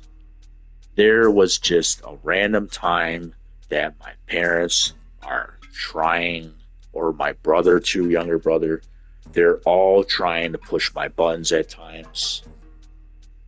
I remember Sarah getting raped in this house at times by my family. And I would say nothing about it, really, I guess, because they're my family, and that's all I got. She got raped here sometimes. And this is a problem for me. I have needs. I'm a man. I had Sarah in my life for 3 years. 3 years. And she takes this from me. They must have known Sarah wanted to take this from me too. So she was not treated always with respect. This is my problem here. Now, my reputation all these years in Michigan is destroyed if I'm not respected as Ryu Hazuki. I will always be Ryu Hazuki, and he will always be Ryu Hazuki. As were the words at the martial arts ceremony, according to Kyo-san Nim, Raymond Patrick Savoy, also known as Lieutenant Savoy, Sergeant Savoy, which police station, Arizona, nowadays? Is he still doing that? I don't know. Should I give him a call?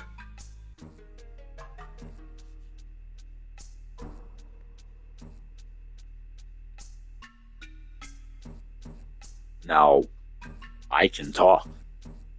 I have a mouth. I have a brain. I'm a person. I can talk. If anybody would disagree with me, you know how to find me. Find me on the internet. I can talk.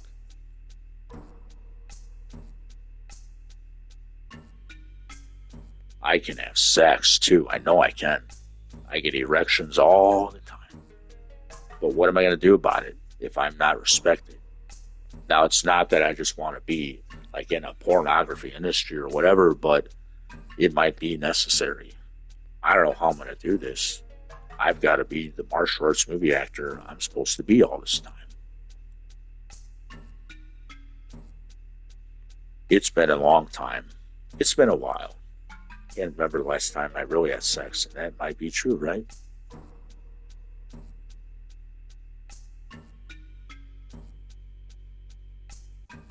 So, yeah. I mean, in a way, I understand people's feelings on all these subject matters. They're real, too. But people need to understand my feelings here on all these subjects also. I have to live my own life, too. What am I going to do in Riverview, Michigan? Am I going to go into the forest and just lay down there? What am I going to do? This is like the forest where I'm living here in this part of the community called Riverview. This is like this house I'm living at. I believe it's about valued at $400,000 at least. If you look it up on the internet, what does it call it? Net worth, net gross value, or something. Zestimate, like Zillow's estimate, whatever. In this house, it was purchased for either $199,000, $98,000, or was it $195,000 from the owner, Jagdish Tandon.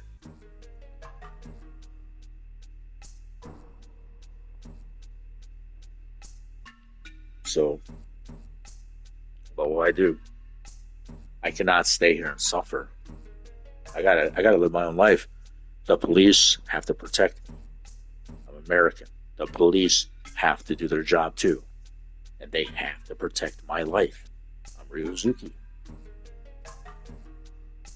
I'm intended to entertain the whole planet with this Shenmue.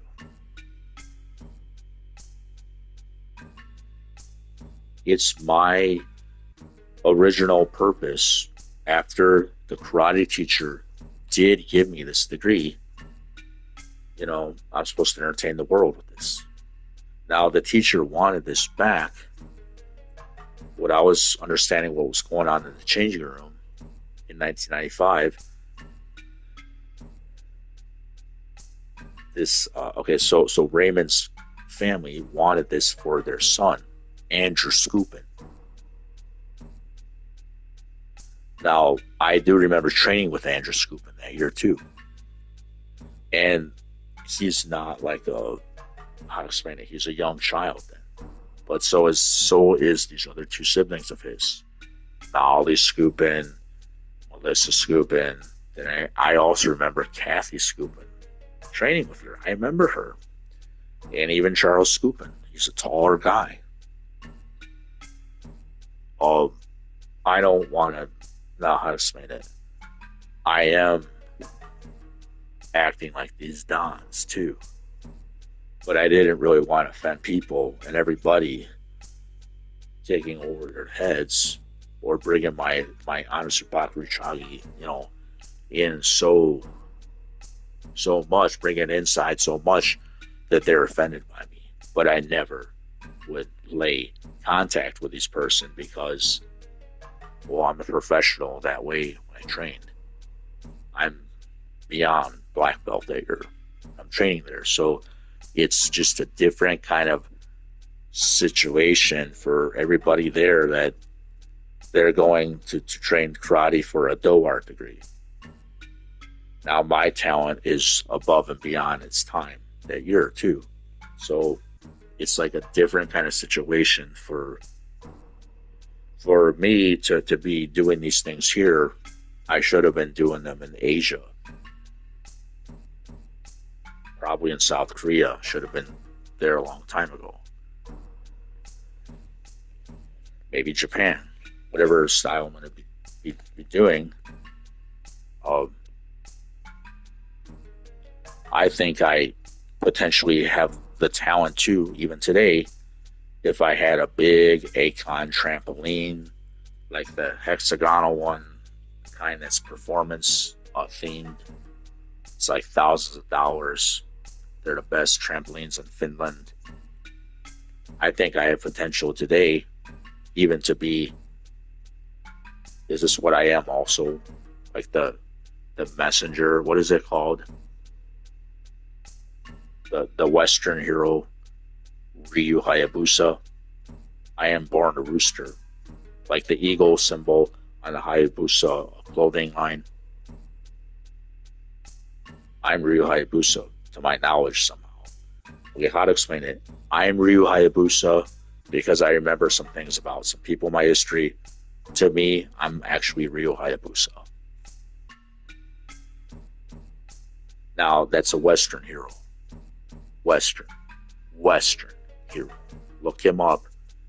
Buy the game, The Messenger. I'm the Western hero. What does that mean ultimately? Am I supposed to be someone someone like in a religion or something that's special? See, I don't really know. What am I? But to me, I all I know is like I'm a person, human being here, but I'm not really understanding myself sometimes. So I do know now how to explain it. Maybe I could be Ryu Hayabusa and the real one flip, jump like that. I don't know if that's good for me. What he does in Xbox, Ninja Gaiden, is you really, really jumping off of buildings, and flying around everywhere like you're Spider-Man. Maybe that's possible. Is it possible for me to be that way? Maybe it is. Is that possibility? I'll become like Spider-Man, like Ryu Hayabusa, Spider-Man, whatever. That might be possible. Even still, if I'm healthy enough, if my heart beats like a normal person, like a young person, I'm not taking blood pressure medication, type 2 diabetes medication. I'm not taking a Tylenol. It's a heart rate medicine and a blood pressure medicine to slow down your heart rate, to stable it out. if I'm not taking cholesterol medicine for the heart, Torvastatin, with generic brand names, Losartan potassium. See, I'm not taking that, or metformin, or Limbicide. See, these are medicines I started to take about, I think it's been like since 2018. It's been. So I started to have more problems in my life. I've been, on these medicines. Let me explain this here. This needs to be understood about me. Why I'm also even deserving of a better life too. See, this is what's going on here. In 1995, I was diagnosed with major depression from a Peruvian doctor. Her name is Nora Del Busto. I want to believe and hope she's still safe and around. It's through the Henry Ford Health System. Now it's in 1995, I'm diagnosed this. My therapist's name was Roy Leach.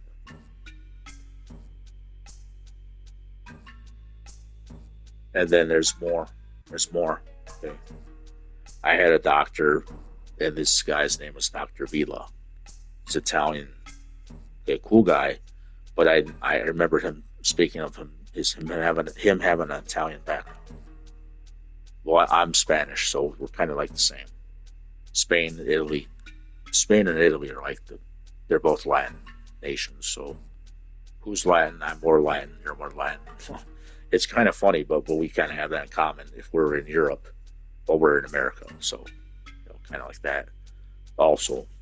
But he's a nice guy, cool guy, a real cool guy when I knew him. I think he's passed away. There's a guy in the Yakuza series, in the beginning of the game. It might be Yakuza 0 or something. And he looks just like Dr. Vila, the same guy that was my psychiatrist a long time ago. In the beginning of the game with Cosmo Kiryu.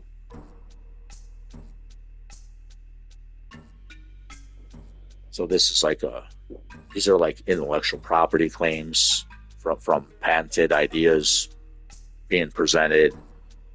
My ideas are unpatented because I don't have my own LLC I'm claiming. I remember there was at least one LLC. Okay, so I remember the teacher saying there's at least one LLC that's on that degree. I'm supposed to have that LLC. I didn't get any of those things. And then there's a Suzuki house. So this LLC represented these claims that were going to give me money.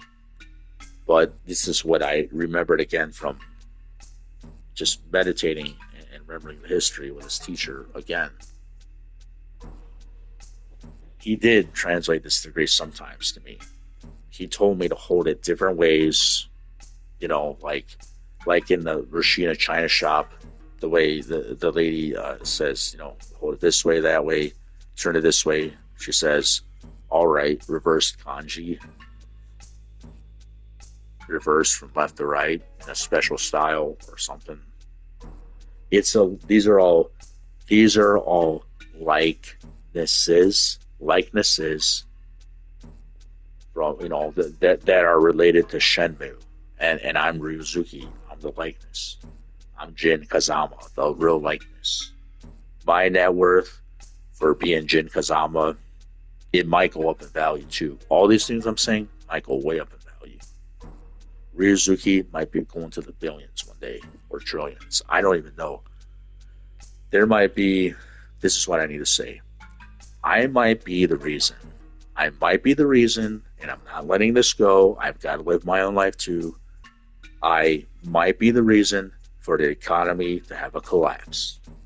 The international economy, the foreign exchange economy, Forex, all those things, the stock market that go into a crash or collapse. But I'm supposed to be represented as Ryuzuki.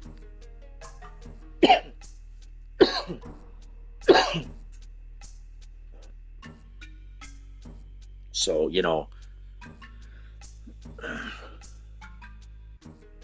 I've got to have the money I need to survive, to live my own life. And I'm trying really hard to get a contingent attorney.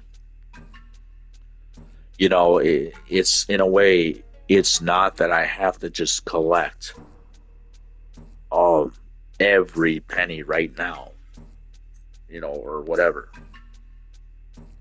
So I'm leaving my 2 cents here. I have something to say. When I say I'm leaving my 2 cents here, it's like I'm leaving 2 cents behind when I'm in the self-checkout at Myers or Kroger. If I can, I like to leave my change there, or some change, or 2 cents there, 2 pennies, because I've got something to say all the time. I need to be respected as this guy. I don't want to always have something to say all the time. No, I've got to settle down at times too, and be normal too. So I've got to actually go out of my way, I feel like, for people to like me again, because this is like a misinterpretation of what I'm like, what people have been saying all these years. It's not right and it's wrong. So all these things I'm talking about, they mean something. They mean something.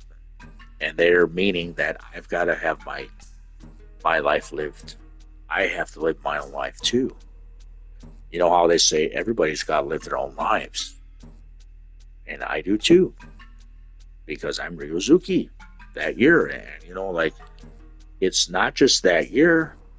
This is a system I founded myself too.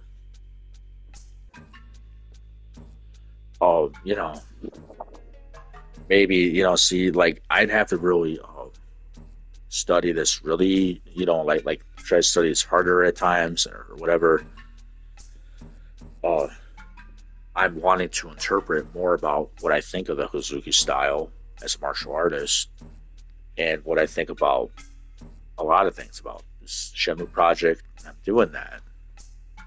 But, I'm not officially acknowledged as what my claims are. I'm not made official yet.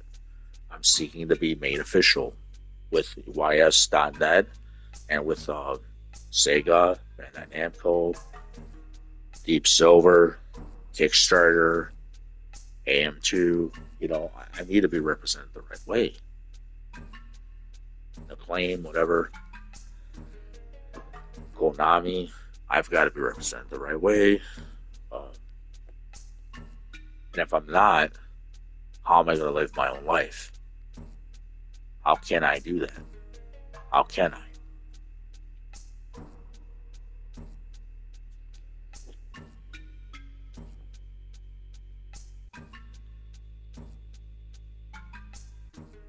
So, yes. And let me explain this here. It's not that I can just get to know some people, neighbors, maybe, I'd like to know some people, as needed. But, with what has happened to me all these years, and I'm not included in people's circles officially or whatever. The only reason, how do I really explain this? I don't like talking about this sometimes. It's like everybody has needs, and I don't like to just talk about what people do when they drop their pants, I don't just like to bring that up. Come on, that's like the worst thing to bring up usually at times. Or ever. Don't ever want to talk about dropping my pants. It's like gross and disgusting. But, beauty, comma,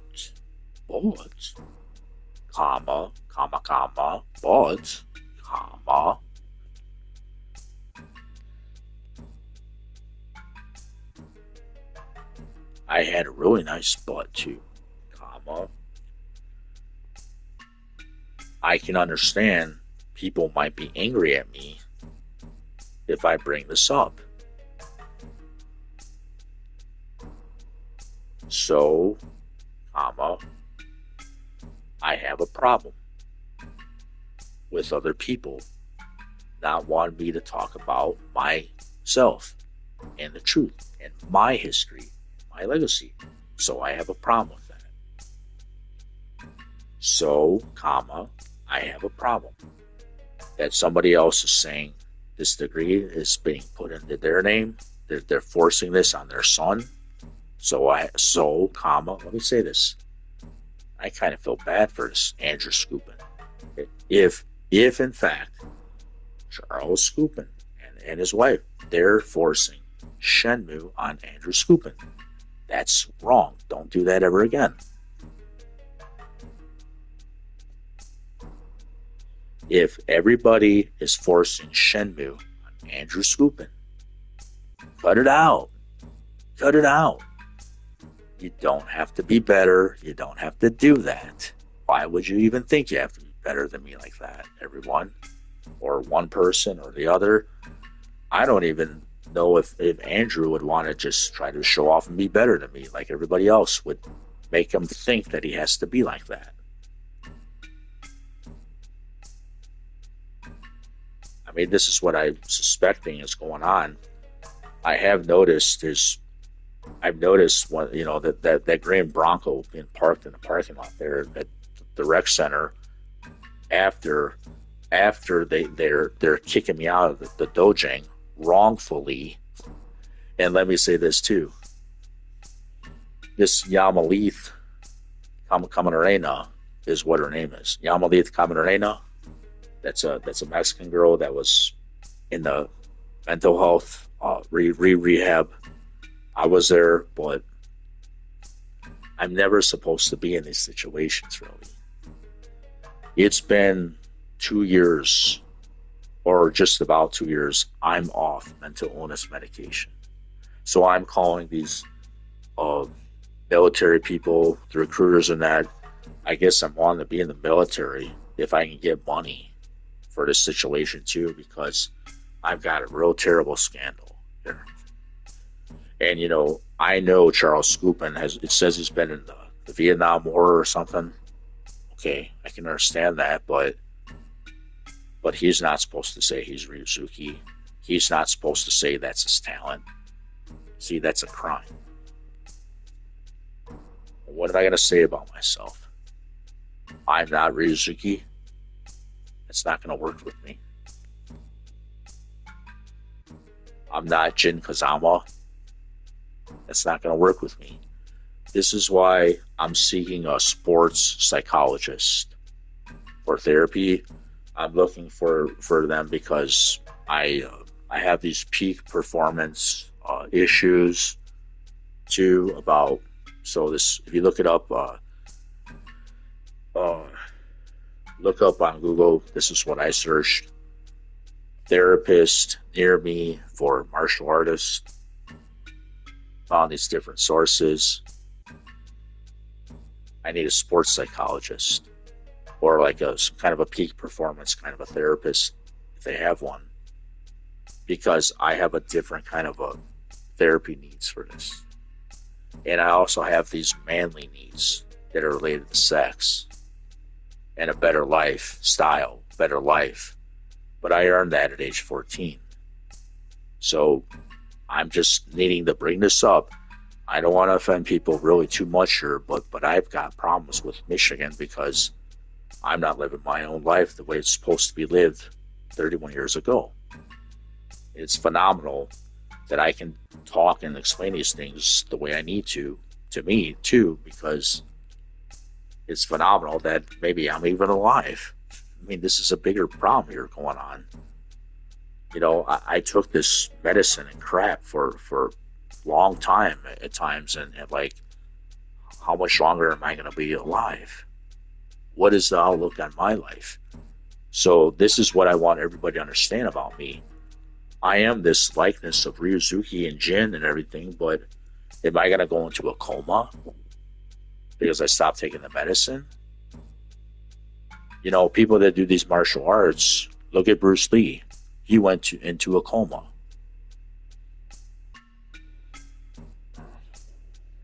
I mean, what is it going to take America and international countries like Japan Does Mr. Yu Suzuki hate me? I did this for Shenmue. I did this for your nation. I'm thinking of calling the Emperor's Palace and complaining about this in Japan.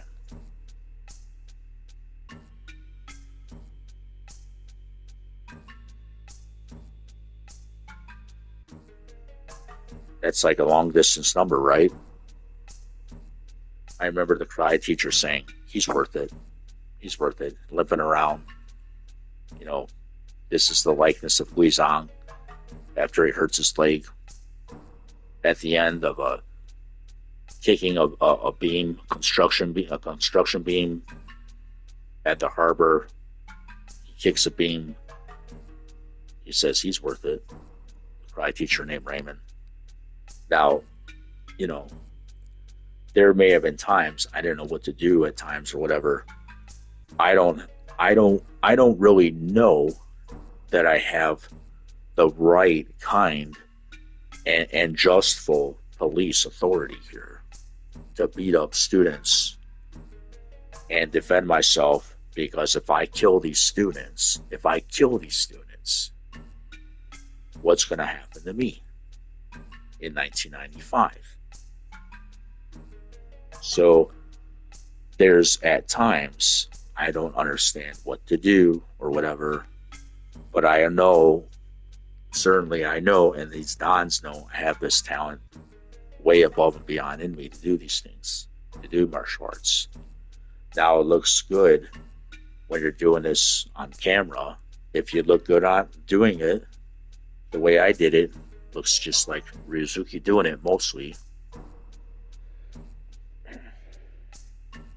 So if you can imagine a likeness of JCVD, Frank Dukes, like of Bloodsport,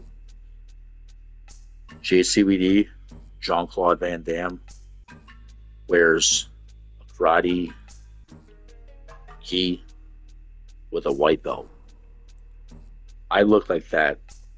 I remember myself a lot of times training that year in 1995. I do wish that I could discover and find those VHS proofs and videos from that year. And all the evidence from that year that was taken, there was evidence recorded, saved, and taken, because I also trained with police officers that used some of these things, some information. Maybe it's a picture of me with my shirt off where you could see how sexy I was. I remember they did that at one time.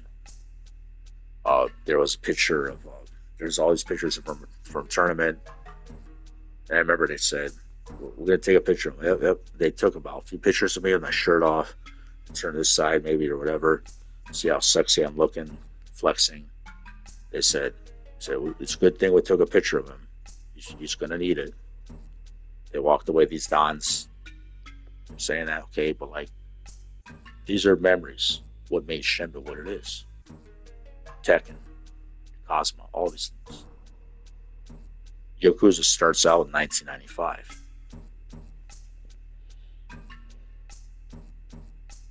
Those are also, okay, Cosmo Kiryu, he also is doing my moves from different trainings. They're modified somewhat, maybe some of them. Maybe there's other characters. A likeness too. It's all, this is me. This is expensive. So, I said a lot here, all right? But now knowing I've said all these things, it's a long broadcast here. I think I might be over 5 hours here in the broadcast. Okay, so I'm going to change this theme about the motorcycle scene and an explanation, or and like it's got to be some kind of a descriptive way to express the best kind of theme at the time that I can think of when I post this video.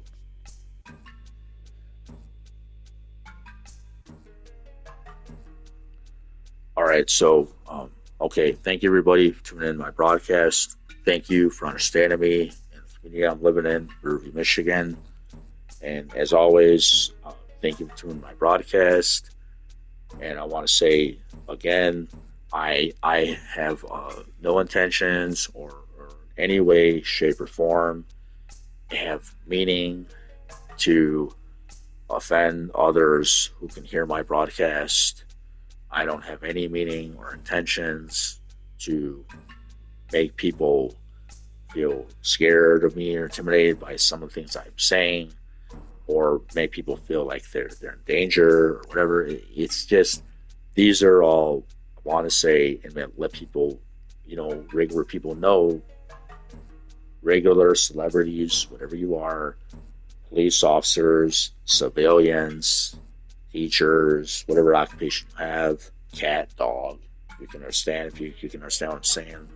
They don't, okay, but anybody that can hear me and know what I'm saying, you understand what I'm saying, please do not misinterpret what I'm saying on purpose. Please do not misinterpret what my intentions are on purpose. Angry at me, take this offensively. I understand I should be doing these things in Hawaii, in California, Japan, Korea, Thailand.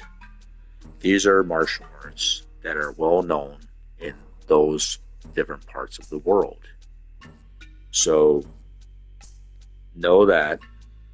And I'm here online. I'm an entertainer. I'm a martial artist. I'm an actor. I'm a chef. I'm a martial arts sensation. I'm the representation of a lot of different claims. I'm Inuyasha too. In some context, you could say I'm Inuyasha. Something more about this Inuyasha's personality is not always the way my personality, how to explain it. That's more like the personality I had at Baptist Park. This is like a private school. Okay. People can go to a private school because it doesn't matter if they're Buddhist, Hindu, Jew, Jewish, whatever. What is it? You're going to be a rabbi? Okay. You go to any private school and they're going to say, oh, okay, we'll take your money and let you come here, but just abide and follow our policies and principles, our rules. You're more welcome to be here. But I like to call some of these places that I attended school, maybe they're a summer school or whatever, just call them like a private educational system, maybe, because it's not always it's not a public school district. So some educational backgrounds I have are from private institutions. And maybe they're not, they're not acknowledged or accredited by, the United States Board of Education or whatever it is, the government Board of Education, this community and our community, the country. So that's what I have to say about that too. Now, to close here broadcast, I've got potential to do these things. I know I can do these things. And so I'm going to intend to finish what I started. And as always, thank you for tuning in my broadcast. Stay tuned for me next time for the broadcast. Stay tuned for more content, more updates, more moves. I want to explain this again too, very briefly. I want to be doing these moves in the right setting. I could be doing these things in Japan. I could be doing these things in Korea or somewhere, or in Thailand. It's not that I should be doing these moves and then I've got to have the body when I'm doing these things to look sexy and good. Get my shoulder fixed. You see, I had this sexy, perfect look like this Hazuki. It's not the most perfect look to me in some ways. Well, let's not even say that. I don't know why. I'm not gonna keep talking about males. Male. Okay, males anatomical or physiological needs, anatomical needs. It's just my body was really perfect that year, and yeah, I have the same tools, the same parts. Every male that gets action, I've got the same potential. Today, there's nothing wrong with my balls, my testicles. They work great. If I eat asparagus too, that's going to make me have better sperm. And I get healthier and healthier by my lifestyle.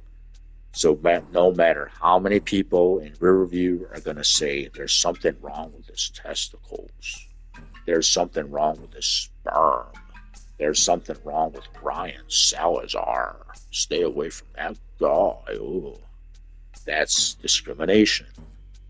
I don't want to have to teach people how to go number one and number two. I'm not a kindergarten teacher. So this is why I'm wanting to explain this clearly. And I'm also a teacher to good people. Let's have good common sense. And I want to do these things in the right setting, if I can. That's why I'm looking forward to my greener pastures that I earned on my own that one year, 1995. And thank you, everybody. This is Retro Hazuki, 81, and LLC.